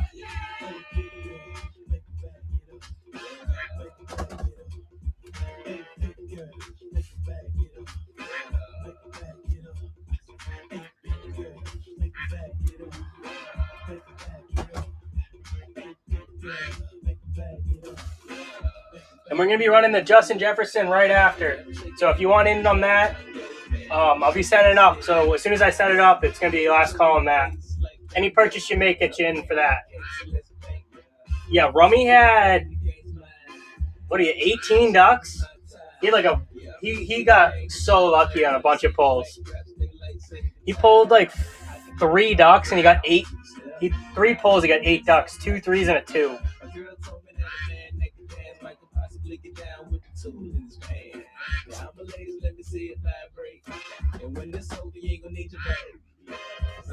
All right, 27 seconds.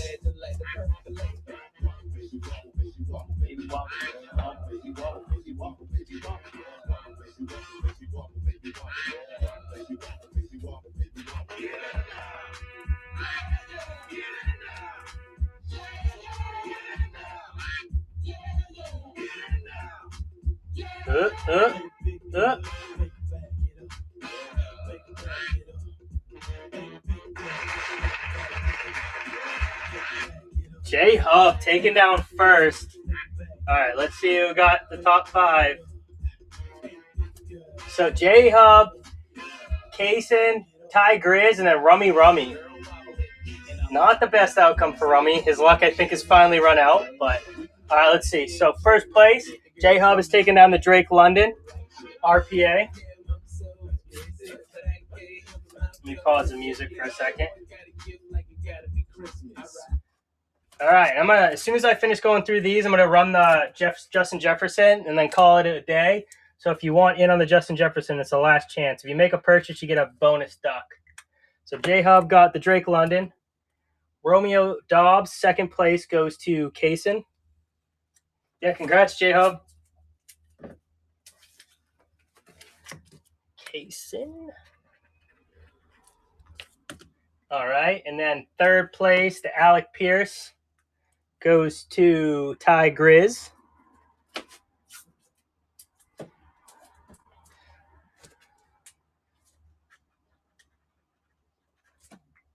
Ty Grizz. And then Rummy's taking down the Judy and Devin Duvernay. Congrats, man. Not the best outcome, but not terrible. Could be worse.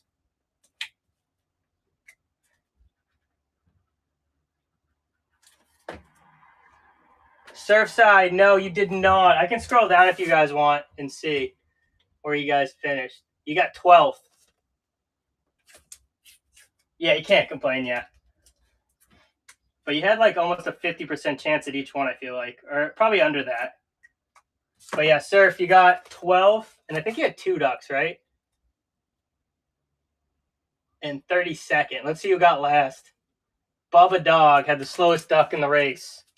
If you guys have made a purchase with me today and you didn't hit on the duck race, let me know. Give me 5 numbers and I'll pull them for you. If you made a purchase today though, I'll give you 5 free pulls. I can't give you free shipping on it too. That's my only thing. You didn't. All right, give me ZJB. Give me 5 free. Give me 5 numbers from that pull box. And Surf, I don't think you made a purchase today. Otherwise, I could give it to you. I just can't pay for the shipping on top of it too.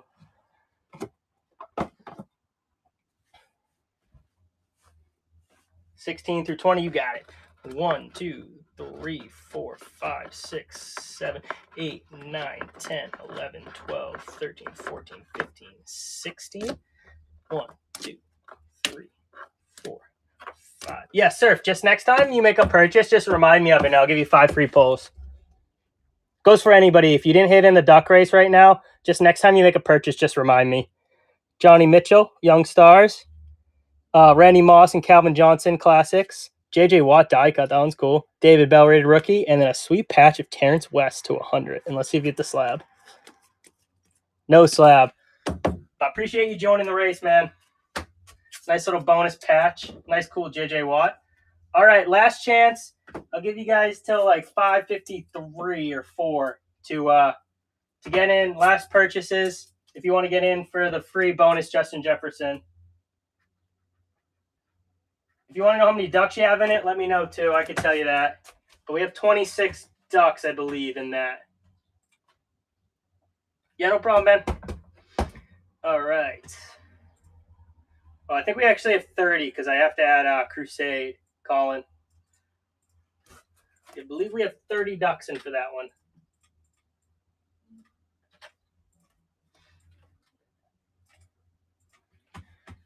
All right.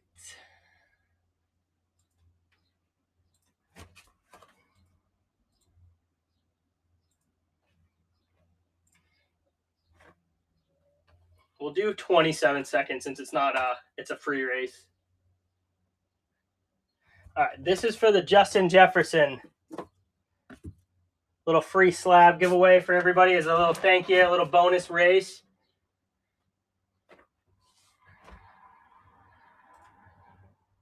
All right, let me play the Lucky Duck song again.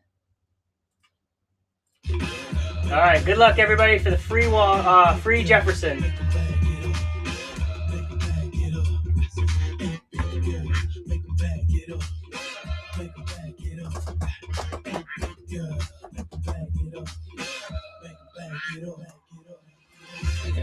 they booties like Congo, man. I'm shaking the city like quake. Haters blue in the face like Congo. I'm breaking the cake. So Who's taking it? I'm taking the game, the game's mine. Colin, taking it down. Damn, Rummy. Rummy, your luck was very hot and then very cold.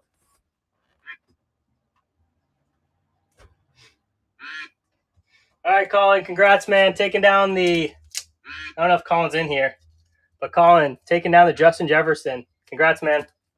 I always like when somebody hits it and they're not in here because, like, when they open their package, they're like, what the heck? I don't remember getting this. Colin, literally last minute, last purchase. He just bought 2 slabs, so now he's getting the 3rd. All right, I'm going to be getting off now. Rummy, I'll throw you an extra couple Falcons cards since you didn't end up in that free slab too.